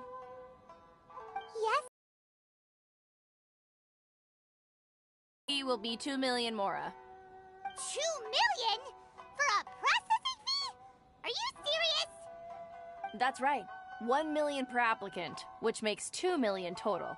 Don't worry, you can trust my math. Paimon wasn't so much questioning your math as... Ma'am, these two here are good friends of mine. I think you'll find I'm one face you recognize. Ah, Mr. Toma, it's you. By way of courtesy, allow me to reduce it to 400,000 mora total. Thank you ever so much, Miss Eureka. But as this is just a processing fee, I think 600 mora should cover it if I'm paying on their behalf. I'll treat you to dinner too. How does that sound? That's not how you haggle!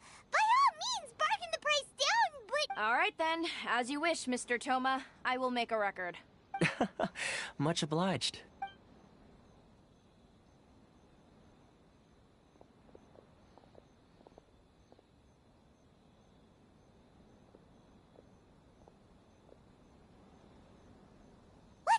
She went from 2 million down to 600? There's something seriously wrong with people's sense of finance around here!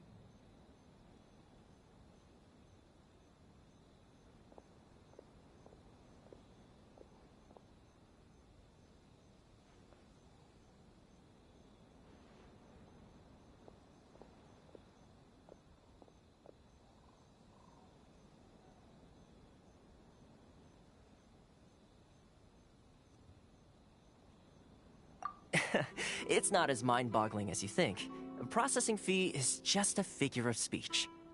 The way some here at the agency see it, the fees are easy money, so it becomes a question of how much they can make.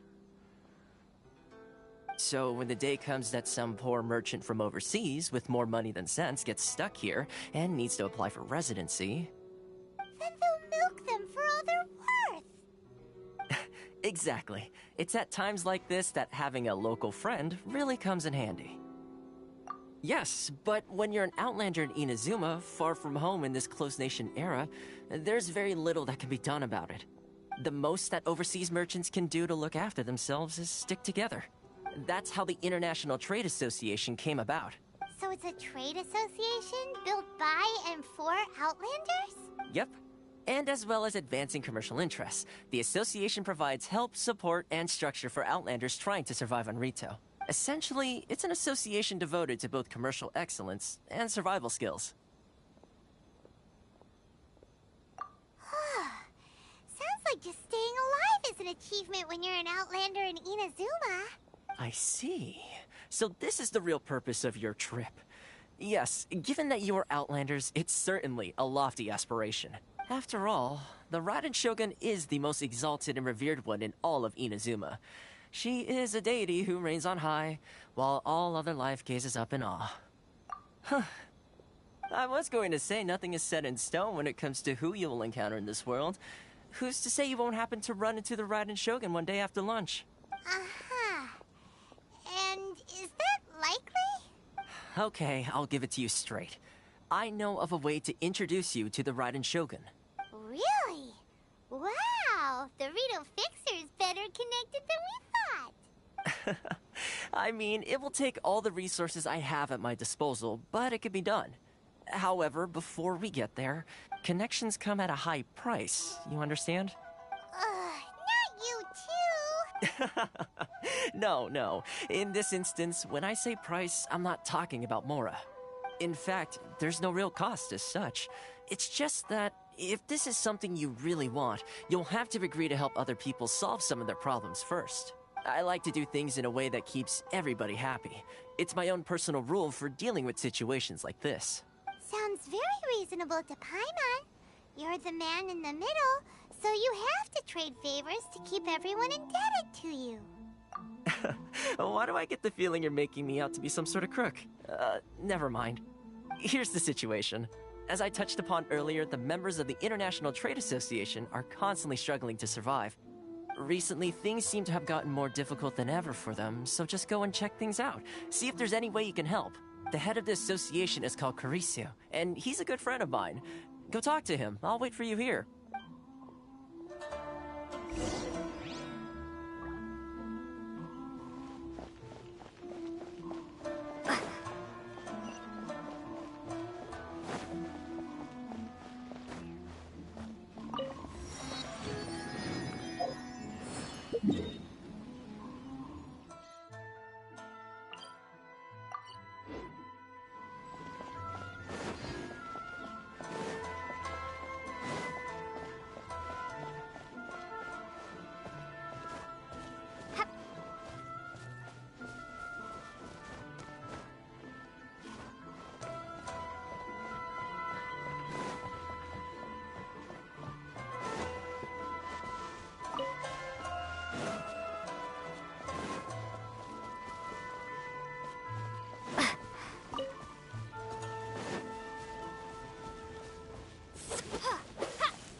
Hello there.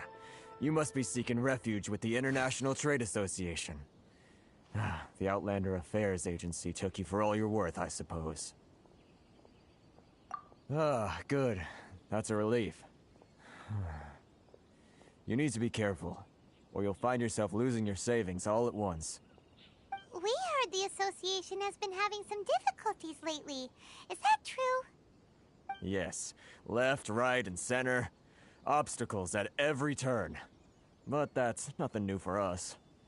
The Sakoku decree certainly makes things difficult for anyone who wants to come here from overseas. But it's not the root cause of our woes. The Sakoku decree might restrict our scope of activity, but in and of itself, it doesn't stop us from being able to enjoy a comfortable existence. No. What's really squeezing us Outlander merchants dry is those Mora grubbers from the Kanjo Commission. Oh, of the 3 commissions, that's the one that oversees everything on Rito, isn't it? That's right. They impose astronomical tax rate, unbelievable regulations, and that's not the worst of it. They just issued a new tax decree recently that, for some reason, completely changes the way we pay our taxes. It used to be Mora, but now it's something called Crystal Marrow. Crystal Marrow? What's that? Something that most of us in the association had never heard of before either, until the new decree came along. Eventually, one of the older Liyue merchants recalled that he once shipped a batch of it to Snezhnaya in his youth. So, in order to pay our taxes, we began an arduous search for this crystal marrow. But then we found we'd only managed to create a bigger problem for ourselves. The rising demand for crystal marrow drove the price higher and higher. Now there's only one vendor who even has it in stock. We can't get a hold of it anywhere else. Isn't that what they call a monopoly? Exactly. So this vendor keeps pushing the price up, and we have no choice but to buy from them because the tax decree forces us to. It's a vicious cycle. The consequence of which is that our taxes will soon exceed our profits. And once that happens...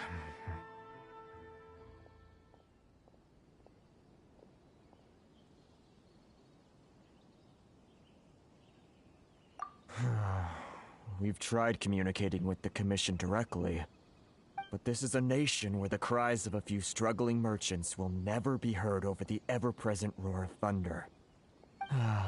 Fontaine, my dear homeland. I miss you an awful lot at the moment. Sounds awful. They're really bleeding them dry. What do you think we should do? But Carisu's the head of the association, and even he hasn't had any luck. Not to mention, we're Outlanders too. Right. And besides, I think this may well be the fate they've ordained for us. Okay. Well, we could try tackling the problem by going to the other party involved. That vendor. I've actually done business with him in the past, but after a point he stopped contacting us. I have no idea where he sources the stuff. Well, it definitely sounds like he's being unfair. How do we find him? We could go talk to him and see if he lets anything slip. Hey, that's a pretty good idea.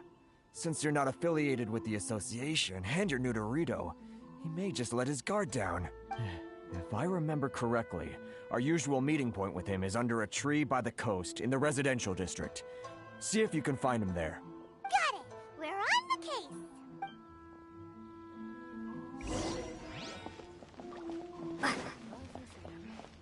Which one should I choose?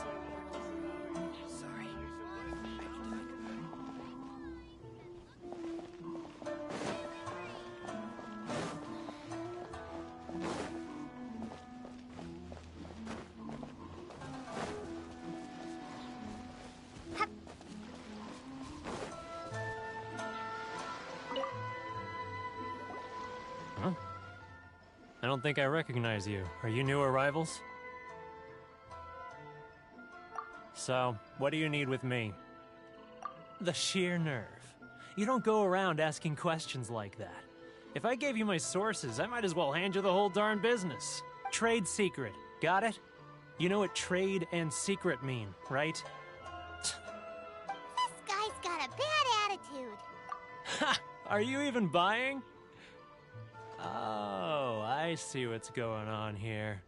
Kurisu and his associates sent you here to try and plead their case, didn't they? They're wasting their time. The price is non-negotiable, not by a single Mora. Hey, what's your problem? Get out of here, go on. Tell them they're lucky to be buying from me in the first place, and they ought to be more grateful. If it weren't for me, they'd be in seriously hot water. What are we gonna do? There's no talking to this guy. Good idea. Let's check back in with him.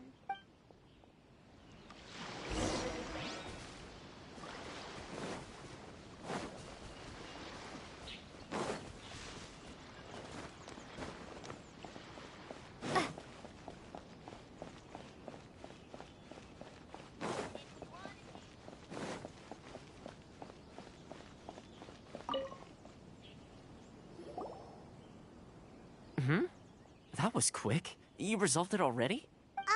Actually, we're having a little trouble. No? Well, by all means, tell me what you need.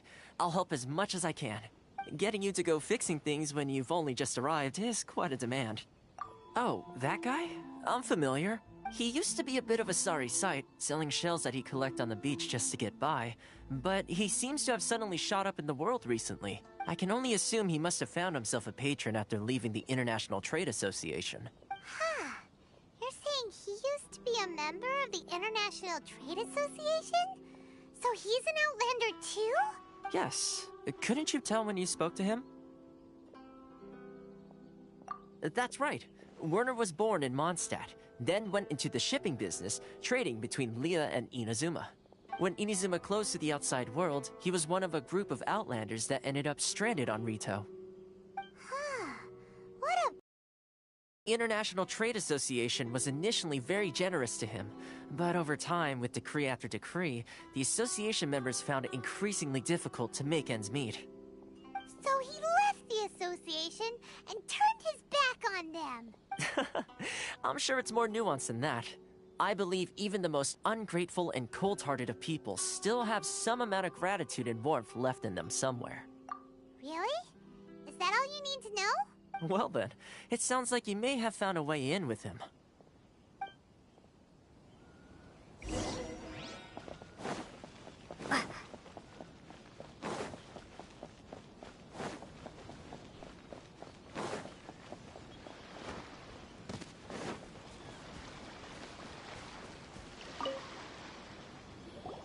What are you doing back here? Just because I got plenty of time on my hands doesn't mean I want to waste any of it talking to you. Huh? Where's this coming from?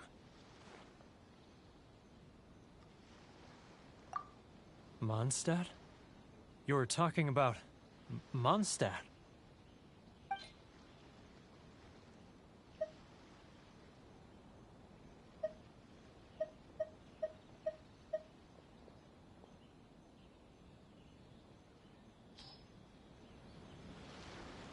Goodness, I can sense it now. So familiar, but I can't remember the last time I was there. The scent of Mondstadt. Oh, how it takes me back. Ah, my hometown. The home of freedom. How I long to go back and visit. It's working! So, trying to play my heartstrings like a liar, are you? I know what you're up to. Huh? What is this? What are you up to now? Just close your eyes already!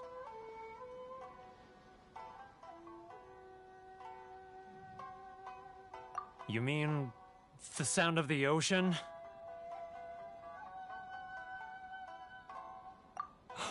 Leah Harbor. I can see it so clearly. Oh, and the sound of the waves. The calls of the merchants. Xiao lanterns. I'm right there at the lantern right. Oh, look at them floating up into the sky. This guy has a really active imagination. Either that or he really does miss Liyue Harbor. Liyue. Liyue.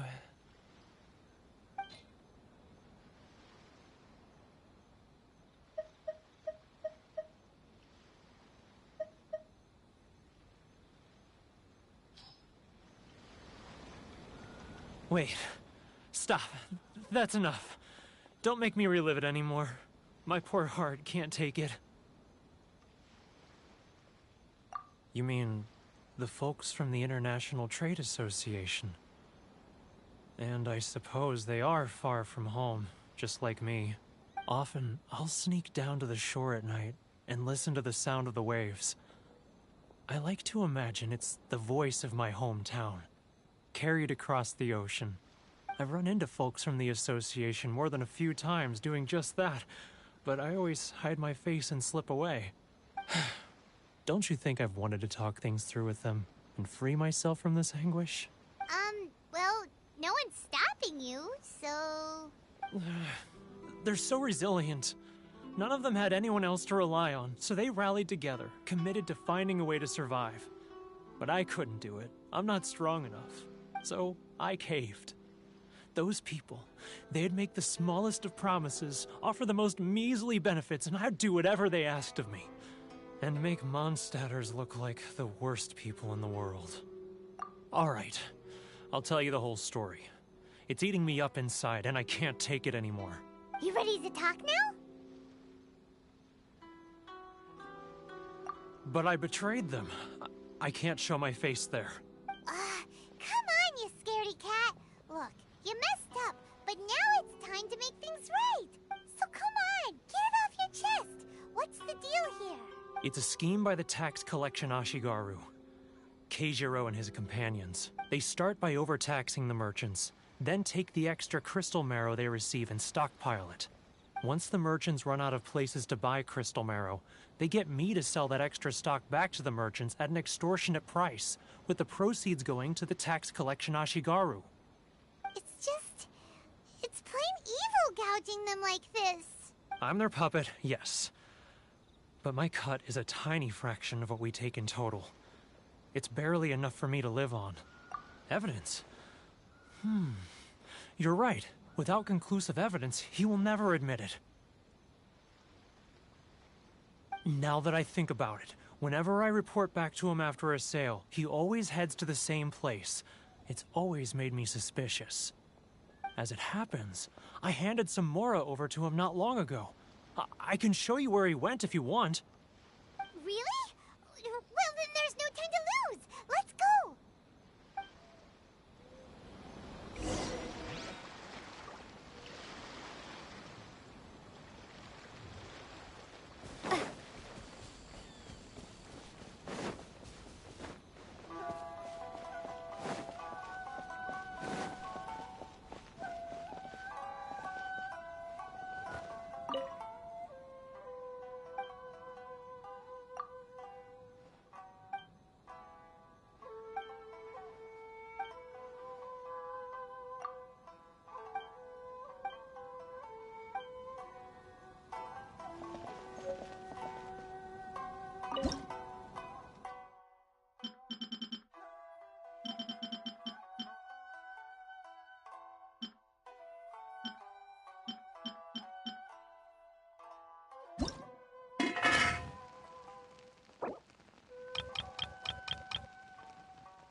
Keijiro!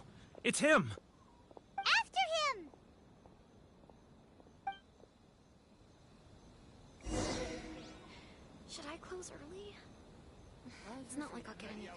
person should I choose?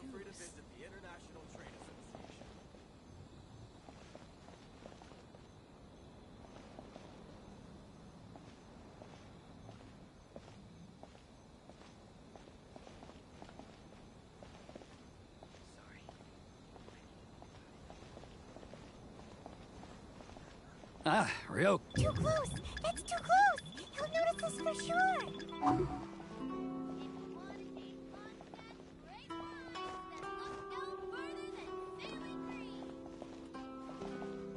Now, who else is behind on payments? Let me think. Yes, the Trade Association clique still needs to be brought into line.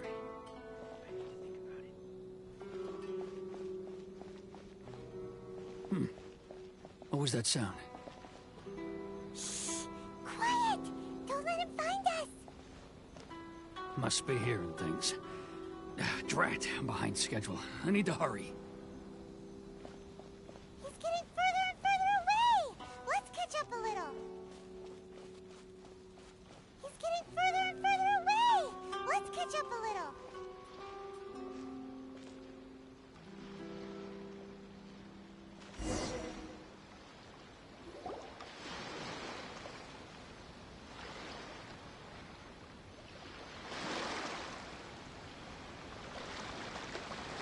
What could he be doing at a place like this? It looked like he buried something over there, didn't it? Why don't we take a look?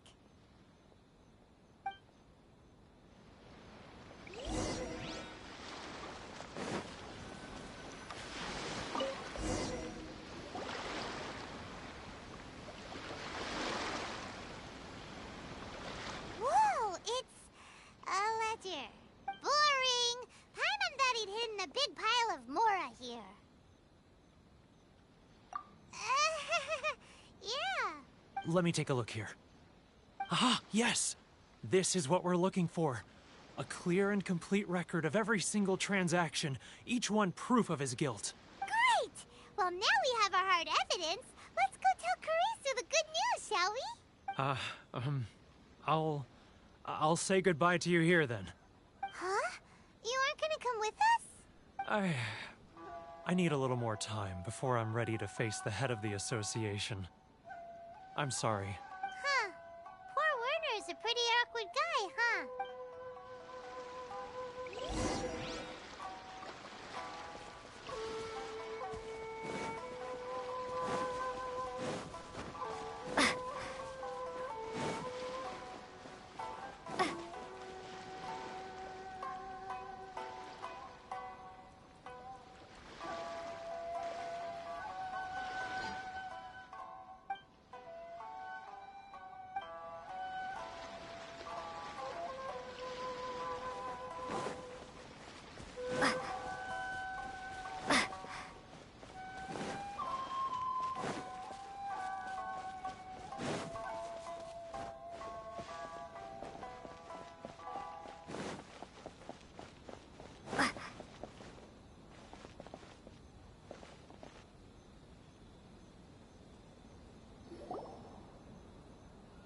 But we really don't have anything left. If this keeps up, our sales will come in at a loss.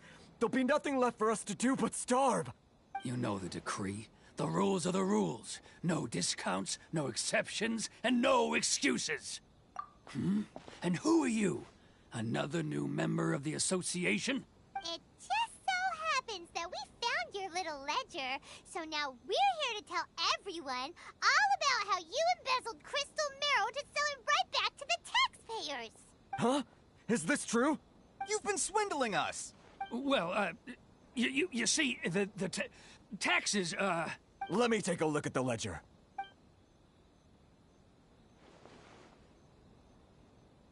Well, would you look at that? Every payment the association has made is right here in your personal ledger. So, Mr. Keijiro, it seems you have some explaining to do. How shall we settle this, So you think you can use this against me, do you? It's quite obvious that I'm merely trying to earn a modest living for myself, like anyone else. Word has it that samurai and the commission place great importance on reputation and prestige. Though I'm sure commission members won't blame you once word gets out. Huh? Is that a threat? Are you threatening me? No, not at all. I'm simply stating that it would be quite a pity if an illustrious gentleman such as yourself were to have their reputation tarnished. Well, even if what you say is true, what do you suggest we do about it? I believe you still have a quantity of crystal marrow in your possession, correct? Perhaps that crystal marrow could be used as compensation for the recent tax hike, and us merchants could finally have some more breathing room. Is that it? Oh, do you have any idea the hoops I had to jump through to get the crystal marrow and keep it hidden? Fine. In that case, I'll send it over to you today. And not even an ounce of shame for his actions. So that's it? My shop's been closed for weeks now. I've even had to ask my friends to help bail me out. What about my losses? Come on, Harrison. We've already struck a good deal here. I'm sick of being pushed around like this. I won't let him off so easily. Harrison! Hey, what's all this racket? Does someone dare question the decree? Ah, Chief, you've arrived. What was all the commotion I heard just now? Oh, we were just discussing a minor tax issue.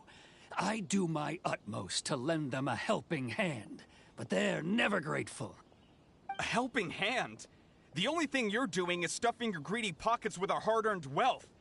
I assure you that Hirage Shinsuke will hear of this.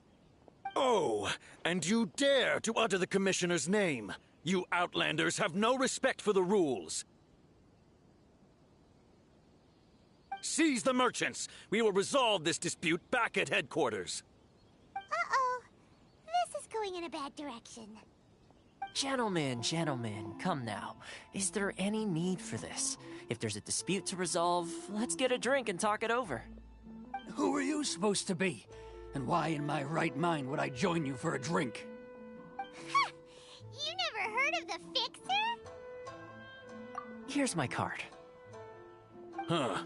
You're from the Yashiro Commission. Shh. Huh. Well, this is Kanjo Commission territory. However powerful the Yashiro Commission may be, you have no business meddling in Rito's affairs. Of course not, of course not.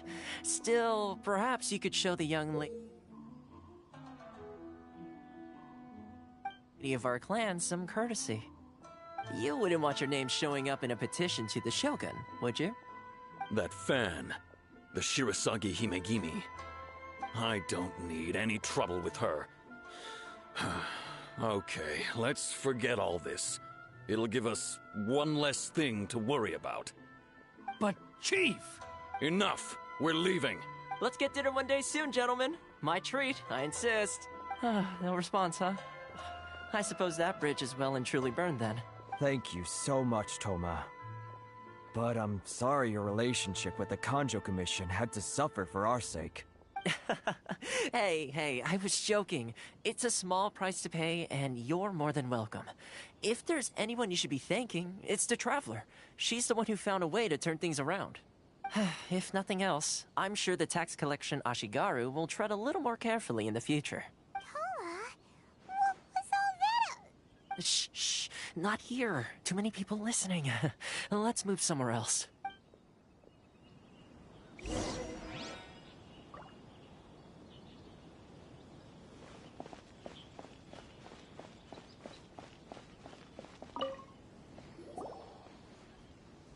Corruption seems rife in the Kanjo Commission. They truly are rotten to the core.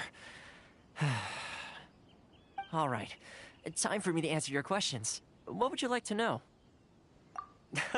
Straight to the point. Let me reintroduce myself. I belong to the Kamisato clan of the Yashiro Commission on Narukami Island. I'm an attendant of the Shirasagi Himegimi. You've been keeping your true identity a secret from us this whole time? So, the Yashiro Commission. Guessing that's another branch of the Tri-Commission? Correct. The Kamisato clan is the head of the Yashiro Commission, who manage ceremonial and cultural affairs. I'd go into more detail on what exactly that covers, but I'm not even sure myself. I'm just someone who was fortunate enough to be taken in by the Kamisato clan. My role is to take care of the daughter of the clan, Kamisato Ayaka, also known as the Shirasagi Himigimi. Seems like she must be super famous in Inazuma, given the reaction of those guys just now. Oh, most definitely. She's graceful, dignified, and kind-hearted too. The people of Inazuma quite adore Miss Kamisato. Her fame even somewhat eclipses that of her older brother, Kamisato Ayato, despite the fact that he's the current head of the clan. I suppose those who treat others with compassion earn themselves the same treatment in return. Miss Kamisato's situation certainly seems to attest to that. Take me, for example. I'm just an attendant, and yet she treats me as an equal, as she would a friend. You're asking the right questions, and to be honest, I don't want to keep you in the dark any more than is necessary. Firstly, you should know that being a fixer is not something you can fake. I spent the better part of a month tirelessly building up a network of relationships on the island, and I got to know Captain Beidou during that time too. Still pretty good going for just a month's work. Well, maybe I have a slight knack for schmoozery, but the main thing was I had to make sure I'd be in time to receive you when you arrived. Inazuma may have closed off to the outside world, but that hasn't stopped a lot of people from hearing about your feats in Mondstadt and Liyue. So, when Miss Kamisato heard of your intention to come to Inazuma, she began looking forward to your arrival with great anticipation. She's excited to find out whether the rumors are true. That is, that you have what it takes to change the tide of the times. Change the tide of the times?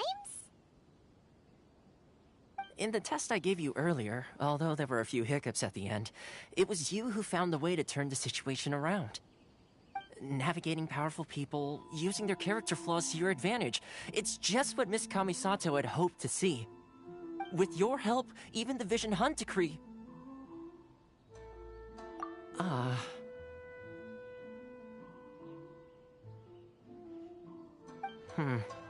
That's an unexpected development. Perhaps our sources were misleading.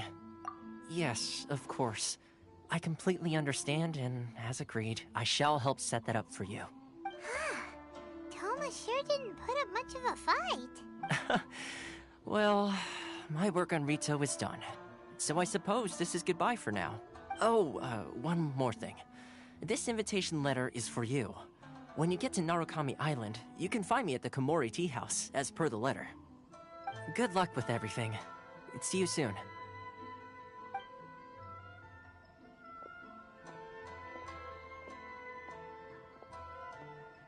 Toma's not such a bad guy, huh? We should get going. Huh? What's up? Oh, right! Paimon forgot all about that! Wait, so... did Toma forget that too? Oh, darn it! No wonder he was so matter-of-fact about the whole thing! As soon as we get off Ritu, Paimon's going straight to Komori Tea House to settle the score! Well, guess we should give it a try. Let's head to the border and see how far we get.